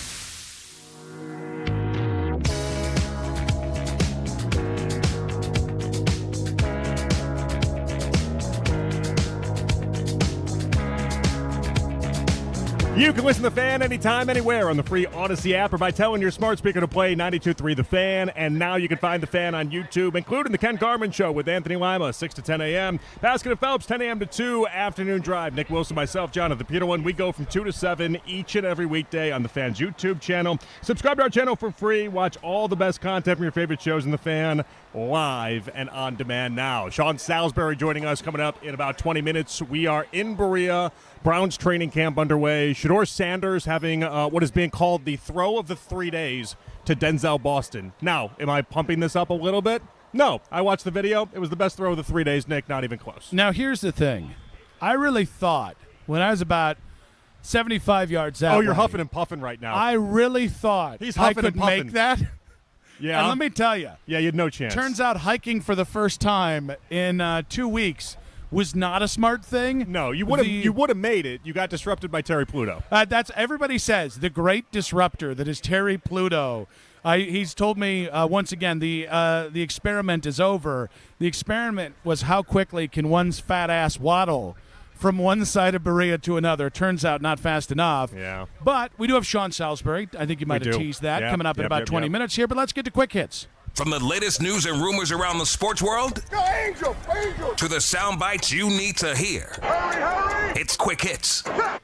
All right. Tom Hamilton, legendary Guardians broadcaster, has been hinting all week long that he expects the Guardians to do something at the deadline. So I will ask you, it's Monday, 6 p.m. during this very show. Are you expecting the Guardians to do something? No, I'm not. It's like the fool me once, shame on you type thing. I've seen it so many years and so many times where they haven't done anything. Why would I believe this year is going to be any different? I hope I'm wrong. I hope they do something. I think ultimately, the best I can hope for is that they just call up Ralphie, and then that becomes what they try to sell us as their move. All right. I think they will do something. I just can't guarantee. Something of significance. Let's put it that way. I think something of significance might happen. I just can't guarantee people are going to like it. I think there's a chance with a dearth of sellers that somebody comes along with a nice offer for Stephen Kwan, and so somehow the offense could get worse. Okay, I guess we hadn't thought about that necessarily. The idea of subtraction in this. I was talking specifically addition. I don't think they're going to trade Kwan though. I find this whole market really interesting. I think the market's really, really tough for them to get a better bat and make this work. But that's fine. They never deliver at the deadline anyway. Now, I do think because he's got 2 postseasons left, Kwan might have some value, and that's why I think so. I think they've gone from thinking we can't get anything from him to realizing this might be your last chance to do it, because by the time you get to next year, he's a rental. And rentals, you are paying nothing for his rentals. on-base streak right now is 17 games. He's got a hit in 27 out of the last 28. Kwan is basically wiped away the first 2 months of the season. So, yeah, if you want to get rid of him now, that's the time to do it. Some are saying he changed the conversation. Some are saying. By the way, there was just a play that everyone went, oh, but I'm ADHDing, so I didn't see it. But I'll tell you right now. Wouldn't that help your – wait, hold on. How do you do with this with ADHD? Because Not well. I would think it'd be a disaster for you. Oh, no. I'm like a dog if there was like 100 people throwing tennis balls right now. I'm over there and I'm like, oh, that orange is oranger. Oh, football. Oh, Deshaun. Oh, towel. Oh, over there. Oh, there's construction guys. I'm just everywhere. I'm really good. I'm like the wind. I'm really good at locking in and staying focused. I whatever the exact opposite of having ADHD is, I think I have. And even I have troubles with this. Well, I plugged into the social battery of saying hi to G. Bush and then Terry Pluto. Yeah. So I'm already keyed up from that. Okay. And so, but we're doing great. We're doing well. Whatever that play was, let me respond with a, oh! I just want to be part of the crowd. Okay. All right, I'm going to play this clip for you. This is Charlie Hull. I don't know if you know her name or not. She's like on the LPGA. What's her name? Charlie Hull. Hull. What's that last name? Hull. Oh, Hull. Yeah. Okay. I heard a different word. Did you hear Hull? I heard Hull. Unbelievable. Like the band. She's like the Nothing LPGA's else. version of John Daly is the point, okay? Okay. She smokes cigarettes on the course. She does all sorts of like wacky stuff like that, right? Because apparently smoking cigarettes on the course is all you need to be John Daly in 2026. Anyway. PG Don Daly? So, Don Daly. all right, so we'll play the audio, and then you tell me if she deserves flack for this or not. Here we go. Actually, talking of money, went to a prank shop in Blackpool last night and I got some scratch cards. So we go into the players' lounge this morning and I was like, Rads, I got some scratch cards from the shop. He was like, yeah. And this one was like $100,000. And we've got it all on record. He's like scratching it. He's like, oh my gosh, I've won. He's taken his hat off. He's taken his glasses off. He's literally running around the players' lounge saying, I've won $100,000. I'm taking today off. His face looks so happy. He was sweating. He was trembling. He couldn't believe his luck. And then we had to tell him it was fake and he nearly quit the job. I got it all on camera, but it is just absolutely hilarious. Now, she's doubled down and says she would definitely do this again, and anybody's got an issue with it, basically suck it. Do you feel like this is a good joke, a bad joke, or because she's taking a ton of backlash? A lot of people on Twitter believe that this is not the type of joke you can do in 2026. All right, I do want to assess it from the standpoint of, is it funny? Yes, because the person fell for it, and honestly, he bought all the way into it. I'm going to take it to the other side of it, which is is she an awful person? Did she let it go too long, man? Yes. Because I feel like if you're already like having plans of like taking the day off and celebrating and then what you're going to do with the money, once you start talking about what you're going to do with the money, I do feel like it does kind of cross over. I just think, quite frankly, getting someone's hopes up in what is the darkest timeline might be something that you shouldn't do. It might make you a real a-hole. Now, she also does make him a lot of money. It's her caddy, so I gotta know how much money she actually pays him before I'm like, clearly, if $100,000 is changing his life, she's not paying him that I well. don't know that it's changing his life, but Anybody obviously, out there, I will also take $100,000 winnings. It obviously mattered in a big way. no If work. I did this prank on you, because you buy the scratchy lottos often, You'd have a black eye. How would you take it? Yeah, And black eye. and a yeah. new partner. Yeah. Well, yeah, because you hit me in the eye, so you're fired. Yeah, that's pretty much. That's how that goes. But I'd make it count. I would make it count. Yeah. All right. So if I ever want to get rid of you, that's the plan. That's how you do it. All right, former Utah, now Michigan head coach Kyle Whittingham was at Big Ten Media Day yesterday and was asked if he had hatred for Ohio State yet. I don't know what that dynamic was. I know I thought Ryan was a pretty good guy when I met with him, or not met with him, but interacted with him in the Rose Bowl. And based on what, again, Urban has told me about it, I just think that the rivalry can be intense and emotional without the hatred factor. I don't think there's any place for that personally. I think Ryan Day is a good person. And to sit here and say I hate Ryan Day, I'd be making crap up, because that's not true. All right. Now, he also said hate is a strong word when asked about it another time. Yeah. Will people in Michigan hate this answer? No. I think they'll just chalk it up as it's just he's new to Michigan and new to the Big Ten that way. Until he loses to Ohio State. You know, the second he loses this year to Ohio State, the word is going to be he doesn't get the rivalry. These are the kind of words that come back to hang you later. Of course that's what it's going to be. Well, because he probably doesn't get the rivalry at this point. Yeah, okay, but you can't. You got to get the rivalry from like the first day. Like when they hire him, though, he probably doesn't get it. Like Jim Tressel, first day got the rivalry, made it a point. You can Bo think, Schembechler, first day got the rivalry. Urban, you can think you know the rivalry, but you don't really know it until you actually fake come out it here till and you make it, experience baby. it. I mean, Fake it till you make it. That's the reality of it. You don't really know it until you come out here and do it. You got to fake it. You can't come out here and be like, well, I don't hate him. He's a good guy. I think he was just being honest. And by the way, I really respect Kyle Whittingham for saying it. It just happens to be the dumbest thing you can say. We're in the era right now of Big Ten coaches being very, very nice about other Big Ten coaches. Did you hear what PJ Fleck was saying about Kirk Cignetti? No. Basically called him Jesus Christ. Like it was insane. And like that, we're just in that. I've met Kurt Cignetti. And, sir, he is no Jesus Christ. The Big Ten coaches right now are in a big love fest with each other. Maybe they're all the saying really nice things about each other. Hey, let's get back to Urban's Big Ten coaching style. Let's do that. Let's get back to the good times. Or at the very least, let's get back to the old Irby 2 digits.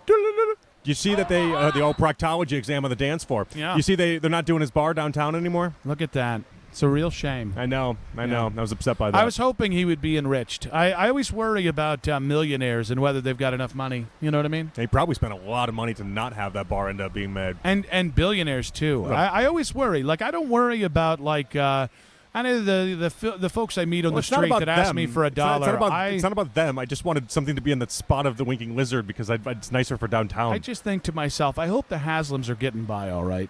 That's what I think. How did you turn that into that? I pray every night. Dolan's too, Dan. I'm like, I really hope they can afford their electric this month. Mac's a coward, hitting the Omaha on me twice. Yeah. All right. Pat McAfee show had Adam Schefter on, and he said that Baker Mayfield obviously not happy with the Buccaneers, but the team is now not happy with the way that he spoke about the organization. Rick Stroud, who's covered the Bucs for a million years, says one thing I know about the Bucs ownership is they don't want to be disrespected either, and Mayfield may have crossed the line just a little bit. Oh, he's coming home. He's coming home. He's coming to Pittsburgh. He's coming to Pittsburgh. Okay, do you want a black eye again? Again, I have 2 black eyes in the segment now. I told you once. Told you twice. No, I mean, I just don't. The threats with violence is just a little much here. I keep you honest. It's how I motivate Is that how you keep me on my toes? Yeah. But I just think it's. I thought what he said was relatively benign. Like, yeah, I felt a little disrespected. He aired out the dirty laundry of it all. Okay. I'm sure the Bucs wouldn't like people out there to know that they're cheap and don't want to extend him anything beyond 2 years. Yeah, because Baker Mayfield's the first one to say it. Well, no, but if that's your reality, then you have to live with your reality. I never understand when people they get upset at players when they're the ones that were cheap. You know, when you're the ones that aren't ready to commit or don't want to commit and then are also cheap in the process, you can't get mad when somebody then says that that's what you are. I also just get annoyed. It's like you've got 2 players. One player's asked for a trade because you won't pay him. The other thinks he's going to free agency in 2027. That is what Baker said about you. And also, but here's the other thing that bugs me. You can't love the great parts of Baker without that when that boomerangs back on you being like, whoa, whoa, whoa, whoa. Like, come on.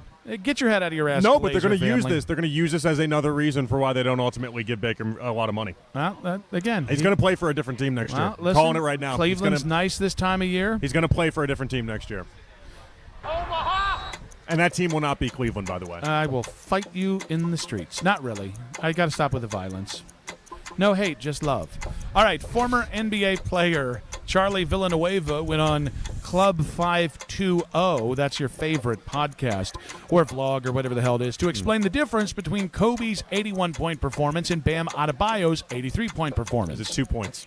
No, hold on, because 83 is 83. You got to respect that first. Yeah, that's hard to do, man, because not many has done it. It's just the last 6 minutes. But remember, I was on the court when I saw the 81. Yeah. Okay, so that 81 and that 83 is not the same. I mean, I'm gonna keep it real. Kobe was he legit gave us we was throwing all types of shit at him. Bam, like it looked like it was more orchestrated, right? The 43 free, whatever he meant, 40 plus free throws. I mean, you can't do nothing about that. They fouling him. But that end when you fouling and you up 20 and you fouling to get another possession, nah. I ain't with all right, that. I call fanboy on this nonsense. Anybody who watched Kobe's 81-point performance knows the defenders really stopped trying about the 60% or the 60-point mark. I'm calling fanboy on this from Charlie Kirk. People wanted. Oh wow. Charlie Villanueva. You want to dump that or no? I can't. You said it. You said it. I guess we'll just let it ride. Got my Charlies mixed up. These things happen. It does happen, I guess. Could have gone worse on the Charlie front. Charlie Brown. Yeah. Is that it? Charlie in Vietnam. There's a lot of Charlies. We could have. I would have rather. In the chocolate factory. But you chose one that stands above all. Chose the one that's really going to upset somebody if they hear it. That's good. That's nice. Yeah, I got no response now. I've really enjoyed being your It's host. the heat. It's the heat. Yeah, it's the heat. Yeah, in one segment, you've threatened to punch me in the face 3 times and then did that. Yeah. Yeah. And I think this is a good segment. And honestly, this is the one I would put in for our Marconi. Yeah, it's better than what NCX submitted.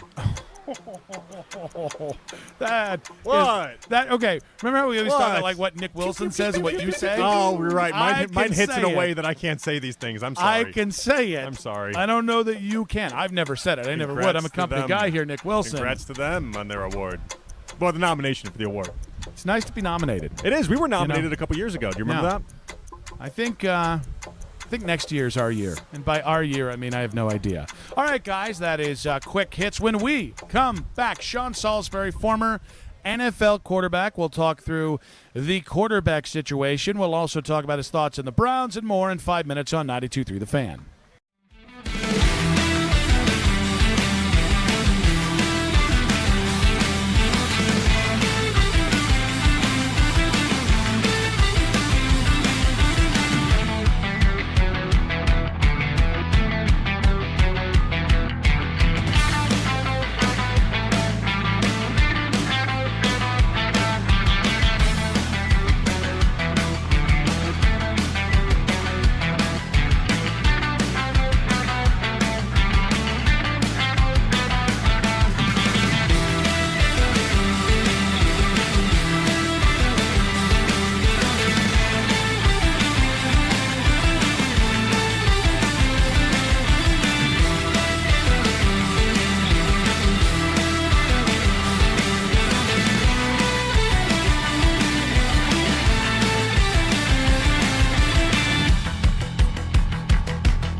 subscribe to our YouTube channel and get the best content from our shows each and every weekday.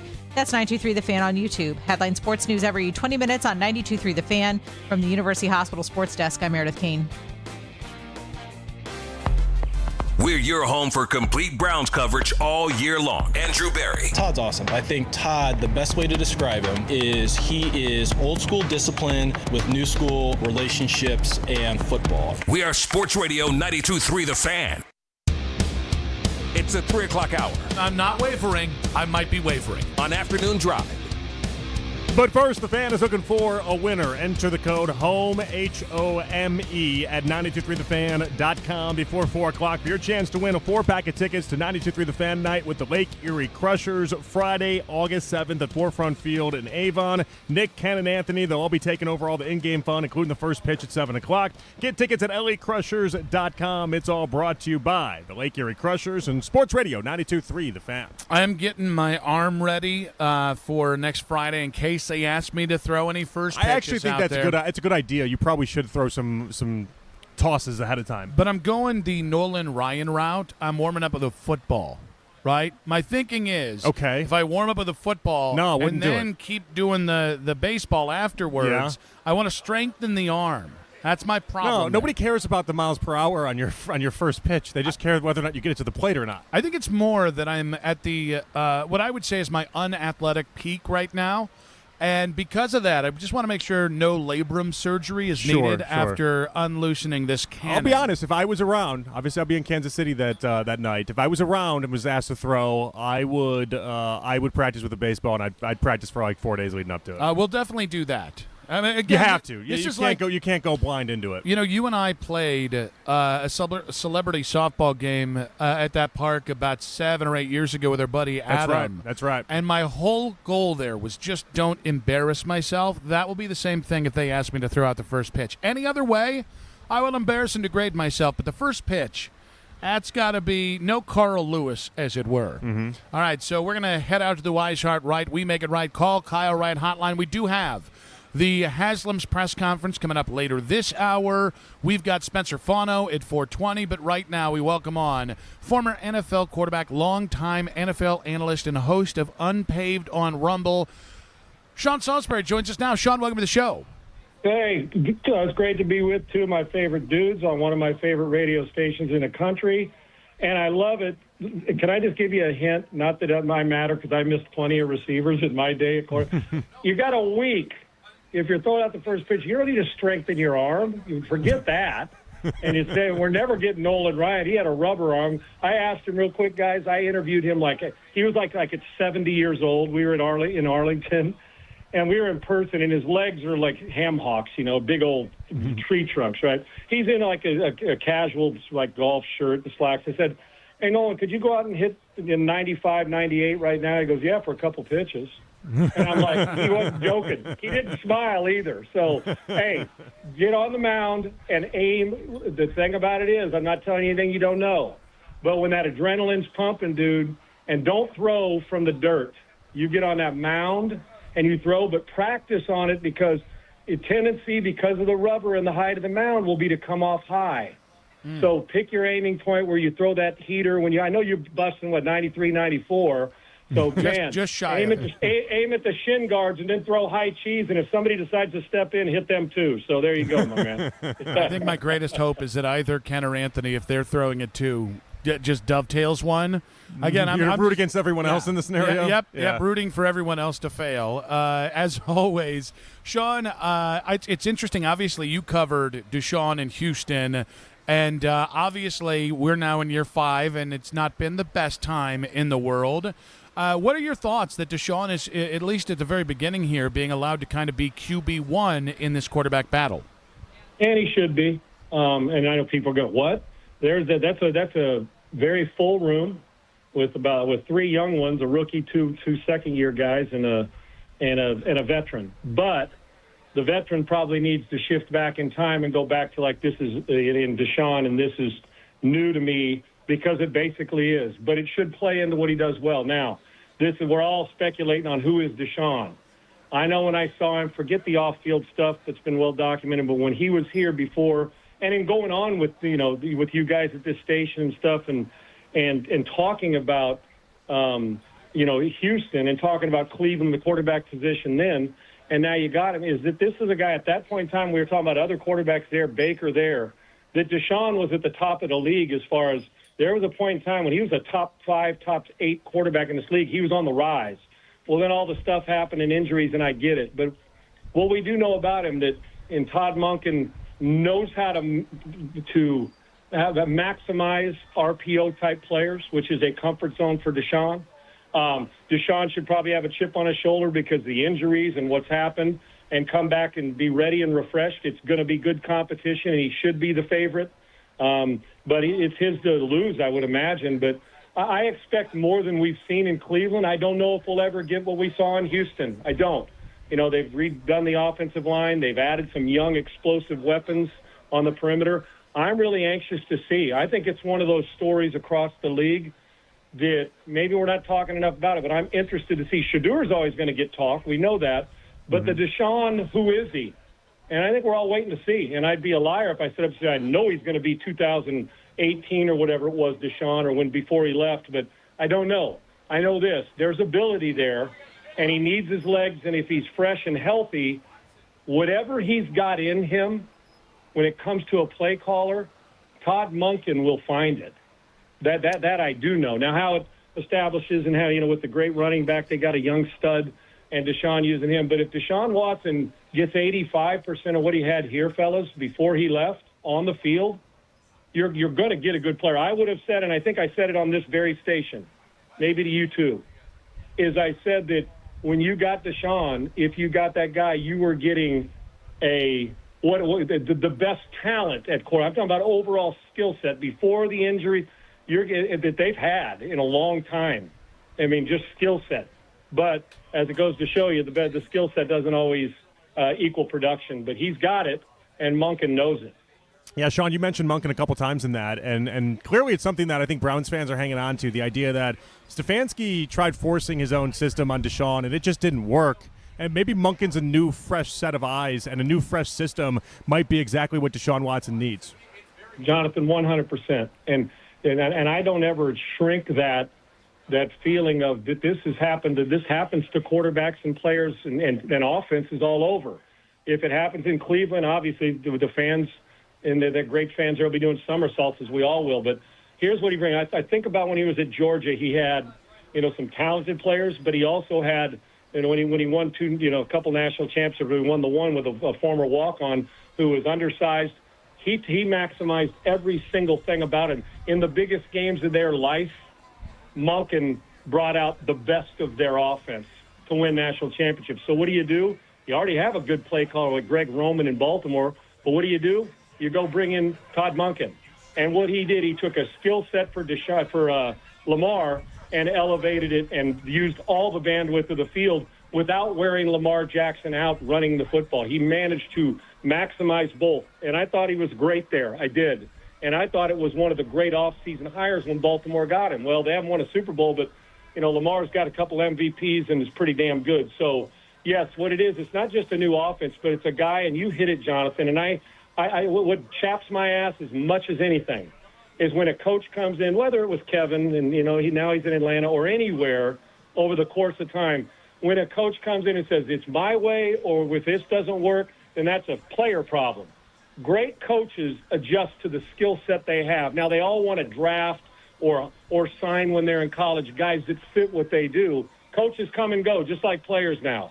So, to me, the great offensive coordinator and the great mind and the great coach adjust to what's in the backfield. If you don't have a pounded offense, then you better be good on the perimeter. If you don't have an offensive line that can protect your quarterback, then you better be able to dial up formations and personnel groupings to create mismatches in the run game. If you don't have a quarterback that throws the ball vertically down the field very well, look what Sean Payton did with Drew Brees throughout his entire career. Brees, very gifted, but as his career went on, Drew didn't have a strong arm. That was never his strength, but he was good enough at it because his timing and his accuracy. Well, as it went on, they were still able to win playing a lot of horizontal football. Why? Because he threw it on time. Sean Payton and anybody who coached him had a great idea what his strengths were. And I think Monken will be great at that. And great coaches and play callers If you're a defensive coordinator, if you don't rush the passer very well, then you're going to do everything you can to create a system that allows you to generate pressure some other way. So the best coaches I've ever been around adjusted to the talent, not the other way around. All right, Sean, let's look big picture across the NFL. Which quarterback has the best chance to change the way fans view them this season? Oh, you view the quarterback or the overall team? The quarterback specifically.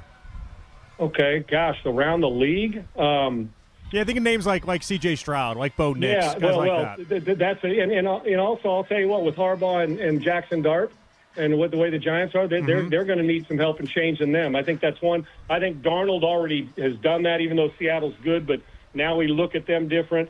I don't think there's any doubt that one of the most scrutinized situations and positions will be a quarterback will be Stroud in this offense. This year, judging from the last 2 years, have been kind of sporadic and up and down. Throws that he made as a rookie, he has missed simple plays, and I think that's the thing that I would preach in watching him. He's got spectacular in him. He makes great deep down comeback throws. It's the simple over route, the shallow cross. He's missed those way too often the last 2 years. Talented, and hence why he doesn't have his new deal. He just doesn't. So I think they're a wait and see right now as well. So I think C.J. Stroud lives at the top of it because they've got a world-class defense. And if I'd asked this question 2 years ago, nobody would have said. They wouldn't have said the quarterback is a perceived weakness. And right now on this team, that's one of the bigger questions is who is C.J. Stroud going to be? So I think that's a good one. As an overall team and player, Penix and Tua's battle in sprint in camp, we'll find out who they are. And I'll tell you another one is the battle in Minnesota, because I don't think we really know who Kyler Murray is. Is he a phenomenal athlete that's going to change his study habits and is going to upgrade because he's on a better team in Minnesota? And who's J.J. McCarthy? Can he handle the competition? Neither one of these dudes have had to battle somebody for a starting job. McCarthy had handed it to him when they ran Darnold and Daniel Jones out, and Murray got it the second they drafted him at the first pick, no matter what he did. So even though it's not sexy because, Atlanta and Minnesota we're not talking about much, but I think those two, the perception of the player and the team offensively can change with their game. And I'm keeping a close eye on Baker Mayfield's chip. Honest to God, I am. I think he should be a $50 million quarterback, and I think he's a franchise quarterback. And I think there is an amount of disrespect, but he's handled the maturity side of it far better than maybe he would have 4 years ago. I'm anxious to see what he does, because when he's always felt disrespected is when he's played his best walk-on mentality football. I think that's an important one to watch as well, among a few others out there, but I won't bore you with them. John, I did want to ask you, though, because I haven't had a chance to ask you in the time that the Browns have drafted him. Somebody I know you watched a lot of in Casey Concepcion at Texas A&M. What kind of player are the Browns getting now? Yeah, you guys are getting first off, I'm really excited about the Browns overall. And I know losing Myles Garrett, and you got new play callers, and with Concepcion, you're getting a rookie that's explosive. You're getting a rookie that's athletic and versatile, meaning you can move him around.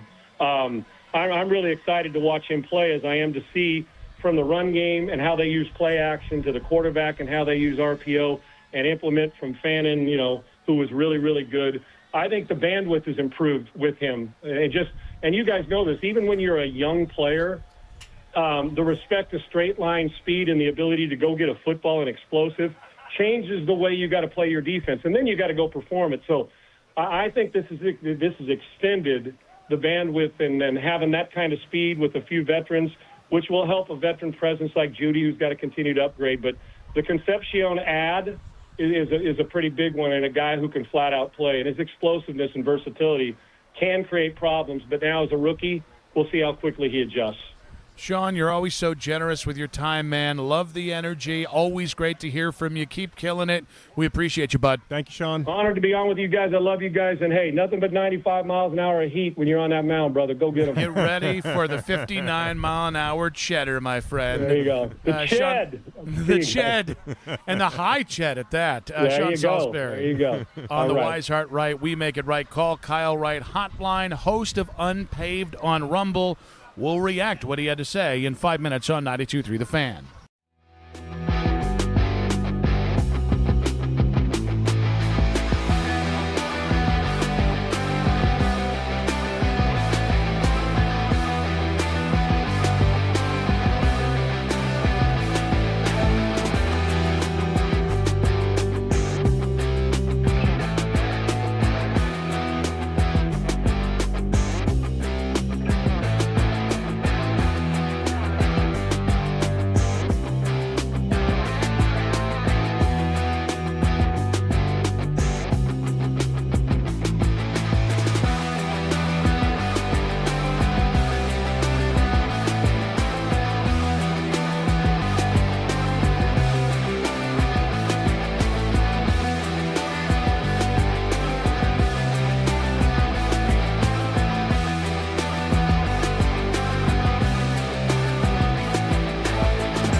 Fan. From the University Hospital Sports Desk, I'm Meredith Kane. Make the afternoon drive your soundtrack on the way into the Guardians games. And talk about the game on your way home on Overtime. The best Guardians coverage is right here on Cleveland's Sports Radio, 92.3 The Fan.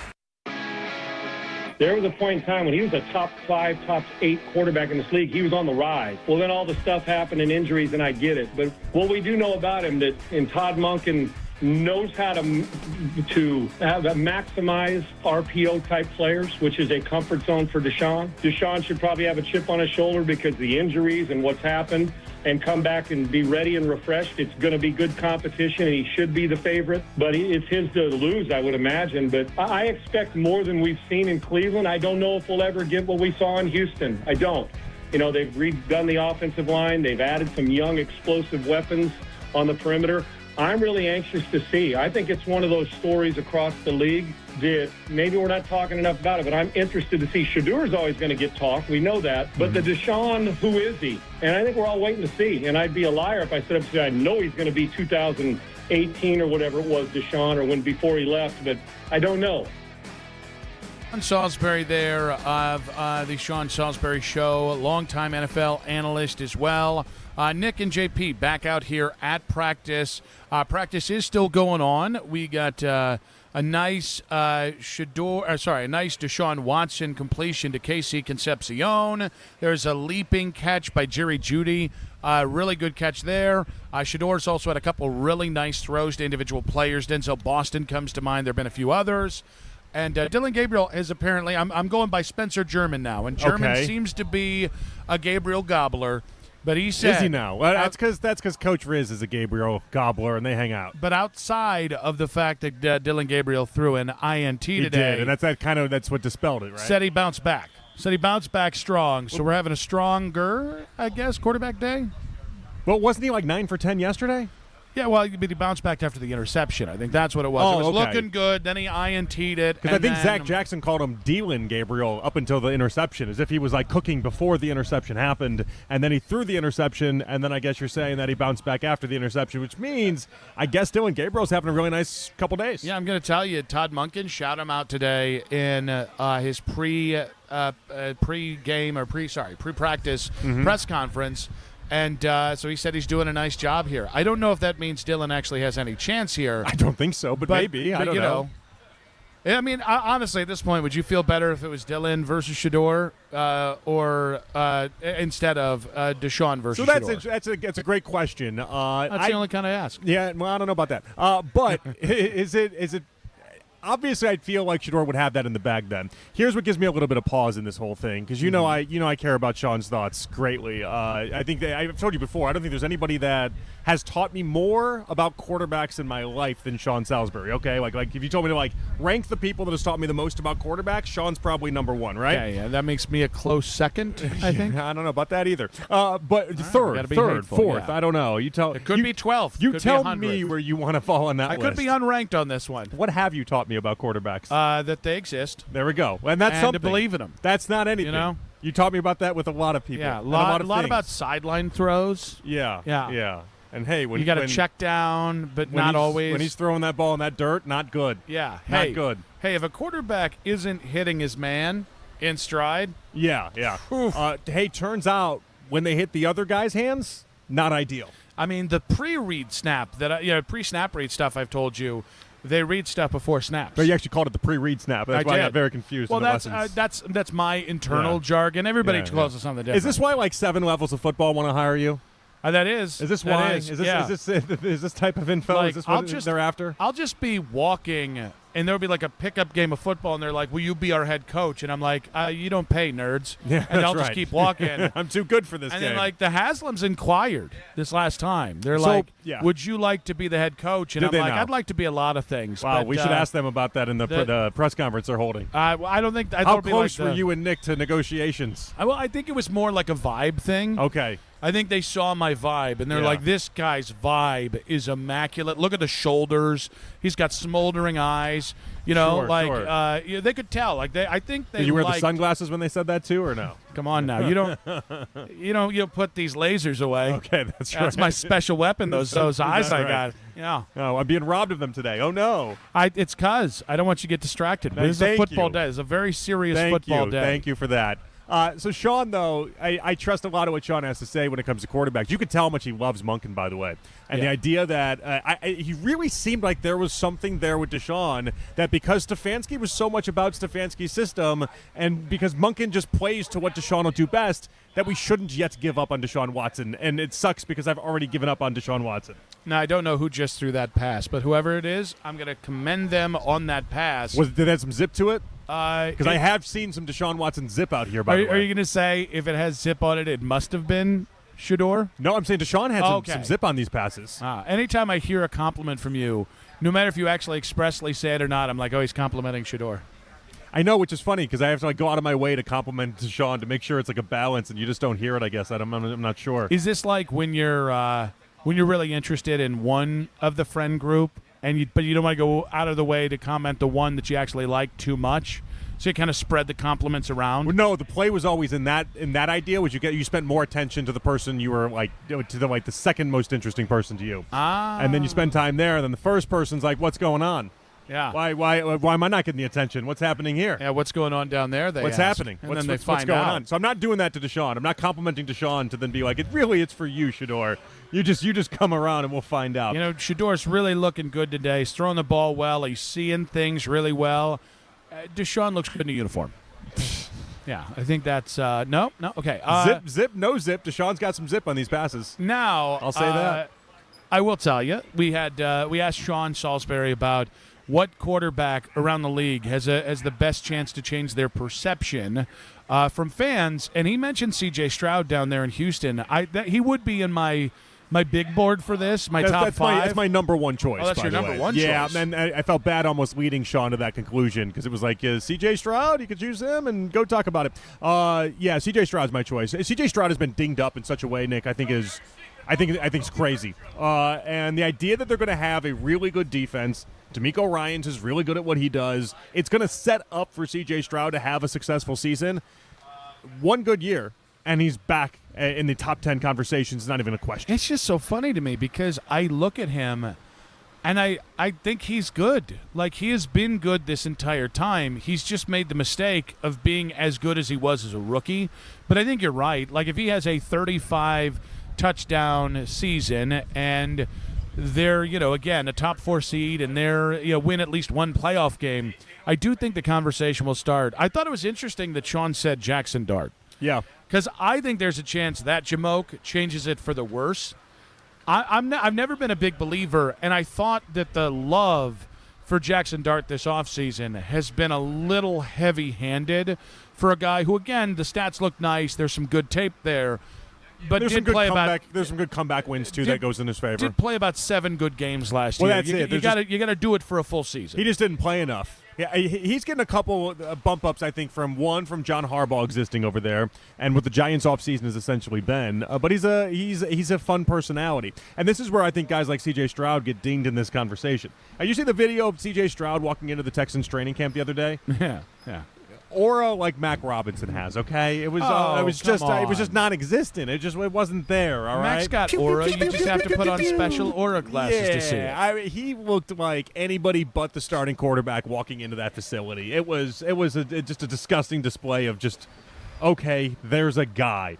And so I feel like that hurts him. Jackson Dart, he's got some aura. He's got something to him, and I feel like that goes a long way, at least for the perception of whether or not people like you as a quarterback. I think a guy, I know it hasn't been pretty what you're hearing at a Vikings camp. I do think if Kyler Murray takes that job, they were 9-8 last year, and they had the 3rd worst quarterback play in the NFL. I think if Kyler Murray takes that job, I think he's going to elevate the quarterback play, and that really wouldn't surprise me if by the end of this year people are talking about Kyler, maybe not in the light they were about year 3 in Arizona, but back to the point of like, this guy's a quality starting quarterback. We're talking top 12, top 13 quarterback. Here's the problem with that. the best he'll be able to do is what happened when Sam Darnold won 13 games for the Vikings and got shown the door. So it'll be like, all right, instead of you just being casted off, you're now considered to be somebody that could make $30 million a year. And then he'll have to go somewhere else. Because here's the thing, KOC just gets all the credit over there. Mhm. It's unfortunate, but it's true. Oh, I think this might be the first time KOC felt the cold sweats that come with a quarterback not playing up to snuff. It would be really surprising if Kyler Murray plays well this year. I think he will get. You're right. KOC gets a lot of the credit, but I think Kyler will get some, and I think he'll stay in Minnesota long term. I think it's the difference with Sam Darnold is that was the first good football Sam Darnold had ever played in the NFL. Mm-hmm. Kyler has played at near MVP level, and he can, once. and he's got one other thing going for him that'll work. Is that short? that's not a good thing for him? Is that the Cardinals just sucked as a franchise? It was a miserable franchise before Kyler. It got to be relatively all right during stretches of it, but it was Kingsbury, and it wasn't really particularly good. It was Jonathan Gannon. It wasn't particularly good. All right, guys, 216-474-0092. Want to hear from you guys on this. Which quarterback do you think can elevate the perception of them the best? Missed a moment in our show? Use the Rewind feature on the Odyssey app, powered by Integrated Restoration, your local experts in water, fire, and storm disaster restoration. We are expecting Jimmy Haslam and J.W. Johnson to speak to the media in about 5 minutes on 92.3 The Fan. This is an Odyssey Sports Minute. New Orleans Saints wide receiver Chris Olave has a new deal. Olave is signing a 4-year extension worth up to $132 million.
coaches are coaching the coaches and coaching the players hard, and that's exciting to see, and everybody's just ready to get to work. And we're early in camp, but we're excited about the early results.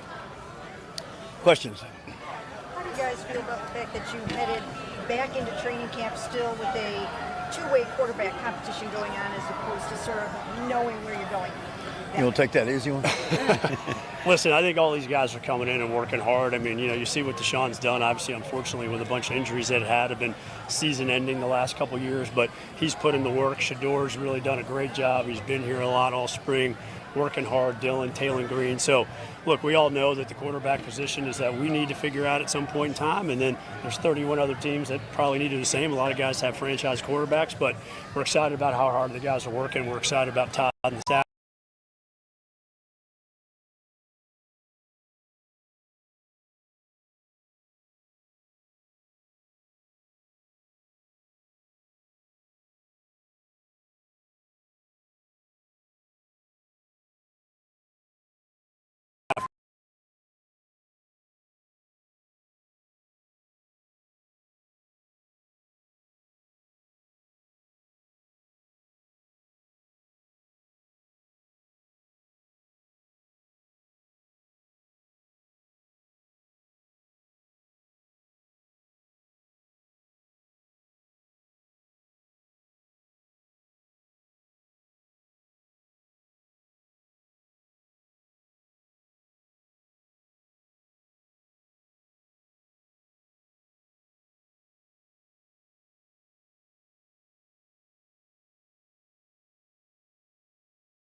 I'll say, listen, obviously we've had a lot of success. We're really excited about Rudy and what he's doing. We're really not changing much of the scheme.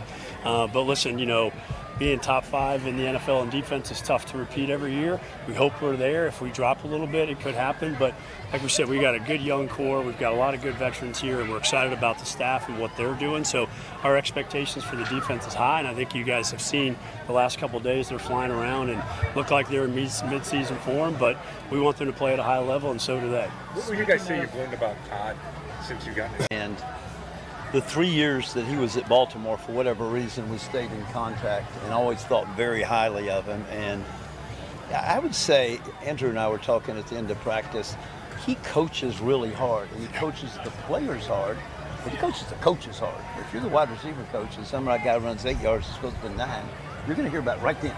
You better not wait until after practice, you have it right then. And this is coaching and teaching, and I think he's really good at it. He's really comfortable at it.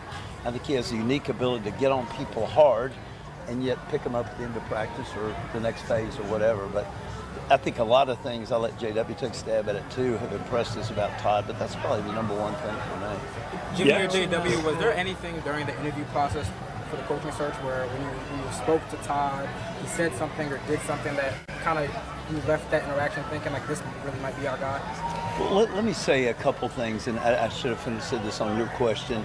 He's also really comfortable in his own skin. And you all know how hard these jobs are and how long the season are, but I think Todd's comfortable in his own skin. And I don't want to share any trade secrets, but he was my favorite from the get-go.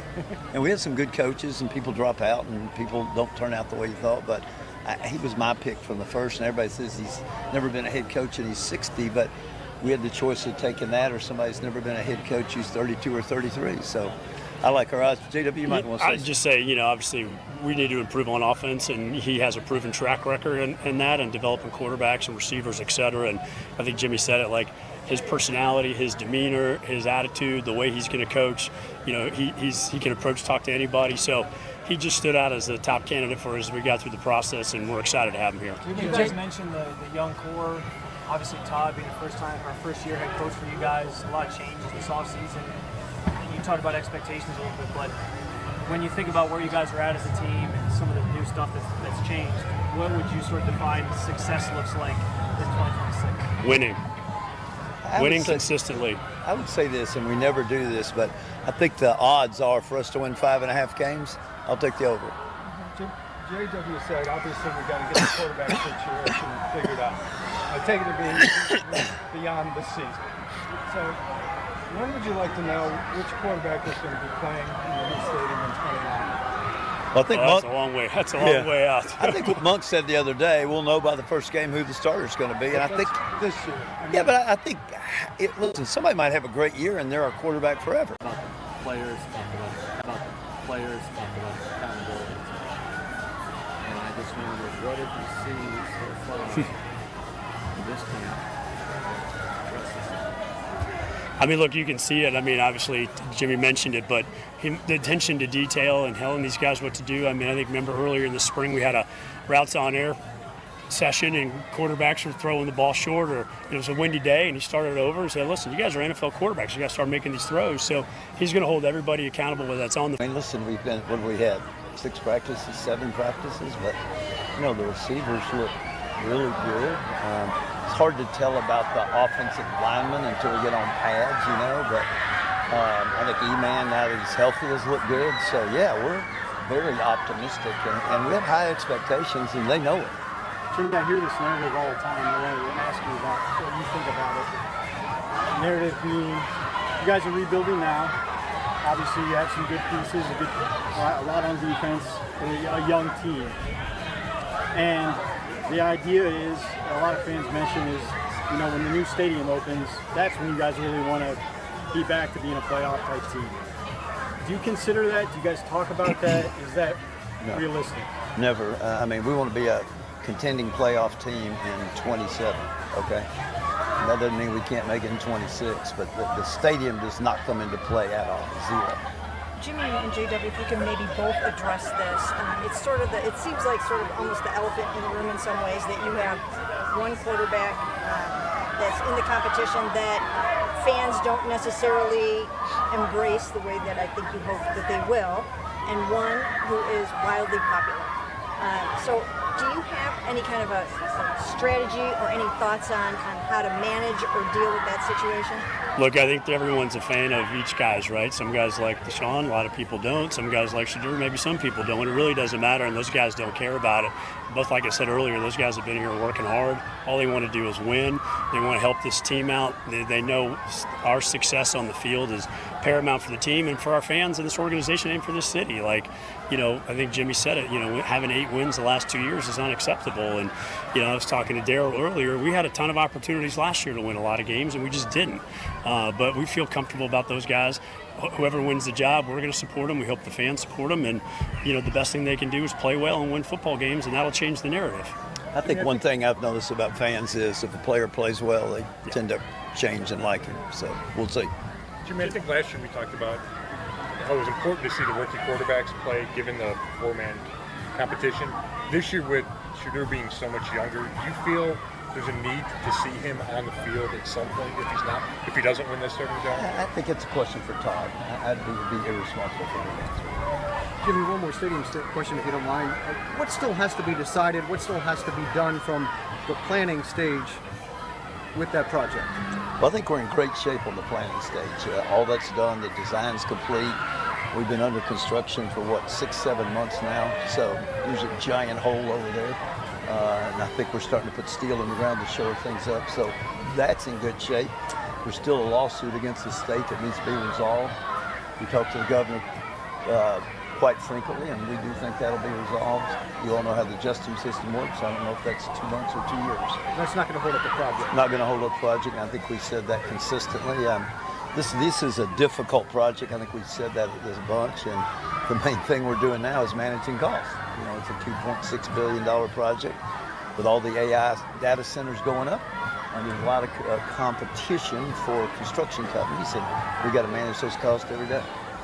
Jimmy, is ownership at the center of 2 of the biggest trades in sports with Myles Garrett and Giannis? Have you thought about the similarities and as well as, kind of like the long-term rebuilding projects and how you want to go about that with both So, these teams? good question. So, my dad's 95 and a half, but he still follows every sports move we make. And he called me up after we traded Giannis. He goes, do you know that in the last month you've traded Myles Garrett and Giannis? I said, yes, sir, I know that. Listen, it's all about what you get, okay? And Giannis, generational player, won a championship, but we felt the need to get younger. He was the best asset we had. We had mortgaged our future going forward, and I think we got 4 really good players, and we got 2 draft picks, number 1 draft picks, a couple of swaps, and a second. So, time will tell. We've got to use those picks wisely, just like we have to do with the Myles trade. But cautious optimism, although you got to be realistic. Rebuilding is no fun.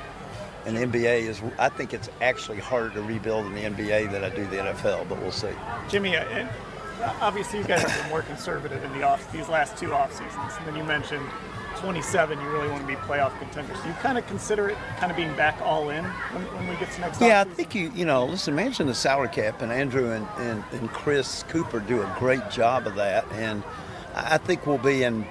Listen, we could do it this year. I think you want to time things, and I think next year, depending on how we play this year, we hadn't played a game yet. But if we play like we think we can, our young guys produce, and I think, here again, that's an Andrew question, but I think next year might be the time to dip into free agency, although you have to realize when you go into free agency, you're going to overpay. You just are. And so you got to keep that in mind and balance that with the value of draft picks. Jimmy, Couple more? Jimmy, when you talk about like 26, so what is 26 of you? Continue to get better. Continue to get better. And you're wise to play. What'd you say? We played ugly? To not play ugly. And I mean that. I'm making a joke, but I mean that. I mean, we want to be fun to watch. You know what I mean? We want to play hard, not make mistakes. Looks like we got our act together. It's something we didn't have the last 2 years, and expectations are we will this year.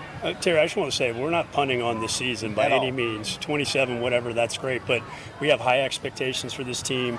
Like I said, we had a lot of opportunity last year to win more games, and we didn't. But this year is by no means a punt whatsoever. We're excited about how we're going to play, and we'll see how the schedule shakes out. But the guys are ready to win this year. There's no mandate like, hey, we got to just focus on 27 and beyond. It's every year we want to win. Jimmy, this is year 15 for you as the owner of Browns, I think. How would you summarize your performance and your tenure as the owner of the team?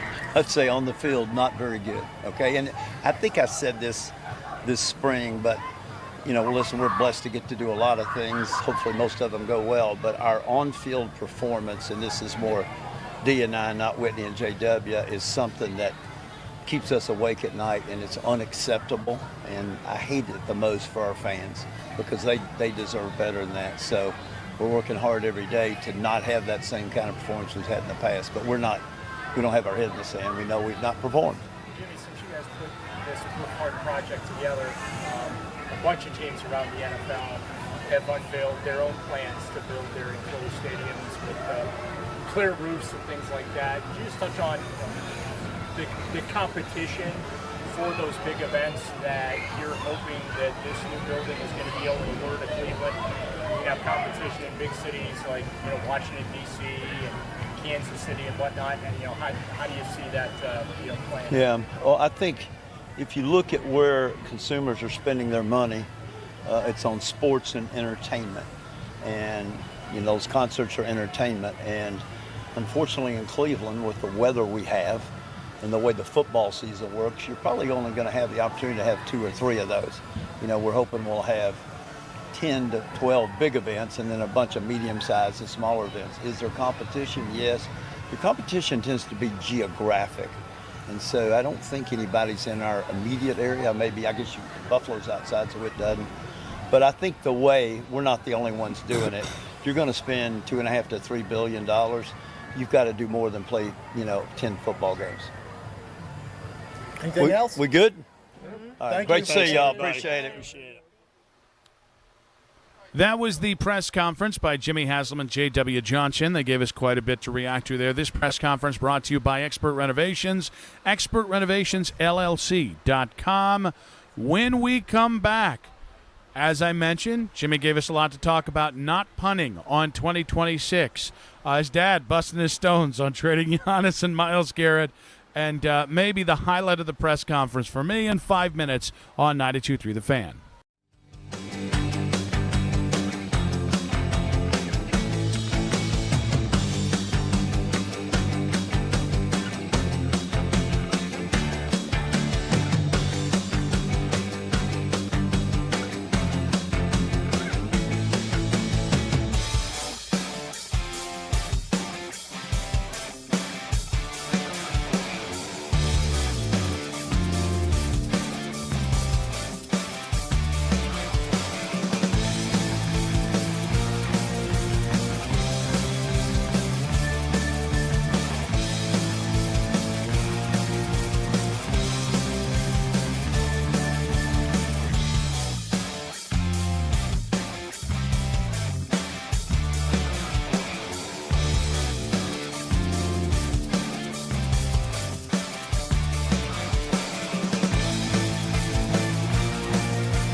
on Cleveland's Sports Radio 92.3 The Fan. It's the 4 o'clock hour. This is Browns head coach Todd Monken, and you're listening to The Afternoon Drive with Nick Wilson and Jonathan Peterlin on 92.3 The Fan. As always, you can listen to this show and all of our local shows on The Fan on Apple Podcasts, Spotify, or wherever you get your podcasts. Nick Wilson, Jonathan Peterlin back on Afternoon Drive. We've got Spencer Fano, Browns rookie left tackle, the number 9th pick into the 2026 NFL Draft coming up in just about 20 minutes' time. Excited to catch up with him. You know, we had a lot of fun. We had a good vibe when we met him way back, 2 months ago. I think, no, it was mini camps. It'll be great to kind of catch up. He's been married since then. It's his first NFL camp. Yeah, he basically loves us more than anyone else right now, right? Yeah, I would say if there are Spencer Fano-made guys in this town, it's Nick and Jonathan. But we'll confirm that coming up in about 20 minutes' time. We did just have the Jimmy Haslam, J.W. Johnson press conference, and I don't think it's I'm speaking out of turn here. Jimmy's always good for a couple high fastballs, just worth crushing. Maybe the one that, and I legitimately do like to hear this, he referenced that Vegas has them at 5.5 wins, and he said, I'd take the over. It's not quite being like, call me when you want to make your playoff plans from Joe Banner. Yeah. But honestly, it is they doubled, tripled, quadrupled down on the fact they don't view this as a punt year. So we did. I think we might have heard that a little differently in some respect, though. And I want your input on this. JW initially went down the path of like 2027 is the playoff year, and then it felt like JW stepped in and did some cleanup. No. Wait, so you're saying Jimmy did 2027? Jimmy said 2027 and then said something to the effect about 2026. But then my impression of it was then JW had to come in and do the cleanup. I think that's fair. But I think Jimmy's saying we're trying to win this year. We're trying to compete. I think, again, that continues to be the buzzword. And I don't have a problem with him saying, but I think realistically 2027. So, all right, he says we want to be a contending playoff team in 2027. That doesn't mean we can't make it in 26, but the new stadium doesn't play into that. And then what is 2026 about? Haslam continuing to get better. J.W. Johnson then steps in and says, by no means are we punting. I think that my interpretation of it was he was almost stepping in to be like, hey, don't give anyone the impression that this is going to be a punt year. We're taking this seriously, and you can't just talk about 2027 as if that's our only postseason aspirations. And by the way, that is like everything I've heard today. There's been such a disconnect between their messaging and what their moves had said in previous years. There's no real disconnect in we want to get better this year, and by doing so, we've, we made sure Jared Verse was in the Myles Garrett trade. In doing so, we made sure to re-sign Denzel long-term, and we made sure to re-sign Grant Delpit. It's funny, I think some fans might hear, wait, I got to wait till 2027 for the playoffs. For me, it's like you're saying get better this year, and the goal – again, it can still happen this year. The goal is 2027. Yeah. As a fan, I don't have a problem with that. I think that's refreshingly on par with where my expectations are. To me, it shows me an ownership that actually understands what's going on.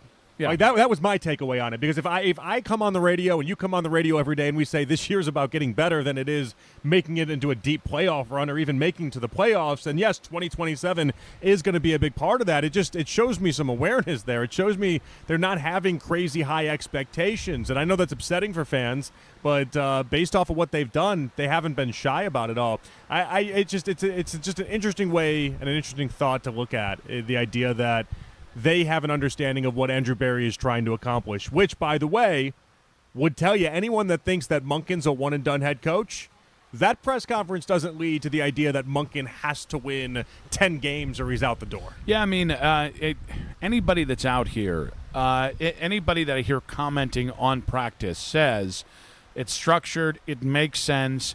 You're getting a lot of what was the stat Coach threw out to us, Coach Reisland? That we've already had double the amount of 11-on-11s than we had last year at this time. I think all of what you're hearing is, the results are going to be what the results are going to be. The players have to play the games, but that Todd Monken is going to give them a chance. And for anybody that said Freddie Kitchens over the last 6 months, I want to say, I think we're already seeing there's a level of structure and detail here that, and again, there's a level of professionalism. I was gonna that too, but I was just thinking synergy. It looks like it's supposed to. Yeah. Oh, the synergy is interesting. It's a good point. I like that. Like I don't know that I've necessarily seen as much of a time in the Stefanski era where it felt like Stefanski, Barry, and Haslam were all on the same page, and they were all at least at the same. They tried for the same messaging at times, but like this really does feel like they all understand what this is. This is not going to be the world's greatest year, all things considered, but you're building towards something, and that is the big plan. Yeah, I think the first 4 years, I heard a lot of overlap between the three parties you talked about and DePodesta. And those last 2 years, you really started to hear, and again, it's not like violently pulling in different directions, but just it was just harder to polish that. Yeah, well, here's the thing. I know that fans are thinking to themselves, well, guys, it's not that hard to do if you look at this team. Anybody could say this. Yeah, but 2 years ago, they did lie to themselves. Yeah. 2 years ago, when they ended up winning 3 games, they told everyone they were going to be a Super Bowl contender, and they tried telling everybody that this was something real and this was something you could buy into. They're not doing that now. Even last year, they wouldn't say rebuild going into the Right, stinking they just season, and it was pretty admit it. obvious. Yeah, it was obvious to anyone paying attention. At least now, what's obvious to us also seems obvious to them. And if they have to take their licks in the meanwhile, they take their licks. Now, one other thing that I did find interesting, and this speaks to maybe the Deshaun Watson versus Shedeur Sanders side of this, the comment he made about how, well, if anyone plays good football, what I've learned, if anyone plays good football, then the fans will love him anyway. Yeah. That didn't sound like an owner that was scared to throw Deshaun Watson out there. Now, it reminded me of his Joe Smith line, where he's like, if his name was Joe Smith, we wouldn't be giving him a second chance here. Yeah, that was, again, of my favorite Jimmy-isms. The fans tend to like you when you play well and don't like you. I think those are things that we tend to throw up in an owner's face if this thing goes sideways this year. Well, wouldn't you just be like, well, he didn't play well? But they are like... you would have loved him if he had played well. He didn't play well. It's funny. Sometimes Jimmy gets crap for being too honest. It might be why I like hearing from Jimmy. I liked it. I liked hearing from both of them today. I thought that was, and you know what I liked about it though is that it just kind of felt like they had the same idea that most fans have and that we have on the season and what it's supposed to be. Now, I also love that Jimmy Haslam's father, and I love this. So my Neg Mama passed away about a month ago, but at some point after like 85, she started counting half years. She's like, you don't understand. Making another half year is real. We start with babies that way, and we go, and we're like, all right. And we forget about it for about 3 years. Yeah, my kid, it's just over 3.5, Yep. right? Like we do that still up until a certain spot. Yep. When they get old enough, we bring it back. And so I love that. My dad's 95. We bring back and a half. diapers. We also bring back half years. How about that? A lot of similarities and soft foods. Don't forget soft foods. But I did like when he was like, my dad called me because he pays attention to every move we make, and he said. In the last month, you've traded Myles Garrett and Giannis Antetokounmpo. I like that Mr. Haslam, Pappy. I don't even know what I can't remember. I'm gonna guess it's not Pappy Isn't it Haslam, Bill? but I have no idea. It could be a Pappy. I didn't. Well, I was guessing it wasn't a Pappy. It could be it could be anything you throw in front of it. My guess is he's not saying Pappy. People Haslam, get really specific about what they want their grandkids to call them. Like you don't want crossover usually, right? That's weird to me. Like my in-laws go by G for grandma. Because my nephew Essen couldn't say grandma, and then Pap Pap. I'm like, if somebody called me Pap Pap, I think I'd smack the hell out of him. Yeah, Pap Pap's tough. Yeah. My in-laws, he loves it though. My in-laws got grandma and grandpa. The grandpa side of it, because my dad's dead, so there's no competition there. Oh. And then my mom was like, she always wanted to be called Grammy. Yeah. No idea why. I think Grammy much like Pap Pap, instantly ages you by 20 years. I thought so too. Loved the idea of Grammy, and none of her other grandkids would call her Grammy. And so she's like, Grammy's what it's got to be. But great-grandpop Haslam, I love that at 95 and a half, he's calling his son and being like, well, things are going well, I hear. Oh, you're trading multiple generational talents? I love that. He's just the type of guy, I didn't even consider that his dad was still around. I just didn't even think about it because it's just one of those things with Jimmy where it's like, wait, he has to respond yes, sir, and no, sir to anybody in life? And the idea that his grandpa, or his dad, had to be like, yes, sir, I know what I did. I got it. As if his dad was going to like send him to his room for trading away Giannis. It doesn't matter how old you get. My dad was the nicest guy in the world. If my dad were here right now, I'd be like, that 240 segment, huh? That's interesting. Because that's what dads do. They tease. Yeah, I guess so. Gotta keep us honest. Yeah, my dad would be like, "Hey, that other station had a great segment today." Yeah. Like, "Oh, thanks, Dad. Thanks." Well, see, my biological father would be Thanks for like, telling me that. "Oh, you exist." No, I'm kidding. Yeah. I'm kidding. We're fine. But all right. So we did hear from Jimmy Haslam and J.W. Johnson. Should we be making a bigger deal about the comment with 2026 and 2027? Daryl came over to the tent and acted as if he said that we're going to be complete garbage in 2026. But why is like that kind of honesty, which is we'll see what this year brings. We want to be competitive. But, if the worst – really, to me, it came off as like worst-case scenario. If the worst-case scenario is you're in the playoffs in 2027, well, that probably means you got your quarterback, whether it's Shedeur or somebody in next year's draft. So that feels right on line. Listen. Well, there's a lot of pressure on 2027, though. Before we're even in 2027, it does. The idea that – because you're probably going to have a rookie quarterback. And in today's NFL, the way that we operate this, Jaden Daniels helped usher this, but we just don't take forever with these guys anymore. We're so quick to be like, you have to show us something right away. If you're going to build this whole entire team up and have it be ready to just put a quarterback in – you're having a rookie quarterback. If that's Arch Manning, that's Dante Moore. They're going to have to take on a lot year one. Yeah, but not – I actually disagree.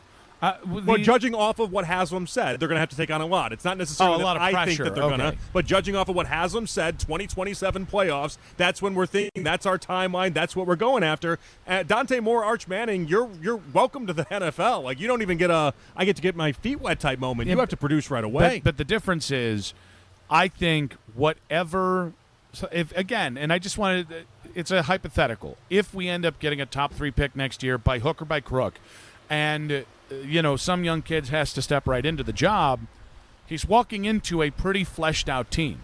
The Browns didn't plan it this way. If the Browns had been able to draft a quarterback the last 2 years with a top 15 pick, they would have. Right, and the team would have been growing with the same rate of everyone else. But the benefit of if they do have to wait till 2027 for the quarterback is that quarterback's going to walk in with a pretty stocked shelf.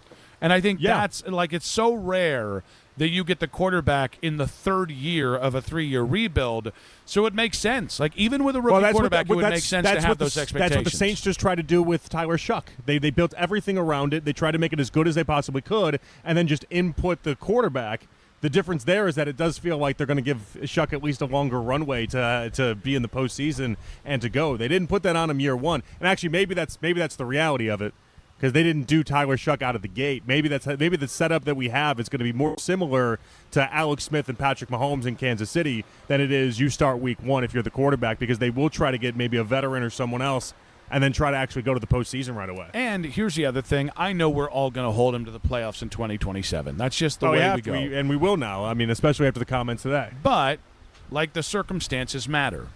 Do you get the number 1 quarterback in the draft? Do you get the number 5 quarterback in the draft, right? Honestly, is this year a growth year with Shedeur, and then you decide to go best player available next year? Like, there's so much. You're right to say, well, we're going to hold you to it. We are going to do that. But I think if this season is a success from the Browns fan standpoint, meaning we get right around 500, and that will feel like a success after the doldrums of the last 2 years, you get to 8-9, and you're going to be able to have a little bit more grace than if you're coming off another 5-win season. I get that. I understand that. I just think it's incredibly hard year one of a rookie to go ahead and find your way into the playoffs. Yeah, welcome to the league, kid. I'm just telling you, Haslam put that out there. I didn't say it. Haslam said it today. But here's the thing. That's the part I find interesting. The only thing I'd say about this, we can talk about this about Spencer Fauno. Like, it's the NFL. There's baked-in pressure. If you can't handle that pressure, you probably shouldn't have been the pick anyways. No. They can handle the pressure, but you still have to perform, though. That's the other side of that. Like, in the idea that we're asking these quarterbacks more and more as quick as we possibly can. It just isn't. The NFL isn't what it was even 10 years ago. Russell Wilson had a year 3 to year 4 jump. Dak Prescott had a year 3 to year 4 jump. We're just not asking or really giving quarterbacks that much patience. We don't have the time, the way that Haslam laid it out, to let our quarterback kind of, get used to the NFL for 3 seasons and then all of a sudden have that year 3 to year 4 jump. But one piece of context that has to be remembered a year from now, if that's what we're holding these guys to, is it made sense when he said it. Sometimes people say things and it's like, that doesn't make sense, and I will hammer you for that because it doesn't make sense. I think this is different than anything they tried to say last year in setting up a team that I think we all knew where that thing was going to go. And importantly, you can also have the type of situation like Tom Brady had when he entered and when he got his chance, which is the team around him is so good at that point that he can even though he grew into being the greatest of all time, he himself wasn't that great early on. 216-474-0092. Want to hear from you guys. At Nick Wilson says on all social medias. And Jay Peterlin, you heard from Jimmy Haslam there, and he said, let's compete this year, and let's get those playoffs in 2027. Do you have any problem with that messaging? I think it does put pressure on him, but welcome to the NFL. When we come back, Browns rookie left tackle Spencer Fano on 92.3 The Fan. Getting a speeding ticket can ruin your day. But what about that cyclist or the pedestrian crossing the street? If you hit them while speeding, you'll do more than just ruin their days. That's why tickets are more than just a fine. They're a second chance. A reminder of what's on the line when you're behind the wheel. You won't get a do-over every time. So take this as your sign to follow the speed limit every drive. Speeding slows you down. Paid for by NHTSA. Shop the Meijer 7 for 7 sale and make your next shopping trip a good deal better. Through August 4th, pay just $1 each when you mix or match any 7 or more items. Summer fresh favorites like 1-pound California strawberries, seedless mini cucumbers, and select varieties of Oikos Light and Fit or Chobani yogurt, Kraft mac and cheese, Powerade, or sparkling iced beverages. Getting more for your money with the Meijer 7 for 7 sale through August 4th. That's good life quality and real low prices. Only at Meijer. Exclusions apply. See the Meijer app for details. $5,000. That's the average amount of money people in the U.S. are now spending on gas in a year. $5,000. That's crazy. If you drive, you have to download Upside, the free app that gives you cash back for buying gas. That's right. You can earn cash.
We're your home for training camp and preseason coverage. The radio home of the Cleveland Browns.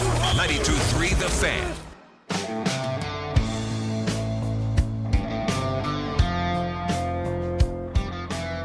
All right, guys, we are welcoming in Browns rookie left tackle, offensive lineman, I should say, until he claims that job, the 9th pick in the NFL draft, a newly married man, Spencer Fano, joining us. Hi, Spencer. Yes, how are you? Doing very well. Now, the last time we talked, we really got, this was before your wedding, we got right into it about what kind of music we're going for, some of the details around it, and people fell in love with you just off your choice of music alone. Are you serious? Oh, a lot of people loved the fact Big fans of that. Yeah, Okay. it wasn't like the typical 22-year-old, 23-year-old guy music taste. So I guess we'll start with, how's married life? It's amazing. It's so freaking awesome. I just get to live with my best friend now, and I don't know, it's awesome. Yeah, I don't make a habit of following people's spouses on TikTok, but you guys are so feel good with the new house post that you guys made the other day. It's just good vibes. Dude, that's just how we live, We're very glass half full type of people. Now, did you remain Our glasses true? are very full right now, so it just makes life that much better. You told us before that you weren't going to do any wedding planning at all. Like, it was all going to be on her. Did you remain with that or no? I came up with a dance. Me and my groomsmen did a little dance there. And okay, how'd the dance go? It was pretty good. What'd you guys do? Can we see it? I'm kidding. We do have a camera. That's true. It might be a radio if you show, can but we teach do have us. a camera. Sorry, one-time thing, had to be there. Had to be there. Okay. Oh, excellent. So I guess, obviously, we can start with the very obvious here. It's your first camp. Walk me through the emotions of your first official training camp as an NFL player. It's been so much fun. And I feel like right now I just have the mentality where I just want to get better every day. And I'm going out there on the field and I'm playing against these incredible DNs. Like yesterday I was going against Jared, and just every play my mind was just like, get better. Because I know this is Jared Verse, I'm gonna struggle, but it's been so much fun just feeling myself improve. Yeah, we've heard a lot of praise from you, obviously, over the past couple of days. Andrew Siciliano, the voice of the Browns, says you and Jared are culture setters. You guys are culture builders. Do you feel that? Do you feel that already? Like that identity that's already starting to take shape? I feel like with a dude like Jared, for sure, like he brings the juice so much, and I'm trying to, I don't know. I feel like I'm trying to bring my own energy, and I'm just trying to get better every day. Spencer, given that it's your first camp, and this is different from college, although there's a little bit more commonality between college and NFL now, but given it's your first NFL camp, how did you prep for this? Like, what did that look like? Prepping for camp? Yeah. It was just making sure I was staying in the playbook, like that every time we go over a play, it's not like it's some new play for me again. Like, this is just refreshing. And then also just staying in shape. What's that like? It's good. It's just doing workouts, not being too lazy over the break, and I think that's a big part. So that when we come out here, I'm improving instead of having to catch back up. Were you nervous day one?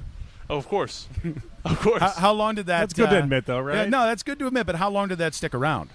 Well, I mean, I don't know if it's like nervous, but I feel like I get the nerves like before any game, any practice. Like my entire life, I've always had nerves like that, and it's just, I don't know. I feel like I'm at the point now where it just gives me energy, where it's like it helps me want to improve.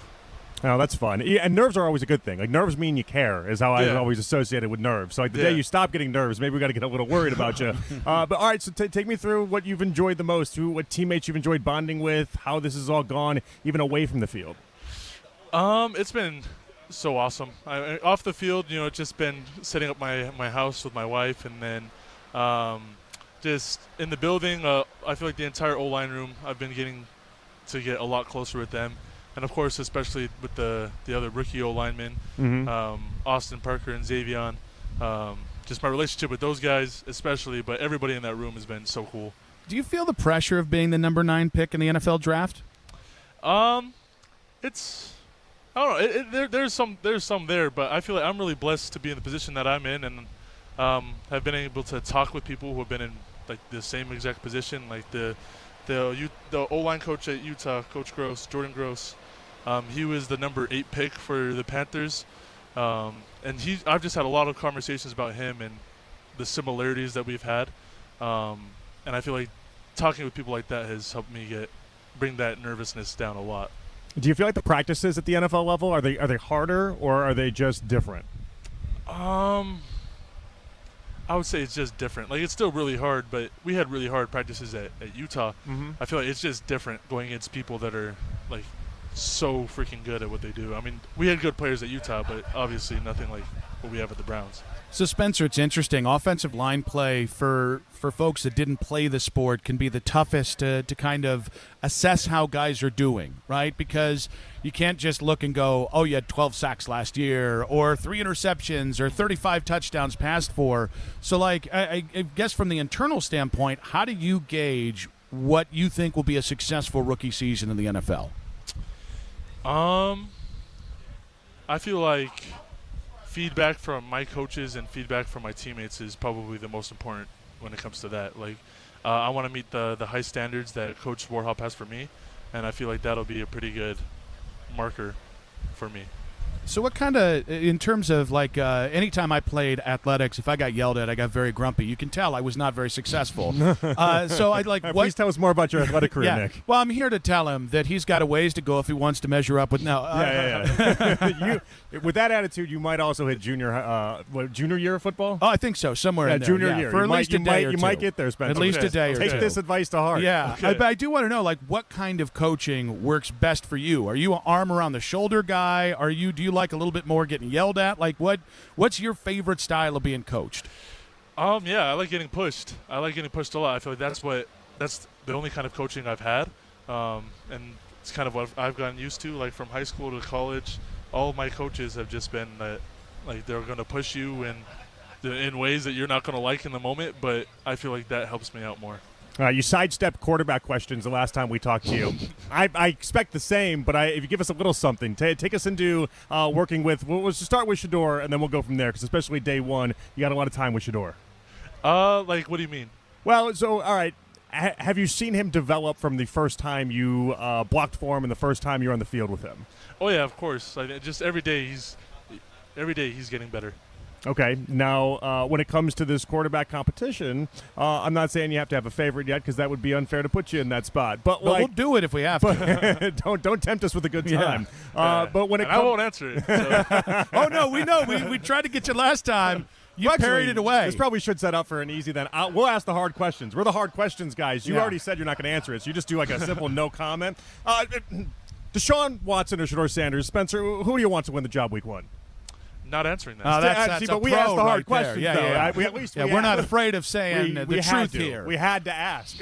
Even when it comes to Shedeur just being around the facility, a lot of people have raved about basically how he gets his teammates involved. And we talked about Andrew Siciliano's comments with you about being this culture setter this early on. Have you felt that with Shedeur, like the leadership qualities that he displayed not only at Colorado, but also at times last year when he wasn't even the starter? Oh, yeah, for sure. I mean, just what I've seen, obviously, in interacting with him, he's that guy that'll go around, talk to everybody, and he builds relationships with everybody on the team. And I don't know, it's really cool to see. I think a lot of people are asking themselves right now, when are we going to get the Sammy Sue and Spencer crossover with Shedeur's camp, and we get a little social media crossover? Yeah, that would be amazing for us. That'd be a lot of publicity. At some point, you just got to be like, Shedeur, help me out a little bit here. We're trying to grow the TikTok brand. We're trying to get this thing started. Cleveland loves us. That might be smart. That might be smart. And maybe if you go, we got these friends, Nick and Jonathan, who will also like to ride our coattails. We're not going to say no. Okay. Yeah, we'll do the wrist up. I don't even have a damn watch. I'll do the wrist up. We'll be a trio. We'll do it together.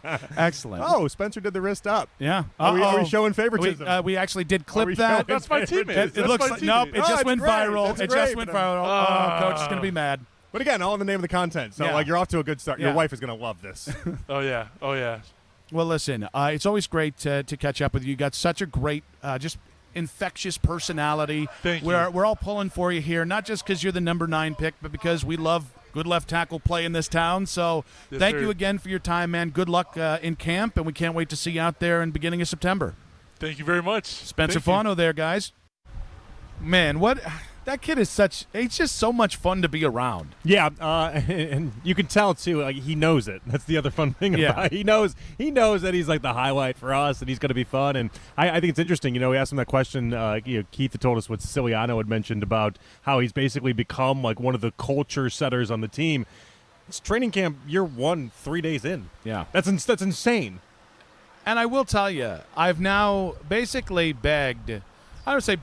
suggested to 3 separate offensive linemen from Browns history, Spencer Fano, Joe Bitonio, and Joe Thomas, great ideas that mostly help me and really do nothing for their brand. Okay. And no one's taken me up on it yet. Well, it sounded like Joe was going to. He just wanted to make sure you got shoved out. Yeah. No. Joe saw my opportunity of only linemen and then was like, that sounds great. Joe and Joel will do that. Yeah. And Nick will sit in a specific chair in the corner. That's right. He pushed you out. Yeah. And so I get it, by the way. That's what happens when you're in big beef. Somebody's got to come up with the ideas for these people, right? Yeah, but I just want to make the money. Hey, even the work. Actually, you don't get to make the money part. You just get the ideas part. I'll give the ideas if then they turn into money for me, and then other people do the work. That sounds brilliant to me. Yeah. But it's interesting. Like, it's cool to sit with somebody, and they are the same on the practice field, and not the practice field. They're same with you as they are on the phone, and I really would be shocked if this kid doesn't start week 1. I just think it's a matter of time before he's there. Yeah, I think he'll end up starting. It does sound like a little man crush has been developed for Spencer Fano. Yeah. A little bit. Nice is just nice and like infectious vibes that it's hard to come by from the sports He also world. seems like the type that would go watch Spider-Man with you this weekend. I mean, him and Sammy Sue are invited. He just seems like that type. I already bought the tickets there. Did you know? What was I got to show you Charlotte in between not the break. for Sammy Sue and Spencer. She though. reads. She watches Spidey and Friends. And she has a little Spider-Man book, and then she'll like go through and she'll say the characters one by one and everything like this. I got to show you this in between the break. She's become obsessed with Spider-Man, but we can't take her to see this one, obviously. Why not? Isn't it like a PG-13? She won't remember. Yeah, I accidentally took Olivia to an R-rated movie when she was 9. What movie? Do you remember what movie it was? Yeah, or no? A Hitman's Wife's Bodyguard. That's the name of the movie? Yeah. In fairness, I thought it was Hitman in the title. Yeah, it's a good movie, but there's some filthy language up front. Well, Salma Hayek I would says so. some things. Yeah. I mean, it's not enough just to describe a part of someone's anatomy. So did you not know? She added amplifiers on it. Okay, there was no way you didn't know it was an R-rated movie then. I didn't even look at it. By the title, you had to have known. It says Hitman right in the title. Reynolds. I saw Ryan Reynolds, and I was like, I'm safe. I was not safe. That was not okay. Did you leave the movie? No, I didn't. You made her watch that. $10 good dollars. That's right, per 10 ticket, American dollars. and per ticket. And I mean that bucket of popcorn was another. I think it was $7.50 because we got a little discount because my daughter's adorable. And I think they also might have realized this is a really bad job at parenting. This schmo is going to take her to this movie. Yeah, how did no one stop you? I ask myself that all the time about anything. Or do you think that's like an ongoing thing with movie theater people? They have to constantly be like, that kid's not anywhere close to being old enough. And the parent yells, it's my kid. I'll do whatever I want. I've lived, as an adult, under the guise of, if I'm not doing the right thing, somebody will stop me. Yeah, they don't do that, though. No one's stopping me. Yeah, people don't love confrontation. Like, if I see somebody with a sharp knife and they look like they don't know what they're doing, I go take the knife away. Nobody's taking my knife away. So too many people have turned into me in this scenario. If I see a guy with a sharp knife, I'm not your superhero. Yeah. You go, that's a shame. Well, they'll figure it out. He lived a good life. They'll figure out what's going on over there. At some point in life, I switched from being I'm gonna put the cape on and save the day to I'm not your superhero. I'm my wife's and my kid's superhero. That's all I need to be. So it's bad enough, the crap that I got into for that, Jonathan. Well, I would think so. Yeah, I would think. I think Vanessa would have put you in the doghouse forever. Oh, she teed off on me. Yeah. Because Olivia, the first thing 9-year-old Olivia says is, "Mom, guess what words they said?"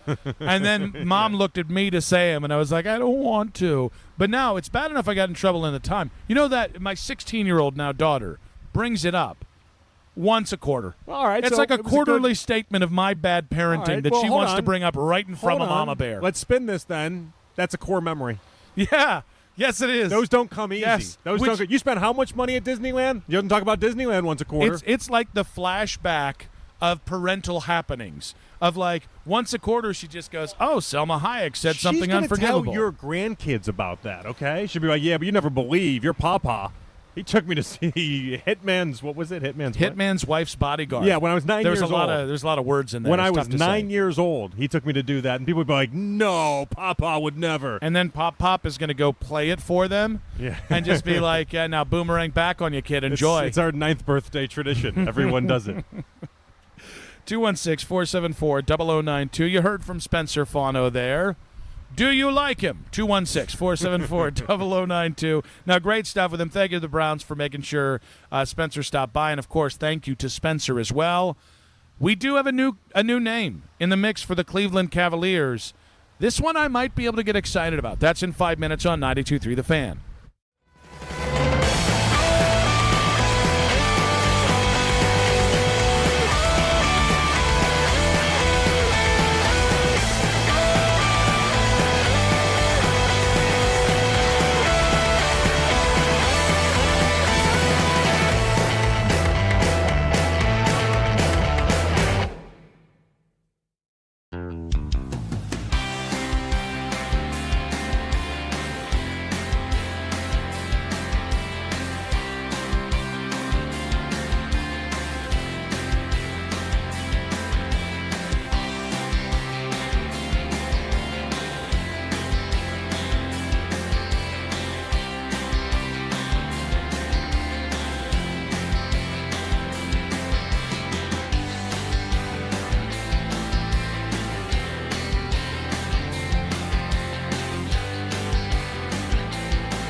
discuss it? You said it, not me. Can we discuss what's going on? And so I would imagine that a lot of this has to come from the idea that Jim Nantz just got tired of Tony Romo and also got tired of being what is the A-team, the creme de la creme, the gold standard on CBS, and no one considers that crew to be the best crew that CBS has. Yeah, it's interesting. I go by the Mad Men principle that nobody's ever come back from leave.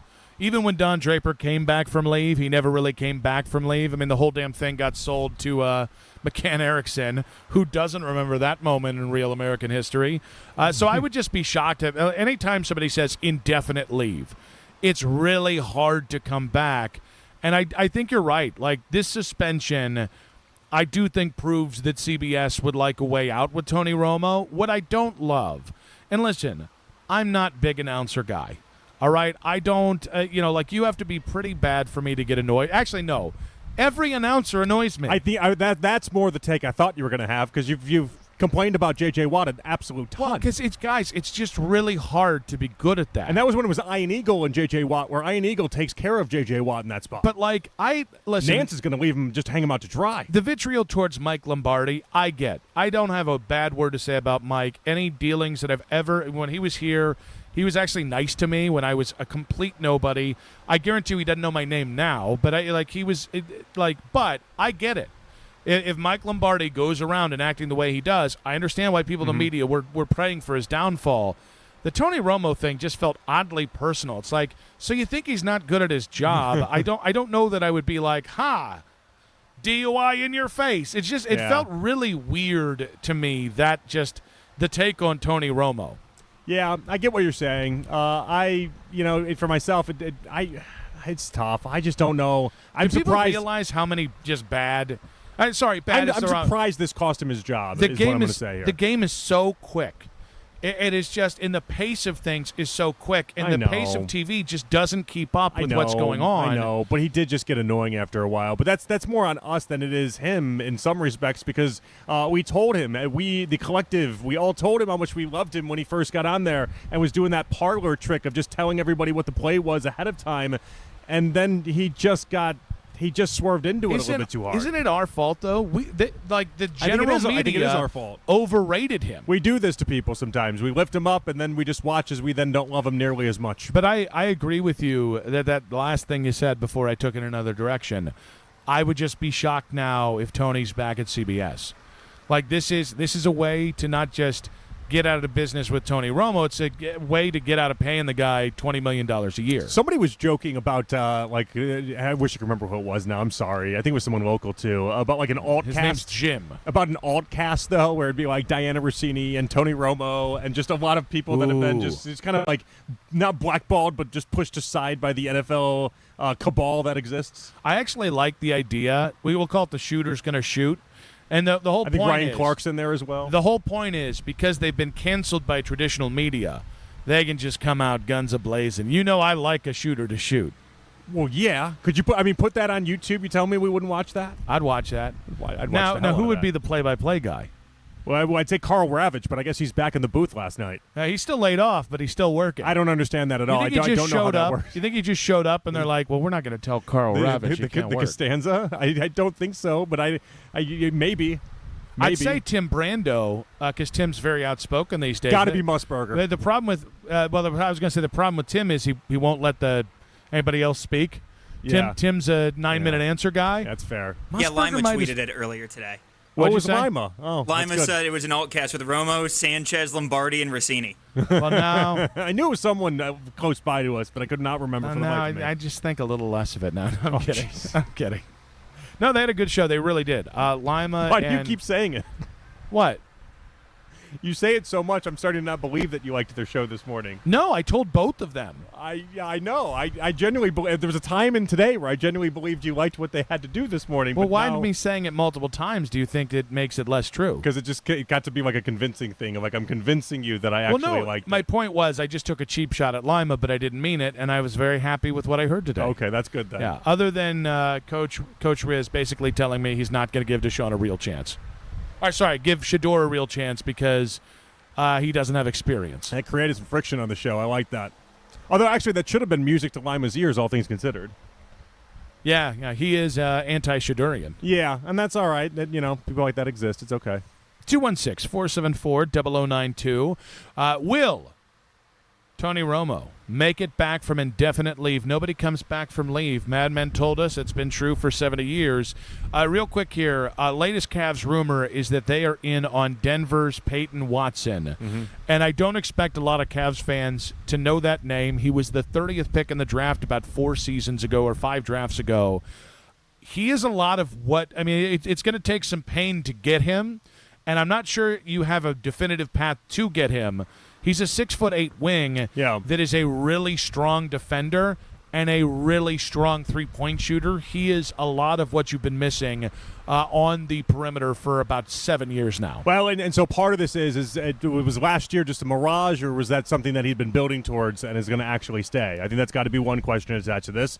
And then the other one is Denver going to actually give up on him, or not even give up on him, realize they can't pay him? Denver pushed themselves into the second apron. So the $60+ million deal that they are looking at to give him would cost Denver like 3 times as much as that. Yeah, and it's interesting, and I thought I want to give our guy Danny Cunningham some credit on this, because I'm thinking like singular moves, and he kind of mentioned a world, and again he threw out a hypothetical trade suggestion there. Yeah, but he said Jarrett Allen to Atlanta. Jarrett Allen and Strus to Atlanta. Schroeder to Charlotte. And then picks to Denver, and then you get Peyton Watson, Jonathan Kuminga, and Onyeka Okongwu. So you finally have a decent playable big that can be your backup big, and then you have the best wing you've had. Now, I mean, you can only fire the Jarrett Allen bullet once, but Peyton Watson, once I heard that idea, it was like, well, if I'm giving up on Jarrett, that's the only way I'm doing it. I just like the idea that they'd be shaking it up. Like they got to give me something different going into the regular season. And even if it's just Peyton and it's just Kuminga and you attach that together, give me something. I can't say that Super Mario is going to be the only thing we do this offseason. Yeah, and I think my concern is it still leaves you a little thin at the big spot, and then it also still leaves you a little thin at backup point guard. You would be counting on either Tyrese Proctor or Craig Porter Jr. becoming your backup, and it just doesn't seem like Kenny likes to trust young guys in those scenarios. Mm-hmm. And so I have real I mean, even Jalen Tyson. I mean, Jalen Tyson was a very good regular season player and kind of the ultimate glue guy, and Kenny went away from him in the postseason. Yeah. And I don't think you're going to have that luxury if you make a big shake-up move where Jarrett goes out, Schroeder goes out, Strus goes out, and then you get multiple big wings. But you are right about the idea that you only get to do this really once with Jarrett Allen and that combo that you would have, where you have to really make sure that you're precious about it, all things considered. And it's interesting because if the Cavs didn't do it, I would say I get it. Right? Whether it's feasible. Like, if I find out it was feasible and they just didn't do it, that's the thing. I would get it because of the injuries. Yeah, I just don't know. Like, I mean, again, if Peyton Watson were to come here and shoot 40 from 3 and average 10 points a game, would be doing that making probably $25 million a year. And whereas Kuminga's maybe a 2 or 3 year deal, Peyton Watson's a 4 or 5 year deal. That is a lot of money for a guy that you're banking on. And by the way, can I give you one upside? The one upside is Peyton Watson and Evan Mobley, along with Jalen Tyson, would give you something to really a young core if you ever had to move on from Donovan Mitchell. But that's if Peyton Watson is worth the money that you would pay him. Maybe he could also teach Mobley how to shoot threes because he was a 29% three-point shooter in year 2. He developed his three-point shot. I just want to point out, all this Evan Mobley hate, he did shoot 36% from 3 the year before. This one was bad. How about this year? Shot about 33%. We shoot. That's all I'm going to say. 216-474-0092. Would the Peyton Watson addition make the Cavs significantly better? The lead coming up with the biggest sound from a day in Berea in 5 minutes on 92.3 The Fan.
weekend here. Let's get to the lead. Jimmy Haslam and J.W. Johnson spoke with the media today.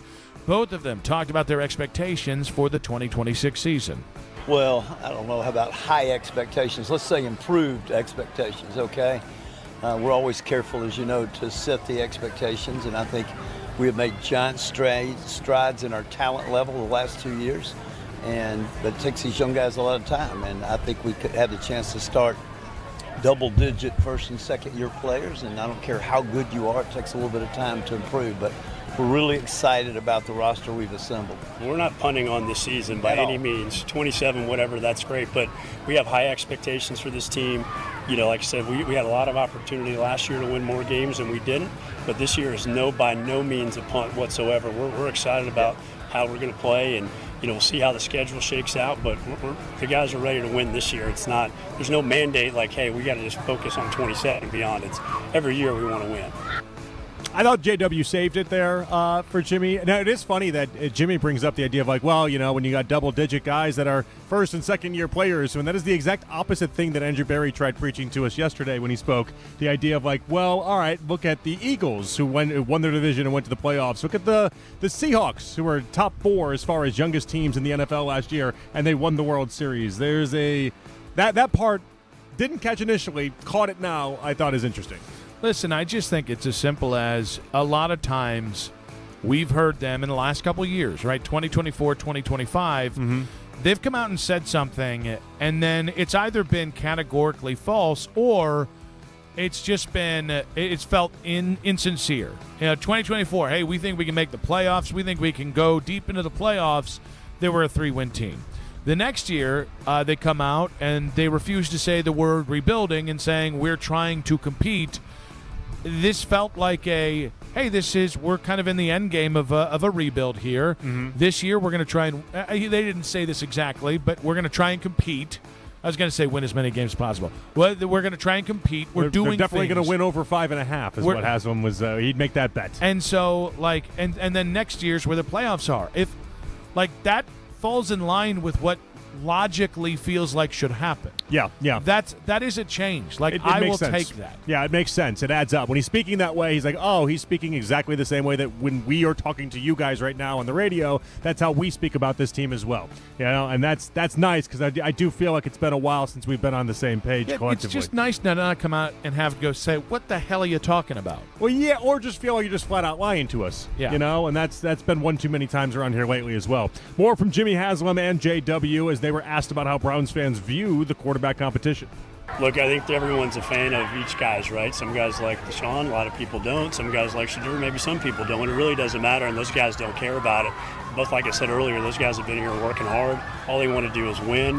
They want to help this team out. They know our success on the field is paramount for the team and for our fans and this organization and for this city. I think Jimmy said it, having 8 wins the last 2 years is unacceptable. And, I was talking to Daryl earlier. We had a ton of opportunities last year to win a lot of games, and we just didn't. But we feel comfortable about those guys. Whoever wins the job, we're going to support them. We hope the fans support them. And, the best thing they can do is play well and win football games, and that'll change the narrative. I think one thing I've noticed about fans is if a player plays well, they tend to change and like him. So we'll see. That's kind of a great Jimmy Haslam line. Jimmy is known for good one-liners. Again, I compared it earlier to the when they traded for Deshaun. If his name was Joe Smith, we wouldn't be going through all this. That's what the if he plays well enough, whoever's the quarterback, fans are going to like him.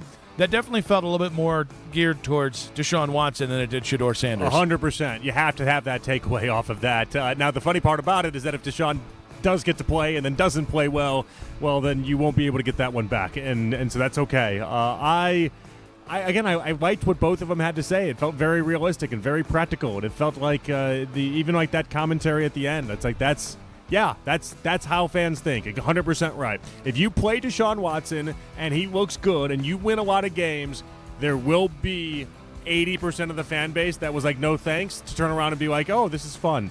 I like this. We're winning. He looks good. Yeah, and here's the other thing. I know that we're a very passionate town, and sometimes we can go over the top with our reaction. That is the downside of being such a passionate fan base, especially when it comes to the Browns. I mean, Cavs too. I can hold myself into that same camp.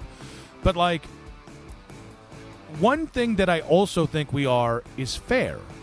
You know, like, so I think if their outward messaging, their expectations match up with ours, I do think that buys you a little bit more give from the fan base, as opposed to, hey, did they just say the playoffs? Well, hey, here's the difference. You know, like that idea of expectations versus what's really going to happen. Here's the difference, though, is that you can't tell us that type of stuff without actually us being able to see some of the fruits of that. Yeah. And that's why it was so important last year that they had the draft that they had, and why it looks like they have the draft that they currently have. Like, we have to see, there has to be something attached to it. And right now we have just enough there to be like, all right, maybe they are building towards this, and I can see what they're actually trying to do.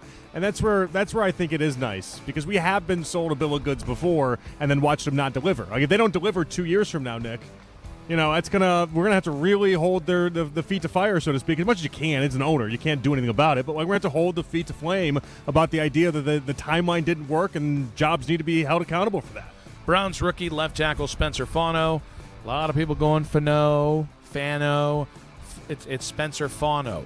Joined us last hour, and we asked him what success looks like in his rookie year.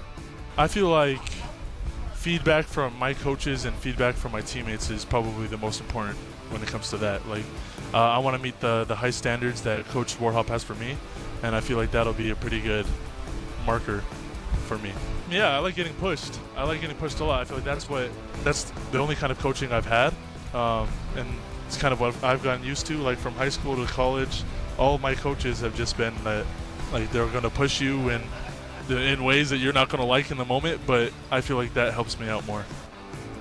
Yeah, I love the interview. Love talking to him. He's just very honest, and even to the idea that he's like, yeah, Jared Verse is hard to stop. You guys seen him? He's really hard to stop. Sometimes we'd have a lot of people come in and they'd make that joke about Myles Garrett, for instance, and that was always kind of the constant theme of it. But sometimes you'd have guys that wouldn't even give that. You know, they'd be like, no. I was drafted here for a reason. I can stop anybody on the planet. Like Spencer knows, Rome wasn't built in a day. He's got to crawl to walk to run, so to speak. One frustrating thing, being a Browns fan over the last couple of years, is it felt like the Perion Winfreys, the Deshaun Watsons, even Miles, just because he just is his own entity. It always felt like those guys were blotting out the Wyatt Tellers, the Joe Batonios, the guys that were just good dudes, played football, and made you love being a Browns fan. I mean, I know Deshaun's still here, and I know some people have feelings about Shedeur. Jared Verse. What a magnetic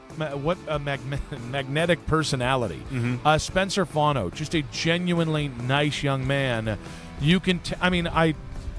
Sometimes teams don't always tell the truth, but the orange dot philosophy sure seems to be in effect for the Browns team, because you can just tell there are a lot of good dudes. Oh, by the way, Denzel Boston, Casey Concepcion, two guys that come off as very humble, very nice young men as well. It's, again, if you're going to be an 8-win team and you're going to be a bunch of guys we can root for, this town will get behind a good 500 team if they really just like the guys on the team. Former NFL quarterback Sean Salisbury joined us today at 3. He broke down the impact that Todd Monken could have in his first season as Browns head coach. I think about when he was at Georgia, he had, some talented players, but he also had, when he won a couple national championships, he won the one with a former walk-on who was undersized. He maximized every single thing about it. In the biggest games of their life, Monken brought out the best of their offense to win national championships. So what do? You already have a good play caller like Greg Roman in Baltimore, but what do? You go bring in Todd Monken. And what he did, he took a skill set for Lamar and elevated it and used all the bandwidth of the field without wearing Lamar Jackson out running the football. He managed to maximize both, and I thought he was great there. I did. And I thought it was one of the great offseason hires when Baltimore got him. Well, they haven't won a Super Bowl, but Lamar's got a couple MVPs and is pretty damn good. Great coaches adjust to the skill set they have. Now, they all want to draft or sign when they're in college guys that fit what they do. Coaches come and go, just like players now. So, to me, the great offensive coordinator and the great mind and the great coach adjust to what's in the back. The best coaches I've ever been around adjusted to the talent, not the other way around. Yeah, I think Todd Monken isn't going to be too cute with his system. He's going to gear the players towards gear the scheme towards the players. And I really think he's in a no-lose situation here, whereas if Shedeur or Deshaun takes the job and doesn't play well and you get a 5-win season, I think a lot of people are going to look at this and go, I don't know we can put this on Todd Monken. Whereas if either one of those guys plays reasonably well and you do hit the over, I think a lot of people are going to go Monken the Maximizer just showed up. I think Monken the Maximizer is going to be, we'll get that, it's going to be trending. Did you invent Monken the Maximizer, or was that somebody else? I don't recall. You say it a lot, and now I feel like a lot of people do say it. I mean, I've just heard that word maximize enough. I Is it one of those that it should have always existed, so it was always going to exist? I don't know. That deprioritizes my role in it, so I don't necessarily I'm genuinely care for that asking. One. I don't know if this is did you invent this or did somebody else invent this? You know, bleep it. I'll take credit. Because you say it an awful ton. I sure do. If there are any T-shirt companies out there that want to make the shirt, I would like 10% of the I stakes. feel like even Sean said it at one point in this, right? He said Monken the Maximizer. Is this like it's infected people? Has this been branding since Baltimore or Georgia that I'm not aware of? You know of my powers to inception people into saying things. We are all Kipnesses. Don't forget that. Was that you? It's a little hurtful that you're my best friend of the station for the last decade. Was that you? And you played a long time ago. I mean, you did just come here in 2016, so I gave you Gabriel Gobblers. That one's not going on in these shirts. Nick, fantastic job. Because Dylan's not going to be here in 3 weeks. When did you invent We Are All Kipnesses? Honestly, I think might have about been before, 2012. It might have been before I was here, obviously. I think about 2012. I mean, Kipnis was here in 2016. So I guess it's just on you to, lie about it. Yeah. Oh, I remember now. Yeah. See? I remember. See, that's the way. That's the way you hook up your boy. I got here, and it was on T-shirts, and everyone said at the bottom, Dash Nick Wilson is what it said, right? It didn't, and I'm still looking for my percentage. How dare people not give you your percentage? Been saying it for a while. Browns analyst Nathan Segura was on with him on and boys and Coach Riz this morning, and he explained why he's open to the Browns bringing back Jadeveon Clowney. No, in terms of them pursuing another veteran edge rusher. Maybe a little bit in terms of it being specifically Jadeveon Clowney. But look, the fact of the matter is he was with Todd Monken in Baltimore a couple of years ago. Todd likes him. It's a different staff. It's a different regime, and as Andrew Berry said, he's still a very talented player. And we've stayed in touch.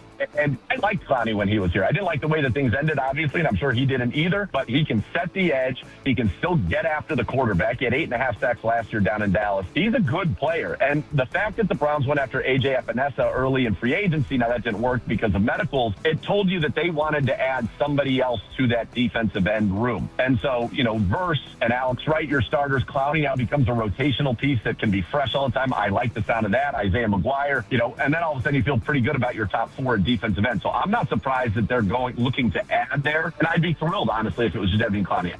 Yeah, it's basically the role he played last year in Dallas. I think this is a great idea. I like the idea from Jump Street. I think he can do a lot of good. Miles is gone, so we don't have to worry about that feud. You know who we saw? So I didn't see him, but he definitely was excited to see Nathan out here. You know the Miz's dad was here today? Oh, really? I was legitimately I want to meet the Miz's dad. Really? I never got. He was on a cart because he was getting carted around here, but I was a little bummed I didn't get to meet the Miz's dad. Is he famous too? Should I have recognized him at all? I don't think. For $1 million, I don't think I could have. You're recognized not a the Miz's wrestling dad. guy. No, but I know the Miz because obviously he's here. Yeah, and he's local, and he does a lot of. He's always around. So I know his dad from wrestling, where he was involved in a couple angles. Oh, really? And that's cool. And he has a great put him up moment, and he's a meme. Yeah, he is a meme. Really? Yeah. You have to show me the meme then. Yeah, or a GIF. He's a GIF and a meme. Okay. Yeah. I got no reference here. When we come back. Sorry for that. Is Deshaun Watson winning the job an indictment on Shedeur, or is this about Deshaun's contract? That's in 5 minutes on 92.3 The Fan.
starts, they've got to go out and prove whatever naysayers there are left that they truly won that job. And you can only do that by listen, playing well is great. Right now, we're just talking about competing. Like the thing that I do think people forget is how many games the Browns were in last year on top of the 5 games. Well, and so that's what the case that JW is trying to make right there, Yes. is that we were involved in a lot of games. I instantly thought of the Vikings game off the top of my head. That was the London one, obviously. Was he talking Shador games, or was he talking exclusively just throughout the season I think games? throughout the season. Yeah, because, again, the Vikings game, that was a Dylan Gabriel game. That was his first start, actually. Now, in the same way, we can also say, you probably shouldn't have won the Green Bay game, Well, but that's football. That's kind of where I look at it, though. When I lined it up, we've done this already in the offseason before. I counted basically just as many games as you could be like, they should have won. And I turned around and been like, well, yeah, they probably should have lost that one, too. Yeah, and it was interesting. I was listening to the NFL Daily podcast. The Greg Rosenthal one? The Greg Rosenthal Are you one, in yeah. on that or no? It's definitely high overview stuff, but everybody they've got there I like. I like Greg. Greg's great. Jordan Rodriguez great. Our guy Nick Shook is great. So it's just nice people talking good football. So yeah, I guess I would say that I'm in on it. But like they were talking about, the Browns, and Jordan said, "Oh, I've got them potentially." She saw 7 games that she thought were winnable, and I was like, went back on the schedule, and I was like, I think there's like 12 or 13 games. There's only 4 games that I'm like, well, if you win that one, that's a real win. Most of these wins are like, oh, maybe the Browns are going to be a field goal underdog. Yeah, I think we're only. Oh, geez. Are You're we only favorites favored in in one one game? game. Yeah, Yeah. one game. Well, I was trying to remember which game it was, and that's where I was drawing a blank. But a fair amount of the other games, it's like a point and a half, 2.5 points. Something that can easily change by the time we get there. It's not like, Miami's a couple good games by either Deshaun or Shador, and that takes that away. Well, in Miami is going to be legitimate 7.5 point, 8.5 point dogs in a fair amount of the games, because just look at that roster. They got.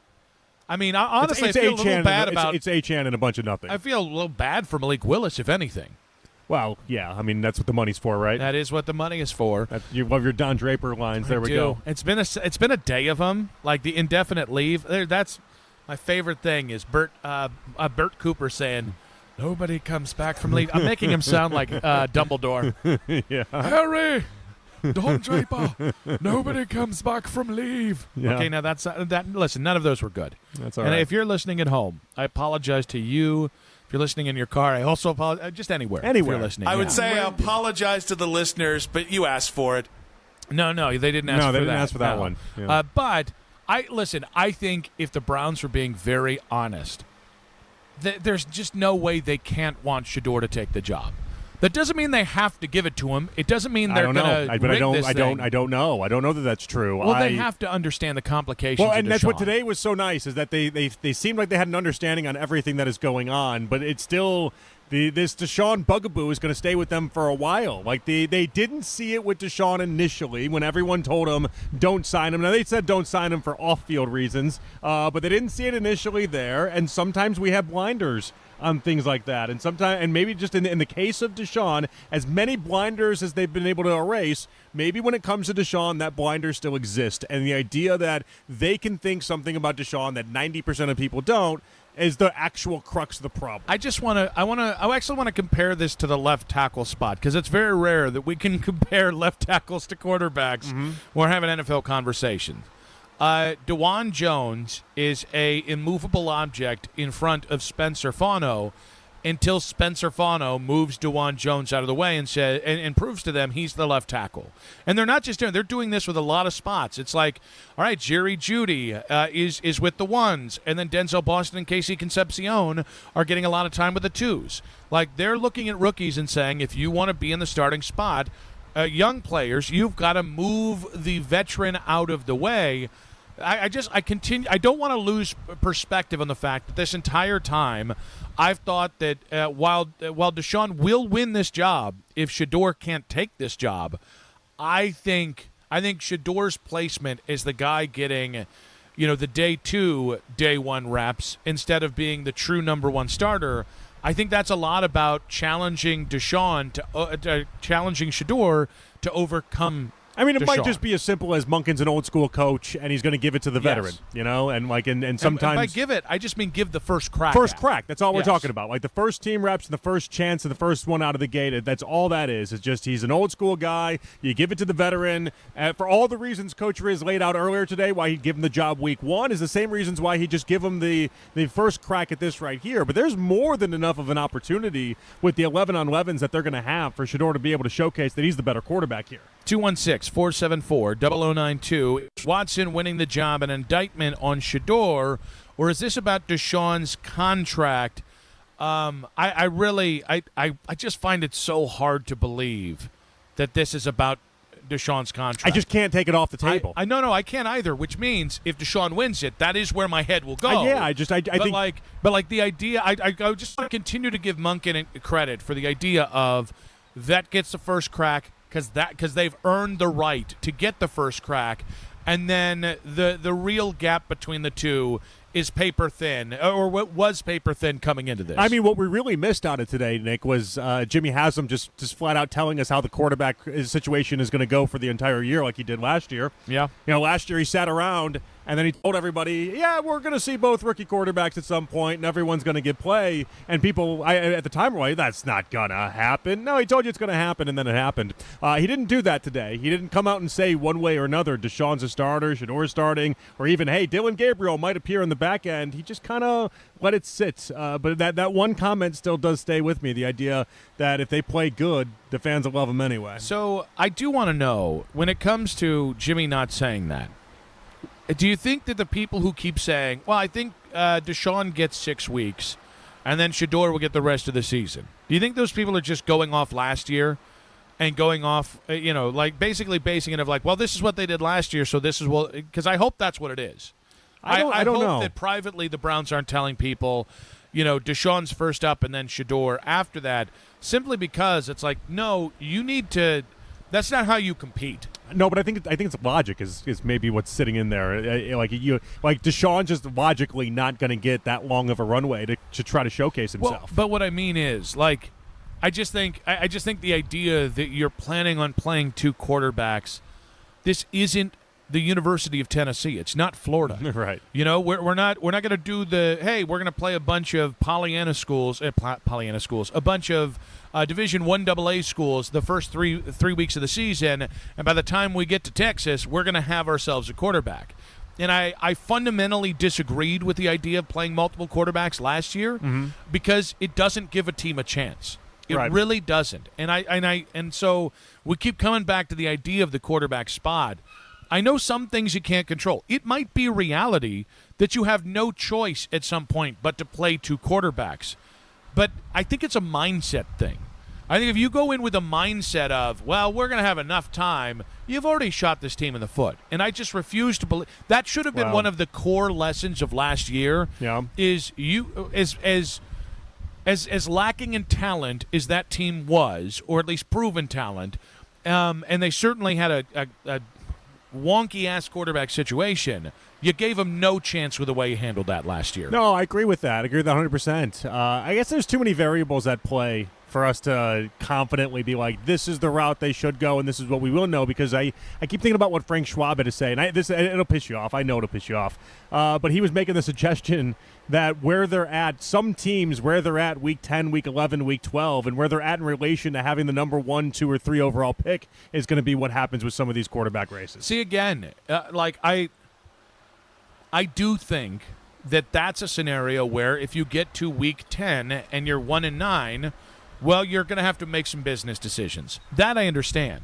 I just think going like what Miami's doing and what Arizona's very clearly doing. Yeah, I don't respect that anymore. They're not hiding it in the slightest bit, are they? I just do not respect that. Are the Jets in that category too, or no? The Jets are so weird because at least Geno was somebody as recent as 2 years ago. And they do have like some pieces here and there. It's an odd setup. I can't decide what they're doing yet. The problem with the Jets is all they really did was replenish the talent that they ran then they got off. really old defensively, like DeMario Davis and guys like that. I still like me some DeMario Davis. That one That still was our guy. chaps my booty we let him go. But no, I mean, I would honestly say I think you can make the case for the Jets. I don't know. It genuinely perturbs me when I hear people put the Browns in the conversation with those other three teams. Because if you just look at the quarterback position, and in fairness, that is half of the analysis we get if you don't cover a team day to day. I do understand that, and I've been guilty of it too. I just don't like that quarterback spot, so I'm not going to back it up. A lot of times it's who's your quarterback, who's your coach, end of discussion. I totally understand it. And it'll tell you a lot. But this is the rare time. It really doesn't line up like this in the NFL too often. It does not line up that you look out there and there's some dudes on this team and that you've been able to build. This is year 2 of a 3-year build. And they might be early because of all the so many of the circumstances have gone against the Browns in recent years. This might be the year where that thing flips it on its ear. It'll be felt interesting. good. That was a real mic drop. I let it hang. I let it hang for a second. You did. I was gave it a silence. I was like, that one. I like that one. Yeah, that really felt. We like that one a lot. Honestly, can we put that one in the Marconi hopper for next year? Is late submission? I think only one person from the cluster, one station from the cluster each year can be nominated. Is the new rule that I'm making for myself. Well, I don't like that because I don't want to take away from NCX's shine. You know? I love our friends at NCX. I don't want to take it away from their shine. Like Nard and all them, they just work so hard. I don't want to take away from their shine. Salt to the earth. That's is what they always are. Say. That's our guy Nard right there, though. Daddy's got an ego. Is that right? You know? Yeah. 2 and 6. That should be the submission. Just Daddy's got an ego. On the envelope, Daddy's got an ego.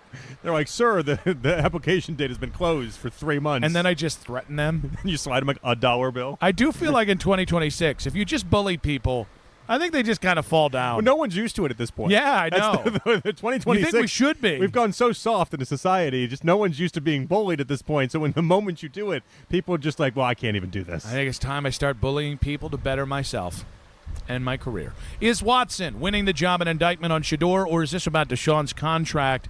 What would you do in this situation? We'll tell you the situation in 5 minutes on 92.3 The Fan.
Patrick wasn't there in 2016. Still Dan Patrick, though. Everybody that all of a sudden that. And we love Dan Patrick, by the way. Well, This is Dan Patrick was yeah. there in 2016. We just don't know that he was there with Ross Tucker in 2016. Exactly. He was in the business. He was the king of the business, but he wasn't there for Ross Tucker like I was. However, Ross Tucker got to tell the story of how his wife was perceived at the Kelsey Swift wedding.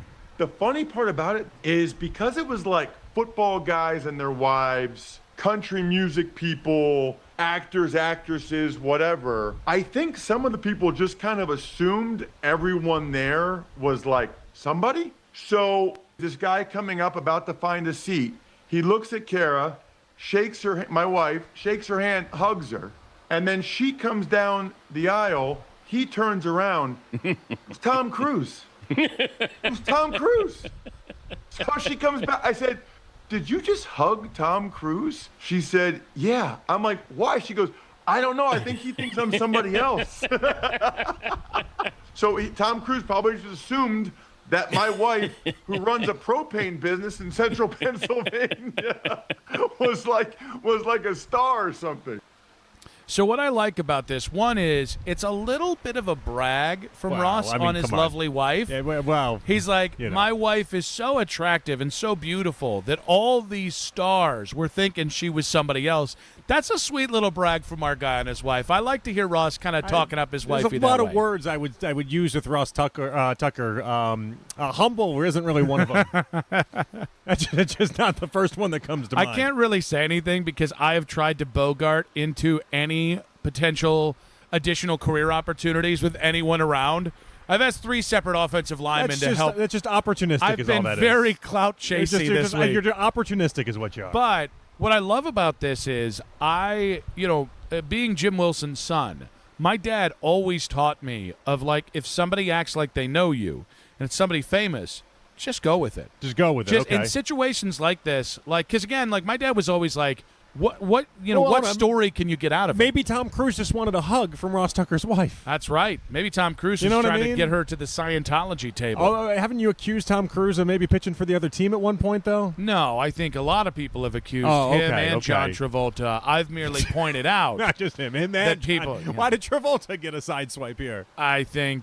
Not that there's anything wrong with it. I was going to say, I think John's earned it. But no, I mean, I don't hate the idea that maybe he just wanted a hug from a pretty woman. I think it's Tom Cruise. Tom Cruise can just go around hugging people, right? But so the best part Doesn't it usually make people's day if Tom Cruise comes up and gives you a hug? So the thing that we actually cut out of this for time is it wasn't just Tom Cruise. Sierra and Russell Wilson also talked to her like they knew her. Oh, those are big fame W's, too. And so here's the thing. That's a good sign for Ross Tucker's wife. It's a great sign. But I think what Ross acutely realized is if you're at that wedding, everybody just assumes that you're somebody. Well, and you don't want to be the person that's like, oh, I didn't know that was fill in the blank. Yeah. Because there are a lot of artists out there that are big time that you wouldn't even know. You don't know what they look like sometimes. All right. As somebody who likes put down humor, I do think that's very funny. I wouldn't do it. I'm not like a big timer because I just my Midwest. You mean to be like I don't even know who you are? But like if somebody famous comes up to you and you just are like, and you are, I do think that is genuinely funny. Because that is funny, but it's got to be like Barack Obama level famous. Yes, the more it's got to be famous, somebody that like has security guards and is like everyone in the room knows. Obviously, so, even Tom Cruise, if she would have turned around and been like, "And you are," I'm trying to think. Power play is what that is. That's what's enjoyable. It was John C. Reilly. So John C. Reilly and I. This is way back before I got a John C. Reilly story too. He actually was went to my high school. Nice. And I actually played it really cool. But John C. Reilly was sitting on the back of the plane. He was like the last guy on the plane. Came in through the back door. Mm-hmm. Nobody realized him, and so people were kind of starting to stare. So I stood up, and I was like 2 people in front of John C. Reilly at the back of the plane, and I stood up just to block their view. Because I could tell he was getting very uncomfortable very quickly. Okay. And as we were walking out, he said, he like got up on my shoulder and he said, "That was really cool of you." And I looked back. That's nice. And I said, "And you are?" You didn't. You're just making up a story. No, I'm not. Now you're just making up a story. I'm not. And I stop it, Jake. Get on the mic. There's no way this story is real. This is 100%. You just made up a story right in front of us right now. Why would I choose John C. Reilly? You did not say "and you are." No, I did because that's the joke. He was saying, he was acknowledging that I blocked people from seeing him, and then I was like, "Oh, like that's the funny joke. That's the part of it." Jake, How are dare we you? believing the story? So initially I was on your side and didn't agree with it, but Nick's defending it so much That it might be reality. It Guys, might be I would have reality, said, yeah. I I've never heard this story before. I would have said Paul McCartney. I would have said. Well, that's what makes it believable is John C. Riley. I would have no. But why would I have chosen John C. Riley? I don't know. Nobody I don't know. chooses John C. Riley. Wow. Brother Rice High School grad, John C. Riley. Yeah. We share that in common. I'm me and him. legitimately offended that you think if I'm going I to think name you won me drop over. and No, fit- I think you won me over. No, now we're But fighting in about the it. beginning part of Bleep it. you. in the We are be- fighting about in the it beginning now. part of it, I thought you were just trying to make one big joke about you big timing a famous celebrity. No, because- and I'm like, all right, there's no. I mean, okay, that's a funny joke, but like, come on. No, you because- wouldn't have the stones to actually do that. But Because- now I see where you were going. Because he realized I was joking. Yeah. So did he do anything for you? Did he like No. turn around and be like, we can take a photo now? Or No. just kinda like, I didn't. I wouldn't have wanted it either. Yeah. No. You did the mensch move. You No, did the good because deed. he you could tell he's like not comfortable being a public person, and I didn't. I like. Yeah, 'cause my experience with him was way different than yours. Ooh, what was yours? Mine was my sophomore year of high school. He came in to speak to some of the kids that do acting and stuff at the school. And so what he did was he went from room to every single room in this high school, and he popped in, including the one I was in, obviously in school, and This said is like Step Brothers time. and said, "Hi, I'm John C. Riley," and gave a big wave, and then immediately walked out. Yeah. Every single room in the whole entire school. Yeah. He went room to room to room to room. You know, and Jake- did that in every single room. Jake, I don't know that I believe him. Do you believe him on this story? I'm going to buy the story. Okay, all right. I've told it before. Yeah. I haven't heard it, so I have not heard that story from you at all. yeah. Because it literally happened 6 years before I met you. It had to be. No, maybe 2011. It had to be. And honestly, what Well, took me this so is long to our- I remember. heard when you invented We Are Kipnesses around the same time. It's That's not a as if- real It's thing. not as if you never go to Do not- 2011 or do not- 2012. Well, that's different. That's something sports adjacent. Yeah. I haven't thought of the John C. Riley story for a decade. And he also wasn't really John C. Riley at that point either. because when you tell John C. Riley stories, Sitting in the back of the plane like a that. fair amount of people say, "Who is John C. Riley?" It doesn't have the same oomph. It doesn't have the Yeah. same like thing to it. So that was Well, especially when the beginning part of you telling that story, Which 2011. Like he wasn't as big at all in 2011. When would you say is peak John C. Riley? Maybe like, I don't know, 2018, 2019. Why? I don't know. No reason in particular. I was he trying to just think got of, like, he just got John's- much bigger as he was going along there. Basically, when did Step Brothers come out? That would be 2008. Yeah, so give it a couple years after that. I should have been peak. Yeah. That should have been peak John C. Yeah. Riley. I might have been catching him on the downslope. Well, because I remember when he came to my high school, and that was like 2005 or 2006. Yeah. And I was like, why is this guy a deal? You hadn't seen Boogie Nights yet? No, honestly, I hadn't. But I was like, why is this guy a deal? Everyone else was fawning over it, and I'm like, okay. So did you think less of him because he said, "Hi, I'm John C. Riley"? No, because enough people thought it was fun. Yeah? No, yeah, it seemed like a fun thing to do. It actually was one of those things I was like, oh, well, I like that. I like that he did that. I like that if we have other celebrities that come in that went to the school, that's a good move. It's a good way to say hi to everybody, and everyone's got a story. I think it would have been so much worse if he had actually just tried to hang out. Like, my natural inclination is, I don't think I'm anyone. So if somebody says, you want to come hang out at the school or whatever, want to stop and say, I'm like, sure, I don't have anything to do. I don't leave for the show till like noon. When he thanked you, was this the end of the plane ride, or was this No. We were walking in we had just gotten off the plane because he was two people behind Okay, me. you're deboarding And he then, came up okay. and it just kind of like right under my shoulder and was like, "Thank you, man." And that's when I was like, "And you are." And then he giggled and I smiled and yeah, I you just gave kept a big walking. smile. That was nice. Yeah, because I think that's cooler if you don't then. That is cool. be That's a great story. I think. No, Still like don't a think real, you like a believe real it. story. That's a great story. It's a great story. I still don't think you believe I it. can't and give I'm you any still- more love than that. That's I'm a still great. very That's a great offended. story. Just the entire Inquisition there. But the point is, if you meet famous people and you act like you belong there, they really appreciate it. Yeah, I'm sure. You know how many famous people love being famous, though, and that's the best thing about it. You know, I Who always loves being famous? I don't oh buy my that gosh. at all. Yeah, meet any of the people that are like reality TV Yeah, stars. those are fame whores. Those aren't yeah, really famous. and they're the best with fans ever. The few times I've met anyone that's a reality TV star, not only are they great with fans, but they're awesome at like understanding that. But they genuinely love being famous. That's like that's the best thing I can say about any of them is that they love being famous to a point where they're not bothered by anyone saying, "Hey, can I have a photo?" or "Can I do it?" They love that. They love that stuff. 216-474-0092. At Nick Wilson says, at Jay Peterlin, JP did not believe my John C. Reilly story. I am very offended. Did you believe my John C. Reilly story actually happened to me? Sam Monson, Check the Mic podcast in 5 minutes on 92.3 The Fan. This is an Odyssey Sports Minute. The San Francisco 49ers have started to call in the reserves as Deebo Samuel is signing a one-year deal worth up to $7 million.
the 6 o'clock hour. Someone step on a duck? On Afternoon Drive. John the Fan is presented by Xfinity. Score the most reliable Wi-Fi. One price, 5 years, guaranteed. Xfinity, imagine that. 1 hour to go. Nick Wilson, Jonathan Peterlin back here on Browns turf. All right, training camp practice has been over for roughly 2 hours now.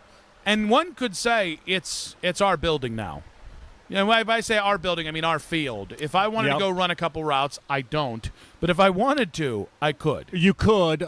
We could also just all put on the football helmets too if you wanted as well. Those are off in the corner. That'd be a real bad decision. How long would it take before someone came and actually yelled at us? Not long. I mean, and yours. I think we got one person guarding this whole entire thing. If they're all for getting a sandwich, we're in the clear. I'm inconspicuous. I think you're obvious. I am very obvious. And so I think you'd be the undoing here, and then we wouldn't be back out next Tuesday through Friday. But 32 teams in 16 days coming up in about 20 minutes. Bill Schmid of Fox Sports Radio Wisconsin talking Green Bay Packers at 6:20, and then James Rapine of First Word and Bengals talk at 6:30. Those will be two of the last four teams we're previewing here, but to talk some Browns, some previews, we got a welcome on here on the Weishart Right, We Make It Right, Call Kyle Right hotline. The great Sam Monson of Check the Mic podcast joins us now. Sam, welcome to the show. Thanks for having me, guys. Well, it's great to have you here. Earlier today, Jimmy Haslam, Browns owner, said, you know, we understand that we're a work in progress here, but we like where we are. And Vegas has us at 5.5 wins, and frankly, I'd take the over. Are you taking the over on the Browns this year? No, probably not until one of the quarterbacks, sets up and shows that he can be a high-level starter. I think that's the thing. Overall, the team isn't in bad shape. I think they've done a lot of good things in the last couple of years, but none of it matters until they find a quarterback that can hold up his end of the bargain. And right now, nobody's grasping hold of that job and saying that they're going to elevate this team the way that it could be elevated if they find that guy. So, it's very early on. Maybe one of them does throughout the rest of camp and preseason, but until that happens, I don't think you can be confident in, this team winning more games than expectations. If nobody goes out and grabs it, who should the tie go to? I think Shedeur Sanders should win in anything other than a resounding, reason. Anything other than him showing that he can't do it definitively throughout training camp and preseason, or Deshaun Watson playing out of his mind for the majority of preseason and training camp. The worst thing that could happen to this team almost is for Watson to be given the job, play reasonably, maybe even well this season, but definitively so well that you're confident he's a superstar, but put you in that questioning position going into the next offseason of, do we pay him again? Do we try and keep him around? Does he get an extension? I think that would be the worst thing they could do. Sanders, give him the job, see what he can do. If you're giving him the job, you're probably assuming the real quarterback for the future is coming from next year's draft, but he then gets a year to prove you wrong and to win the job for himself. Sam, last year the Browns were at 5.5 wins. I said take the under, despite them being very punchy about where they were going to be. This year I'm surprisingly optimistic, and a lot of it goes to, I look at the other, 21 starters, and I look at the depth, and I think there's something here. I do think that they have got a lot more talent than maybe some people realize.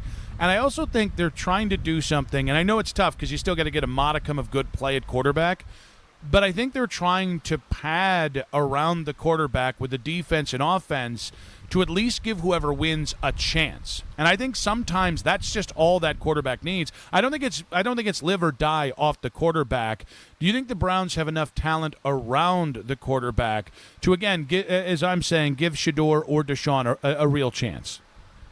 Yeah, I think personnel-wise around the quarterback and offense, it's a lot better than it was. I think they've done a pretty good job. The offensive line is a little bit of a work in progress and sort of a TBD how that group comes together. Just the fact that it's going to be basically 5 new offensive linemen is always a pretty rough starting point for any offensive line. There is power to continuity year over year on the offensive line and just rolling back multiple starters at the same positions and giving that group time to gel and come together as a unit. Obviously, the Browns can't do that. They're going to be working with this new new offensive line, almost top to bottom, and that may take some time, but they've done a pretty good job given where they were heading into an offseason, basically needing to replace an entire starting offensive line. The receiving core, I think they did a really good job in the draft as well, bringing in Concepcion and Denzel Boston, adding those two guys to that group. I think the backfield was already extremely talented. Harold Fannin looked like he was spectacular as a rookie. So all that together is a really good situation for a quarterback, and Todd Monken has a good offensive scheme. So, yeah, I think it is a good situation for any quarterback to be in. How much of a step back should we be expecting from the defense? You trade Myles Garrett, and then obviously you don't have Jim Schwartz anymore either, and Rutenberg's got to come in year one and just kind of take over. Yeah, I mean, I think the Jim Schwartz thing is a really big element in all this. Obviously, Jim Schwartz was running a very good defense the last couple of years, but also a defense that was unusual in the NFL in terms of its sort of uniqueness scheme-wise. There aren't many teams that are running what Jim Schwartz was running for this team, and it was sort of perfectly tailored for that defense. So now everybody in it is going to be running something fairly distinct, fairly departed from what they were running the previous year.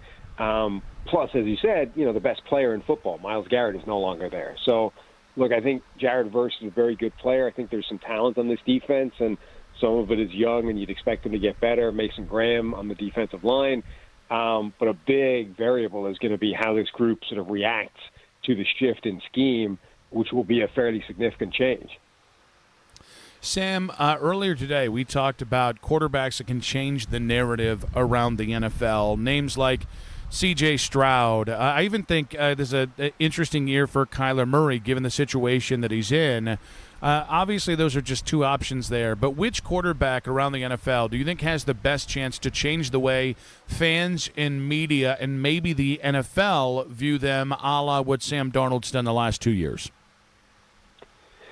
Yeah, I mean, Kyler Murray would be an interesting one in Minnesota, given the combination with Kevin O'Connell, a guy who's got a great track record of developing quarterbacks and having good offenses generally, and also the sort of situation there is very good with receiving help, with an offensive line that's in good shape. So you could imagine a world where Kyler Murray has a career year and suddenly is being talked about in a completely different light.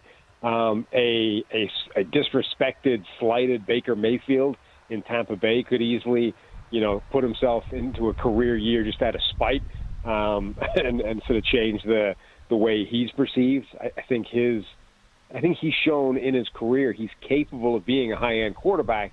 He's just rarely able to sustain it for long periods of time, and that's kind of why, the Bucs don't want to give him the long-term high-end contract that Baker thinks he deserves. But he is the type of quarterback I could imagine being motivated by that and putting together a spectacular year off the back of it. Is it a slam dunk that the Browns go for the 2027 quarterback class, or is there one of these quarterbacks we're talking about? Maybe it's Baker in a return, maybe it's C.J. Stroud, maybe it's like how sure are you that the Browns end up with the 2027 quarterback class? Yeah, it's definitely possible that they could go for one of these quarterbacks that their previous team doesn't want to buy into. I think the problem with that is it's kind of difficult to sell yourself on a quarterback that another team has just walked away from. You tend to only gravitate towards those guys if you don't have a pathway towards the kind of pristine, untouched, unmarred rookie, who may be worse, but there's no evidence of that yet. Everyone's excited by the rookies because theoretically they're all great, and it's only when we get to the NFL and we see two-thirds of them not work out that you realize actually you probably would have been better off settling for a guy who's just good rather than roll the dice on somebody who was going to be bad. But I think ultimately if they're in a position at the top of the draft, I think they're going to be focusing on that. Maybe, if something comes along and there's just an opportunity that arises that they don't want to turn down, they would go in a different direction. But I think it's much more likely they'll be targeting the draft. Sam, Jerry Jones said within the last 10 days that, basically investigating big trades. Stephen Jones said pretty much the same thing today. And I'm trying to, rack my brain here to think of big names that might be out there, and when I can't come up with one, it makes me feel like maybe Jerry and Steven are just trying to sell some season tickets. Are there any names out there that, whether it's the Cowboys, Browns, anybody looking to add talent, should be thinking about? Yeah, I saw Brian Broaddus bring up the name of Jordan Brooks for them, the linebacker from Miami. That would be pretty interesting. And his contract is a deal that would be, tradable for. That's the kind of guy they could theoretically bring in and make that happen. I think you're right, though. Look, Jerry Jones, Stephen Jones, these guys know about selling tickets. These guys know about keeping the Dallas Cowboys name on everybody's lips. And, I saw a thing earlier that First Take had been debating the Dallas Cowboys this season every single day this week. I mean, there's a reason for that. Jerry Jones is very good at keeping people talk about the Dallas Cowboys. And, like, when he talks about going all in an offseason and then barely makes a move, often what Jerry Jones says and what Jerry Jones does are very much not the same thing. Sam, I want to go back to the Browns for a second. I don't want to start a fight here between you and my partner Nick, but Nick is a very big Mason Graham guy. Loves Mason Graham. Oh, here we big go. Mason Graham fan. And I was just thinking about it. I'm like, oh yeah, I remember a few weeks back we played an audio clip from you on your Check the Mic podcast, and you weren't as high on Mason Graham's rookie season. Why was that? Yeah, I was a little bit underwhelmed by what he did as a rookie relative to his Michigan tape. Here's the thing, though. I need you guys to do some investigative work for me. I want to know how big Mason Graham is, right? This listed weight has been in like a 25-pound range, and I think it's a pretty big deal for a guy who plays the game the way he does. He plays the game like somebody that's got some real size and strength to him, as opposed to somebody who is a smaller, quicker, undersized type of defensive tackle. And I'm curious where he actually, what is his playing weight? Where does he actually land in that giant spectrum between what he was listed as, what he weighed in at the combine? He plays the game, I think, like a guy who's got incredible strength and power rather than someone who wants to win with hands, with quickness, with penetrating. And look, he was solid, I think, as a rookie, but this was somebody we thought he could be the best player in that draft, and I didn't necessarily see that guy as a rookie.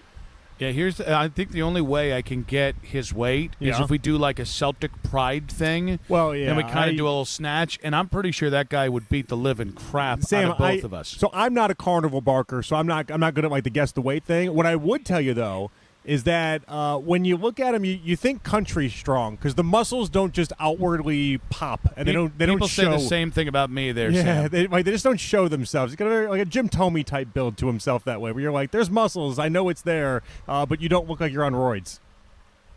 Yeah, and look, the thing about that is he plays the game like a guy that was 320. And if he was 320 pounds, I think you could play the game that way and definitely overpower a lot of people and dominate with physicality. But if he's actually 300, it's a lot harder to do that because the guys you're going up against routinely are going to be outweighing you by 30 pounds. You're probably not overpowering those guys at the NFL level. So, maybe I'm reading too much into that, but it sort of felt like his rookie season was a little bit of a step up in quality of opposition. These offensive linemen at the NFL are no joke. And if he isn't as big as he was supposed to be, I think that could be causing problems and force him to adjust his game a little bit. I also tell people I'm 20 pounds lighter than I actually am. Sam, be good, buddy. Appreciate you. Anytime, guys. Take it easy. Sam Monson of the Check the Mic podcast there. When we come back, 32 teams in 16 days on 92.3 The Fan.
Sports Desk, I'm Meredith Kane.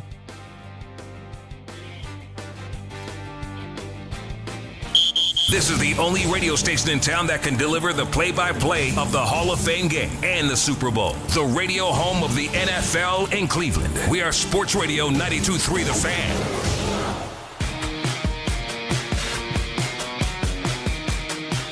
In case you missed it, coming up in about 20 minutes here, Nick and Jonathan back on The Fan. You know, a good F-Off Friday win doesn't just come on air. I just had a scenario where a mutual friend of ours, I got him to give him a little Jesus Christ, Tony. Yeah. And that felt really good. Like, when you can make somebody that generally doesn't blush, you just take that into the weekend and see where it goes. Big win for It really yourself was. there. Yep. Yeah, and by the way, there was a twofer. Two guys that don't blush. Yeah. And I had a nice little one-liner. Yeah. So, God bless Bill Schmidt, who's going to be joining us right now on the Wise Heart Right, We Make It Right, Call Kyle Wright hotline, 32 teams in 16 days. Many people are saying they like this segment. Of course, Bill is on The Huddle on Fox Sports Radio Wisconsin. He's also part of the Packers and Badgers radio network. Bill, welcome to the show, my friend. Appreciate you having me. And, Nick, whenever you can get somebody to fire that out on a Friday, that sets you up for a lot of success on the weekend. Appreciate you guys having me. And here's the other thing. It didn't happen on air, so there's no real concern about did Nick just shoot himself in the foot, professionally. Well, so it's, you still, you know. I did say Charlie Kirk instead of, who was it? Charlie Villanueva. Yeah, so got those two guys mixed up. Yeah, that was a banner moment. Don't worry, that means that you're close to your Stephen A. Smith contract, if I remember correctly. I think that one happened with Christian Kirk. So listen, good thing for the Wilson family around on the horizon. This has all been a big push to get that SAS kind of money there. All right, we'll go with the Packers here. I like Jordan Love, I think, more than most outside of Green Bay. What is the prevailing sentiment on Jordan Love and kind of where expectations are with him going into the season? Well, it's a fascinating spot, Nick, because I'm with you. I think he's a really, really talented quarterback, and I think he's shown that at pretty much every opportunity that he's gotten in his NFL career, and he's gotten better each year. The problem is you become accustomed to a certain standard of living. And Packers fans have gotten so used to watching the position be played at the elitist of the elite levels, right? I mean, you're talking about two of the top 12 to 14 players that ever played the position for the last 3 decades. And, I feel like I understand what Jeff Garcia went through in San Francisco following up the 49er guys. Because, he was a Pro Bowler, but it was never going to be good enough. Jordan, I think, is good enough, and I think there's a lot of Packers fans that are really proud of the development that he has. The next part of it and the evolution is getting a little bit more greedy, being able to maybe check out of, and not, wrongly, but if the play favors a run to a pass, being a little greedy and knowing that your arm talent is good enough to beat man coverage or good enough to beat whatever the look is. I think that's the next step in his game. He's one of, talent-wise, I think the top guys that you can see and one of the better guys in the league, but production just simply hasn't consistently been there. He just lost a playoff game, though, guys, where he threw for 320 yards, 4 touchdowns, didn't turn the ball over, and lost. And now Aaron Rodgers never did that, and Brett Favre never did that. So that's an interesting spot that the team comes into. With him at the helm, I think they're in a good place. However, there's a lot of teams that would like to say that, and Sam Darnold just did it last year. I don't think a whole lot of people were planning on that one. We are now 4 years into LaFleur not winning a division title. And so it's been a little bit. Does he enter this year on the hot seat, just kind of like how he entered last year? Maybe it was a little warm. Where are we at with LaFleur? So it's funny, he was hot, much hotter seat a year ago. He just got a sizable extension, right? So I don't know that he really is on the hot seat going into this year, but last year the Packers had one of the biggest changes in the organization that you could have, right? At the ownership level. Obviously, it wasn't a full transaction because they're publicly owned, but Ed Policy became the acting president and chairman and said that he was going into the year without contract extensions for Brian Gutekunst and Matt LaFleur, and I also don't like lame duck guys. So basically said, at the end of the year, we're going to extend you or fire you. And I don't know that they anticipated, guys, it would be the lightning rod conversation all year, as it was. Every week, I mean, I think after week 6, Matt was asked about his job security for the first time, and you could hear everyone almost gasp and be taken aback that they didn't think it would be a calling card. I don't know how you wouldn't. You say that you're not going to extend a guy, but you don't want a lame duck. They maybe miscalculated how that was going to get taken.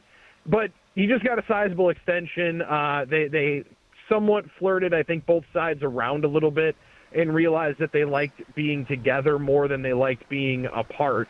And I don't necessarily know with the organization he's on a hot seat. That to be said, there's a lot of Packers fans that are sharing that sentiment of if you haven't hosted a playoff game in 4 years, going on 5, it's time for a change. And it's Titletown, which can creep onto Entitled Town, fellas. It's hard to win divisions in the NFL and to host playoff games. They've been right there. I think Matt's a good coach. We'll see if he can be really good in times. But I think he's one of the better guys in the league, and this year is probably a lot safer than he was going into last. Bill, what'll make or break whether the Packers are in the Super Bowl this next February? If their best players are healthy. And I think you can say that for a lot of teams, guys. But going into this year, we were just doing the training camp live show today, and their top 5 talent players on offense. I'd go Christian Watson, Jaden Reed, who they just locked up, who are probably both all first-team when healthy players, right? Christian Watson, his numbers prorated when healthy. He could have had 2,000-yard seasons right now. He doesn't. He has 0. But he just got paid with the possibility to make top-end money. Jaden Reed set the Packer rookie record for receptions and then has battled some injuries. And then Matthew Golden, first-round pick from a year ago. Those are the top 3 wideouts. Tucker Kraft is going to reset the tight end market here in a couple of days. He practiced for the first time off of an ACL injury last year. And Josh Jacobs is a pretty solid running back in the NFL. Those guys played 0 snaps together a year ago. And that's not counting in Micah Parsons, who obviously was also lost for the end of the year with an injury. Zach Tom, their best offensive lineman, exited that same Denver game with a patella tear. He's back at practice. So I think a lot of teams hinge on health and probably more now than maybe ever before in the NFL. But the thing that's kept this team from being able to peak in December was not having their best players on the football field.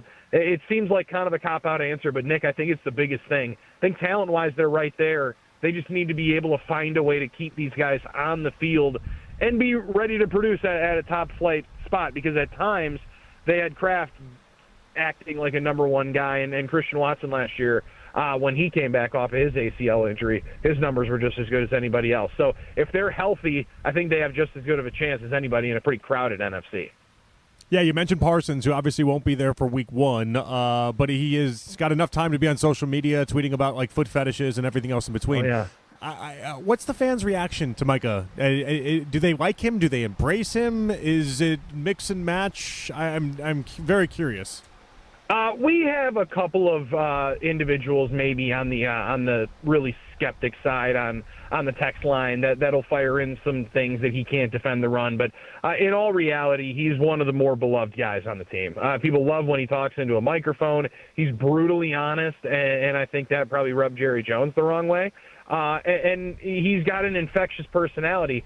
Every time he walks out on the field the first 3 days, it's been in the middle of practice, and he's strolled out and gotten one of the biggest ovations all day, and he's not doing anything other than walking out there. So he is a very, very exciting guy. People are very into him. But the tough thing is, and you mentioned he's not going to be ready for week 1. Maybe I'm a little bit more skeptic on it than others. I don't think he's going to be ready for most of the first half of the year. You're talking about an organization that is historically really conservative with injuries. They got a firm 9-month rule with ACLs, 0 football. And that would fall into like week 3 or 4 of the year. He's not just going to walk in after not playing for 9 months without a couple of weeks of practice. I think it's closer to the bye guys. And you could be looking at Parsons probably back week 8 or 9 and then trying to sprint towards the finish. He is he's one of the more beloved guys, but that's also because, guys, they haven't traded a first-round pick. They went into the offseason this year without their first-round pick for the first time in 40 years. So that move just doesn't happen in Green Bay very often. It's one of the reasons why people are so into him. Bill, you're talented. You're a good man. And I just want you to know, when I do get that Stephen A. Smith money, I'm obviously taking care of my boy Jonathan. I'm taking care of my guys Jake and Mac. You are going to be on the list. I'm not saying it's going to be a lot, but you get a 50 here, a 60 there. I'm talking about dollars, not K. A 50? You wait, hold on. You win the Powerball and he gets $50. Well, okay, the Powerball, like the 707. I get you can't be handing it out. 707, he's going to get a handful of ones. Bill, please act like this is some great grand gesture by Nick here, please. Well, no, I mean, I think he was kind of into. He heard the foot thing. He was like, well, maybe I'll give him a little toe, like a pinky toe worth of cash and $50. No, Nick, I appreciate it. I heard you pop but, up when the foot fetish thing. You're like, oh yeah. Listen, it's probably not the easiest city in the world to find that. I don't know necessarily that Nina and Appleton toes are exactly what people are looking for. But he's a married man, so he'll be okay. But yeah, if you can add any zeros to it, I'll take whatever I can get. I'm in radio. That money comes around whenever you can. You're good, man. Appreciate you, buddy. Appreciate you guys for having me. Bill Schmid there from the Huddle on Fox Sports Radio Wisconsin, Packers and Badgers Radio Network. He's getting $5 less now. On the Wise Heart Right, We Make It Right. Call Kyle Wright hotline. We stay on the hotline. And you know him from his time here in Cleveland on The Fan. You know him from First Word, Cincinnati's only morning sports talk show. We've got him on Bengals Talk on YouTube. We've got him on BengalsTalk.com.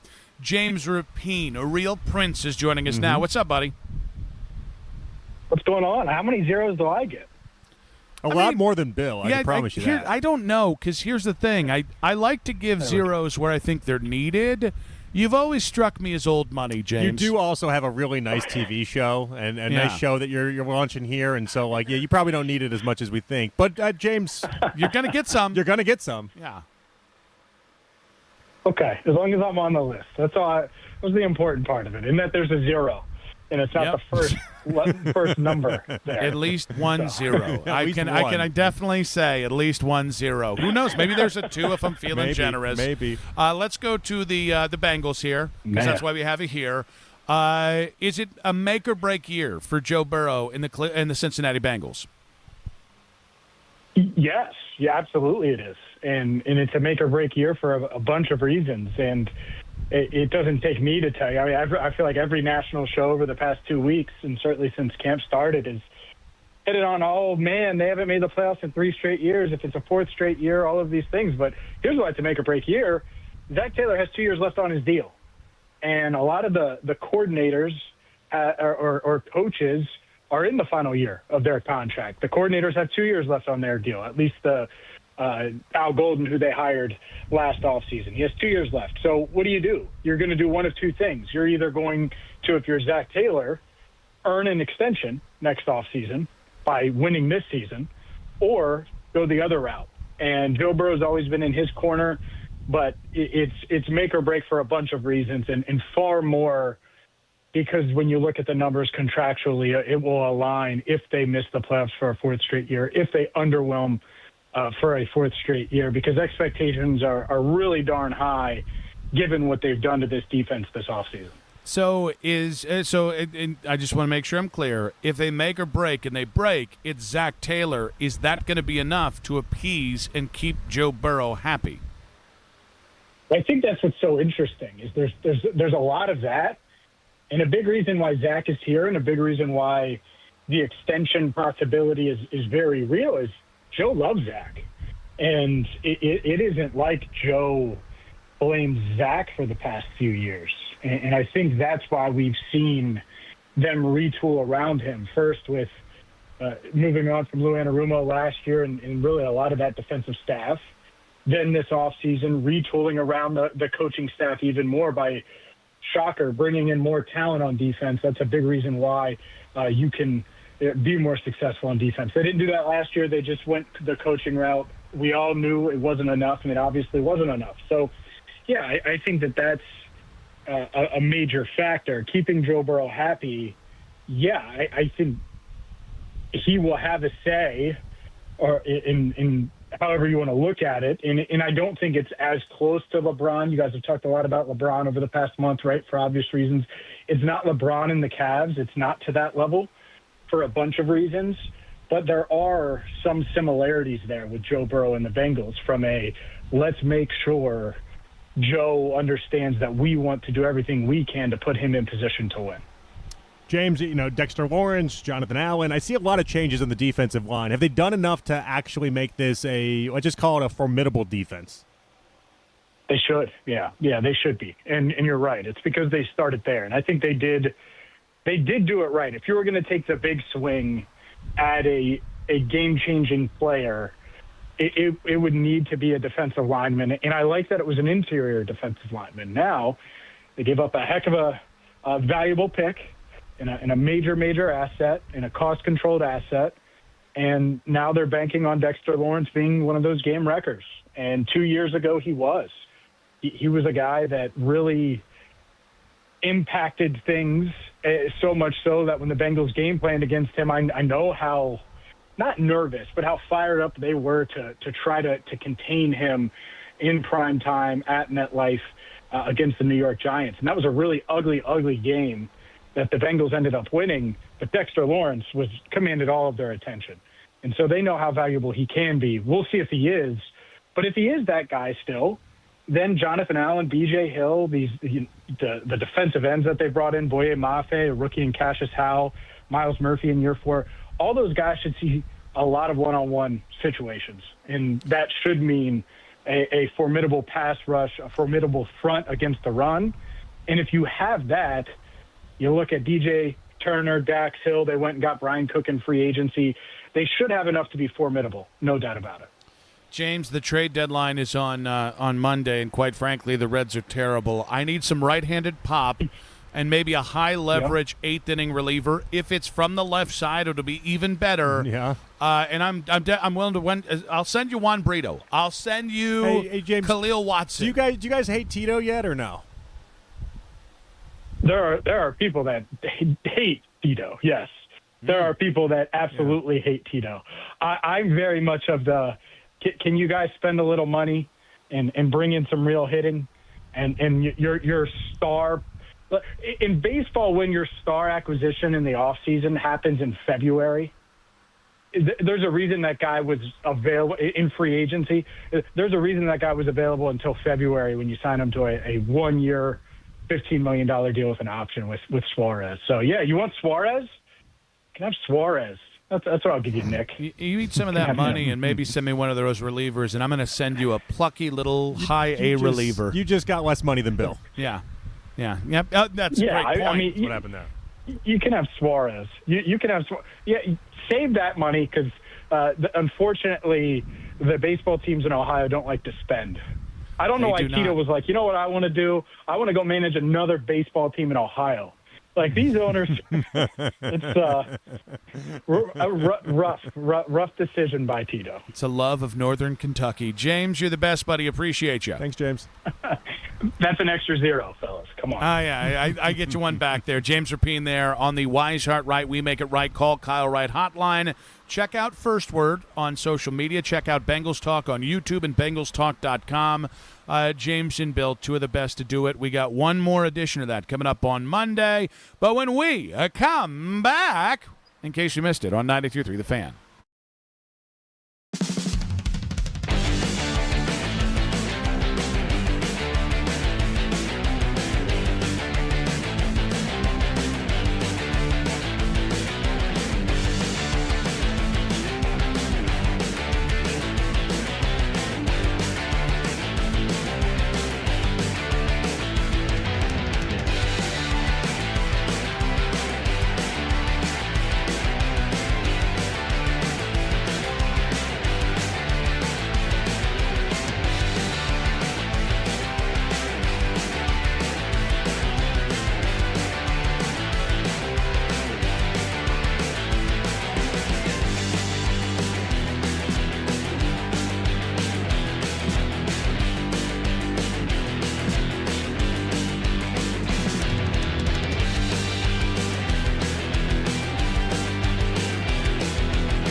potatoes, coleslaw, and a biscuit. At last, the Colonel and beef buried the hatchet in gravy. Get the $4.99 country fried steak Wednesdays for a limited time only at KFC. Prices and participation may vary while supplies last. Not available on third-party ordering platforms. Tax, tip, and fees extra. All eyes are on the Guardians this summer. Can they repeat last year's special run? This is the place to talk about it. We are Sports Radio 92.3 The Fan.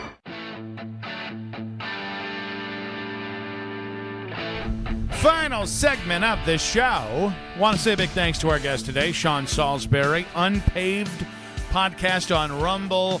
Great stuff in the Browns quarterback situation. We did carry the Jimmy Haslam, J.W. Johnson presser live. I'll just thank them for doing that. That was a nice little bit of content there. That was nice. Spencer Fano, Browns soon-to-be left tackle, number 9 pick in this year's draft. He joined us at 4:20. Very nice young man, great personality. I want to see more of him because I'd like to interview him more as well and eventually become part of his social circle. And then before you know it, I'm on Shador's channel. But great stuff with Spencer Fano there. We also want to say thanks to Sam Monson of Check the Mic podcast. Got to say thank you to Bill Schmid and James Rapine, who just joined us. If you missed a minute of the show, the free Odyssey app, it's free. You like free, don't you? You cheap son of a you-know-what. And the 92.3 The Fan YouTube channel. As always, you can watch all 5 hours back there on 92.3 The Fan's YouTube channel. Subscribe to the 92.3 The Fan YouTube channel. Ring that bell. Except you, Cornlito. Suck it, Cornlito. And like our videos. We like to be liked around these parts. And you know what? We got a couple Nick Talks popping off today from camp. Nice. That was nice. Nice. So, Nick Talk, follow me there, at Nick Wilson Says, at Jay Peterlin. I'm just saying words now. Let's get to In Case We Missed It. All right, something's happening this weekend that has not happened in 35 years What's in going the on sports down world, there? Nick. 35 years it has been since a Sunday night baseball game has been flexed. Ooh. Yeah, so we're getting this. So now ESPN obviously had Sunday night baseball for a million years, and now that it's not there, now that it's on NBC, they have decided to use their option for the first time this year. They're flexing out the Astros-Mets game. They're moving that one out. They're putting the Reds and the Cubs in Sunday night baseball. And my point on this is, why did it take them so long? Yeah. Like, seriously, why isn't everything flexible? Yeah, The games are better. We want the better games on TV. You want the better games for ratings. Like, this is a win-win for everybody involved. Don't stick with bad games just because you made the schedule 7 months ago. Admittedly, Astros-Mets, that's a nightmare of a matchup. The best you could flex to was Cubs and Reds. It's a soft schedule on Sunday. Yeah, not a lot of great. You see the Guardians playing the Diamondbacks. There's not a lot of great matchups this weekend, all things considered. The Yankees completely stink right now. And at least the Cubs right now, you know, it's a Chicago market. Cubs are playing good baseball. There'll be something attached to that. They didn't want to completely deprive themselves. That's okay? true. You still had to go big market somewhere. Yeah, even if it was like 2 decent small market teams, that doesn't add one big market team. Yeah, that's well, pretty good. NBC's is not going to do that. But at least we got the idea that it's flexed out. And it just is astounding to me that baseball, and really that was ESPN, they just wouldn't do that. Mm-hmm. They know they do it all the time in football. Why would they think that, like, baseball has to be something that is cherished? Because baseball is a lot slower to change. Hopefully, the next time that we are having these conversations, it won't take them until August to go ahead and do these sort of things. By the way, let's just keep it on baseball. Yeah. Jim Bowden. And now, again, Jim is not a reporter, but Jim likes to report. Jim is reporting that not only are the Tigers likely to trade Tarek Skubal, Casey Mize is on his way. He was scratched from a start today. Mize was scratched from that start today. Yes, he was. Oh, my gosh. There are like 2 other players. So basically, it looks like a Tigers fire sale. What gets me going here is I despise when relatively big market teams start acting like small market teams. Yeah. Like the Illich family, who is notoriously cheap, by the way. Always have been. I don't like the Skubal thing is different because Skubal has had 2 Tommy Johns. To risk $40 million a year in 6 years. Well, they also don't know that he's going to be the same that he's been. I mean, Skubal, his velocity's down this year. Yep. All his numbers aren't nearly as good. Like there's a real strong chance we'll never have the Skubal that we had that won 2 Cy Youngs. But like trading 4 of your guys, 4 really quality players at the deadline, you've already got one of the best farm systems in baseball. There's a part of me that's like, what in the hell are you doing? act like you're the Detroit Tigers instead of acting like you're the Kansas City Royals or the Tampa Bay Rays. I mean, they put themselves in such a massive hole to begin with, and they've just been trying to climb out of it. They had a stretch a couple weeks ago that was much better baseball, but it's it'd be embarrassing if I was a Tigers fan, I'll tell you that. Well, and what kills me is Jim Costa, who is probably going to join us on Monday to do a Lions preview.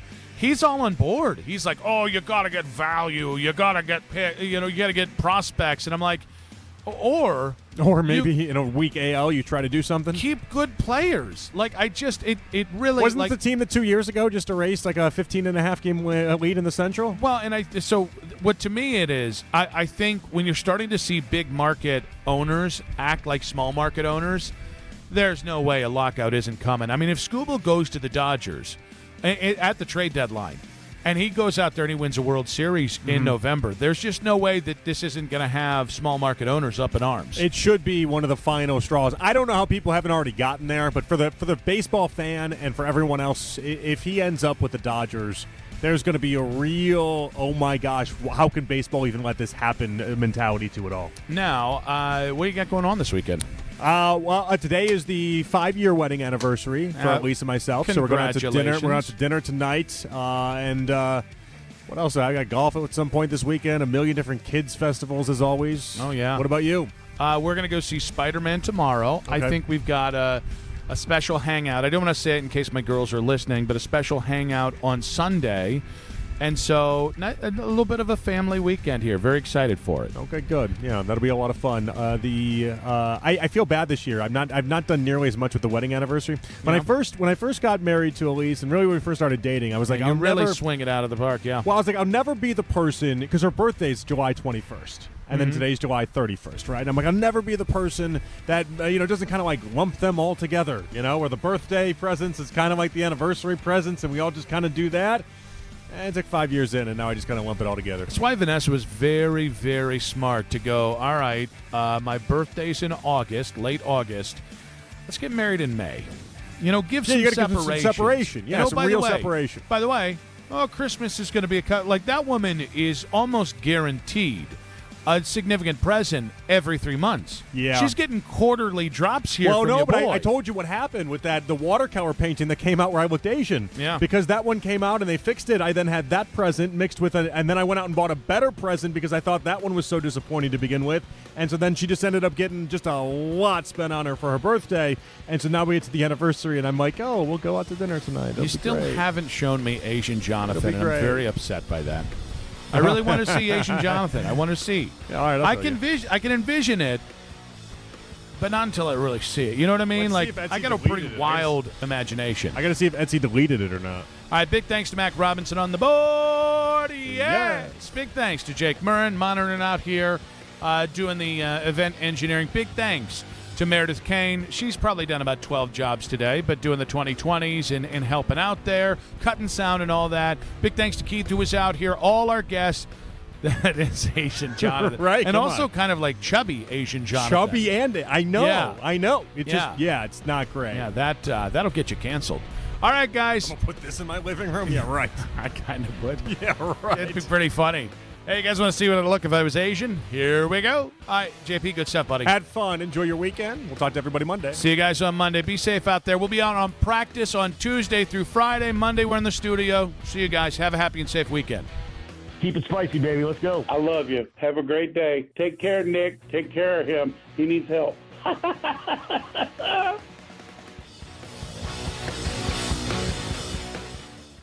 This is an Odyssey Sports Minute. Sponsored by Metal Supermarkets, the convenience stores for metal. Find a store at metalsupermarkets.com. The NL